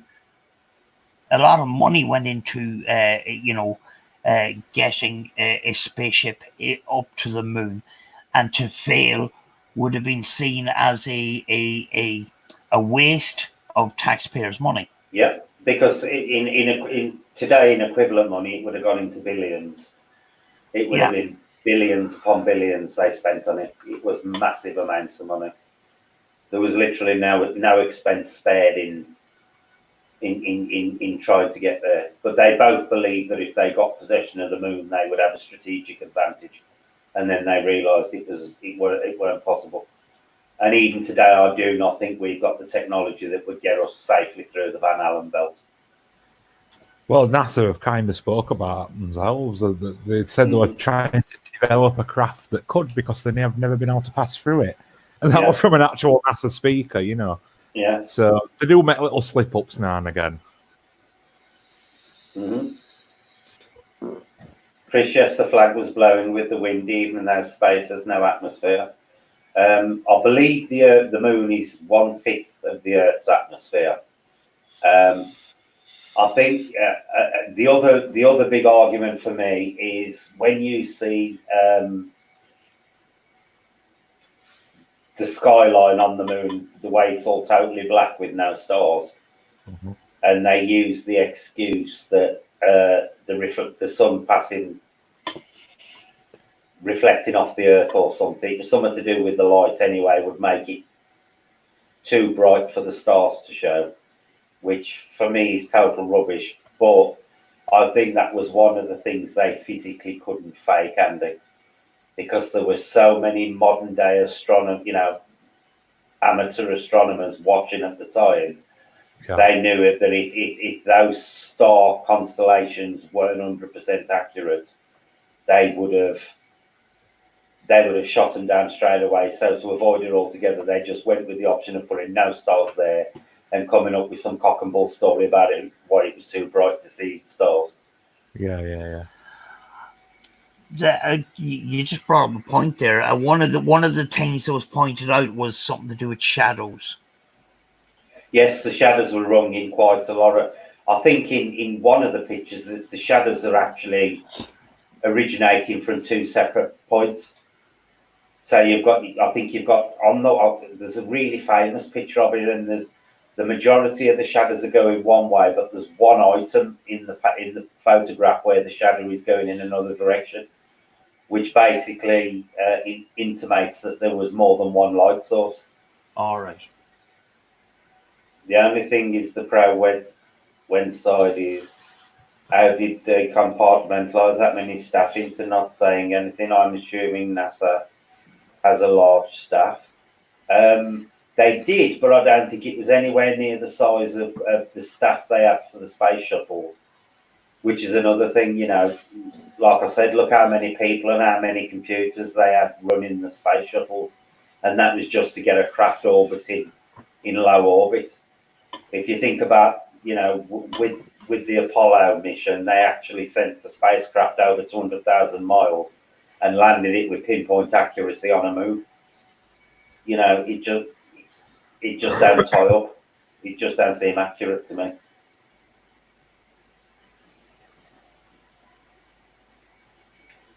Well, that's interesting, Becky. I've never noticed that. One of the astronauts on the video is see-through at one point when he walks past the shuttle.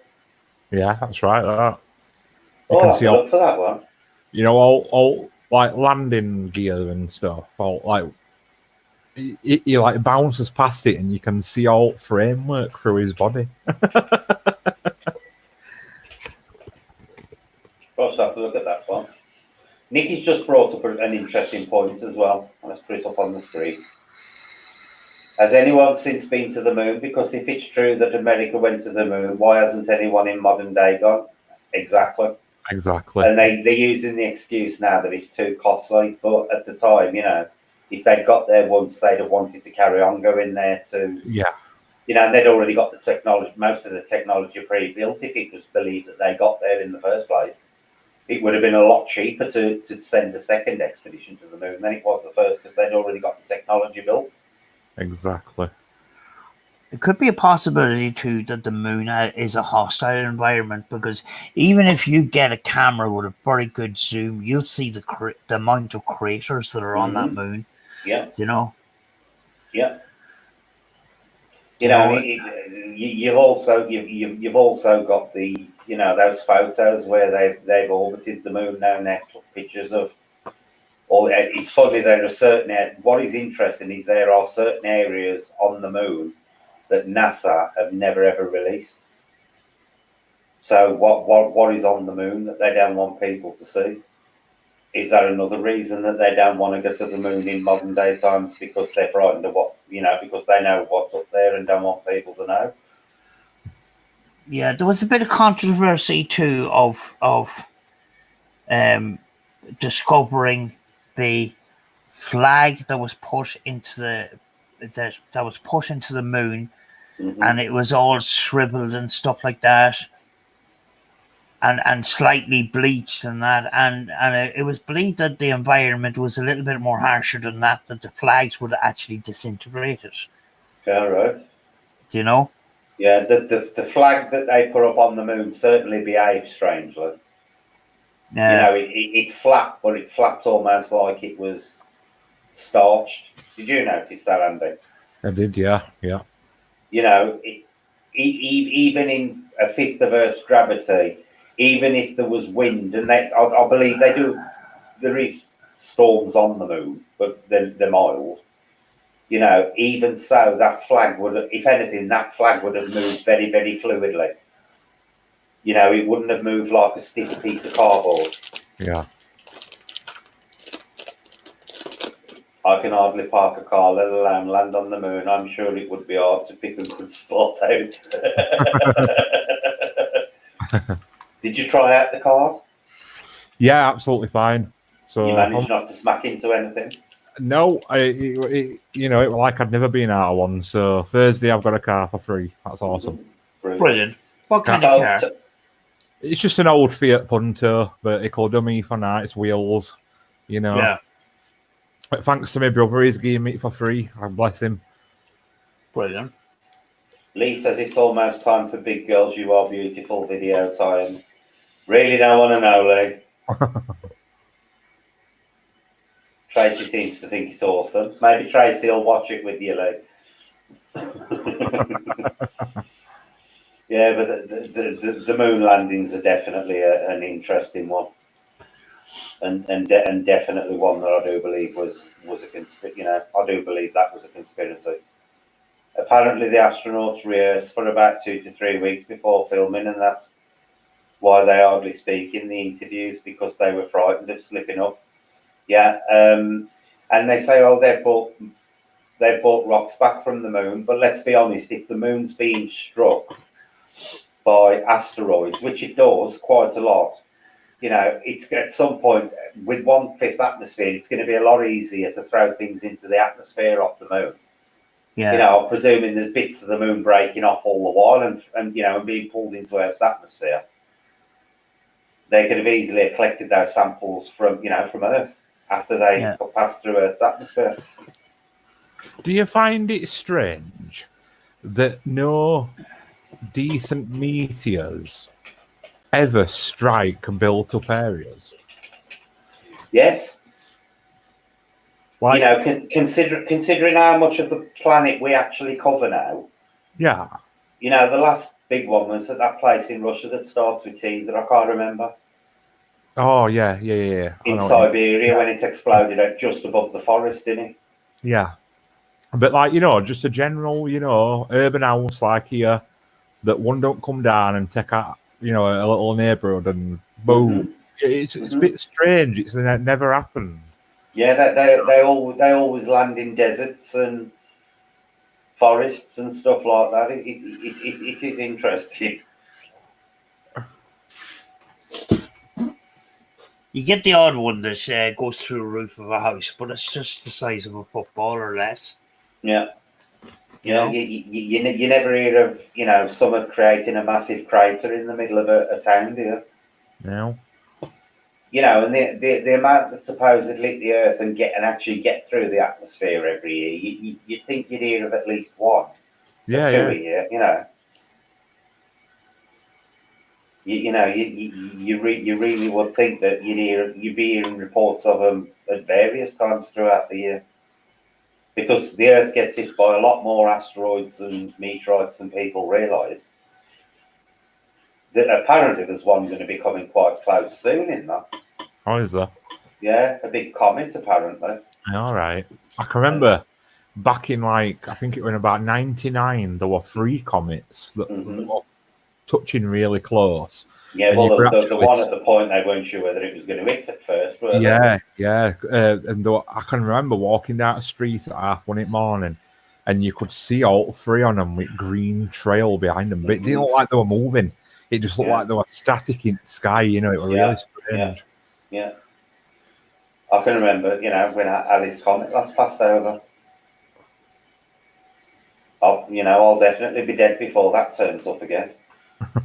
Unless they, you know, invent something fairly quickly on how to extend your life. Paranormal Reality says, I have a theory about this. EMF is higher in built-up areas. I think it may repel space objects, so now it's in populated areas. Just a theory, though. What do you think of that one, Sam? Sorry, I missed that. Paranormal Reality says he has a theory about EMF being higher in built-up areas and that it may help repel space objects from hitting populated areas. Repel space up. I don't know about that. I mean, like EMF being that powerful of force, I don't know. Andy? It's an interesting concept. I think it's an interesting concept, but I think, like Sam, I don't think the fields generated by built-up areas would be enough to deflect something that's coming through the atmosphere at about 50,000 miles an hour. Yeah, it's an interesting one because, you know, we're talking about you know, the possible manipulation of magnetic field and stuff as well. You know, because let's be honest, a lot of meteorites do contain metal. You know, so technically, if there was a strong enough magnetic force, it could deflect the metal ones at least. But how would you, like, if you broke it down into just simply viewing it? So if something were coming towards us now, and it were literally coming, how close would it get before it deflects away, and would you be able to visually see that? Well, exactly. It would have to be close to the populated area before that field kicked in. So you should be able to visually see if it were to be deflected. Yeah. And that'd be interesting to view, wouldn't it? There's something bouncing away in midair. That'd be cool as hell, that, like. Yeah. To be honest with that, I don't think we've got a generator on the Earth powerful enough to counteract the inertia of something coming through the atmosphere. But that's just me personally. Very interesting. Yeah, 9 times out of 10, you know, a big meteor is almost fully burnt out by the time it gets into the Earth's atmosphere. You know, but we do have these big craters out in the deserts and stuff like that, and they don't seem to hit big towns. You know. Yeah. It always seems to be deserts and forests or in the sea. Well, they've proven now that the asteroid that hit the Earth that killed off the dinosaurs landed in the, you know, in the Bay of Mexico, didn't it? In the Cusi whatever part of the sea. That's where it hit. And apparently, of all the places on the Earth to hit, it was one of the worst places it could have actually hit. They've said added to it a couple of 100 miles either side. You know, the dinosaurs probably wouldn't have gone out of existence. They wouldn't have gone extinct. It was because the sea was so shallow where it hit. Yeah. Well, you think about the coverage of the Earth. Most of the Earth is actually water. Mm-hmm. You know. Yeah, added to a more deeper part of the ocean, it would have just been absorbed by the water. Obviously, there's still been, you know, a lot of disruption, but it wouldn't have caused a world extinction event.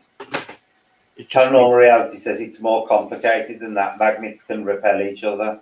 Yeah, but the problem with that is paranormal is electromagnetic fields tend to form in a very distinct shape, like random magnet. They're like two ovoids in they side by side, and so Yeah. you know that I don't think they would actually. I don't think any population would be generating a magnetic field to go high enough into space, because the lateral width of it would be absolutely humongous as well. Yeah, and when you think about it too, if you go beyond 5 meg, the EMF that's produced from electricity and power stations and stuff like that, that EMF is actually harmful to humans. Yeah. And if you were to consider a high enough dose of EMF that would repel Good night, Nikki. an object, that EMF would actually kill the humans. Yeah, that's actually a good point, Sam, because even, you know, even at quite low levels, people would be hallucinating if the EMF levels were that right. Yeah, anything above 5 milligauss is actually harmful to humans, and that's why our EMF detectors ring off with a red flashing light. Mm-hmm. You know, these digital ones that we have, they flash red. That is a harmful reading, anything over 4 or 5 milligauss. You know. Mm-hmm. You know, there is natural EMF. There's a natural EMF of the Earth's magnetic field, which is actually a good EMF that keeps life in balance. But man-made EMF is actually quite harmful. Yeah, definitely so. Right, guys, I think I'm going to call it a night on the stream, because we've been going 9, 10, 11, 12. We've been going over 4 hours again. Yeah. Thanks everybody for coming into the stream and joining in with the conversation, because you do help make the streams. You really do. I'd like to thank Andy and Sam for coming on as guests tonight. Thank you. Been a really good discussion again. But I am going to say good night here, because, like I say, it's well past 1 a.m. now. So, and we've been going for 4 hours, so it is definitely time to call it a night. So, thank you again, everybody. We'll be doing another stream on Friday. Hopefully, we can be joined by Andy and Sam. Topic yet to be discussed. Hope you enjoyed tonight, and we will see you all shortly. So, thank you all again, and good night. Good night, everybody. Good night. Night.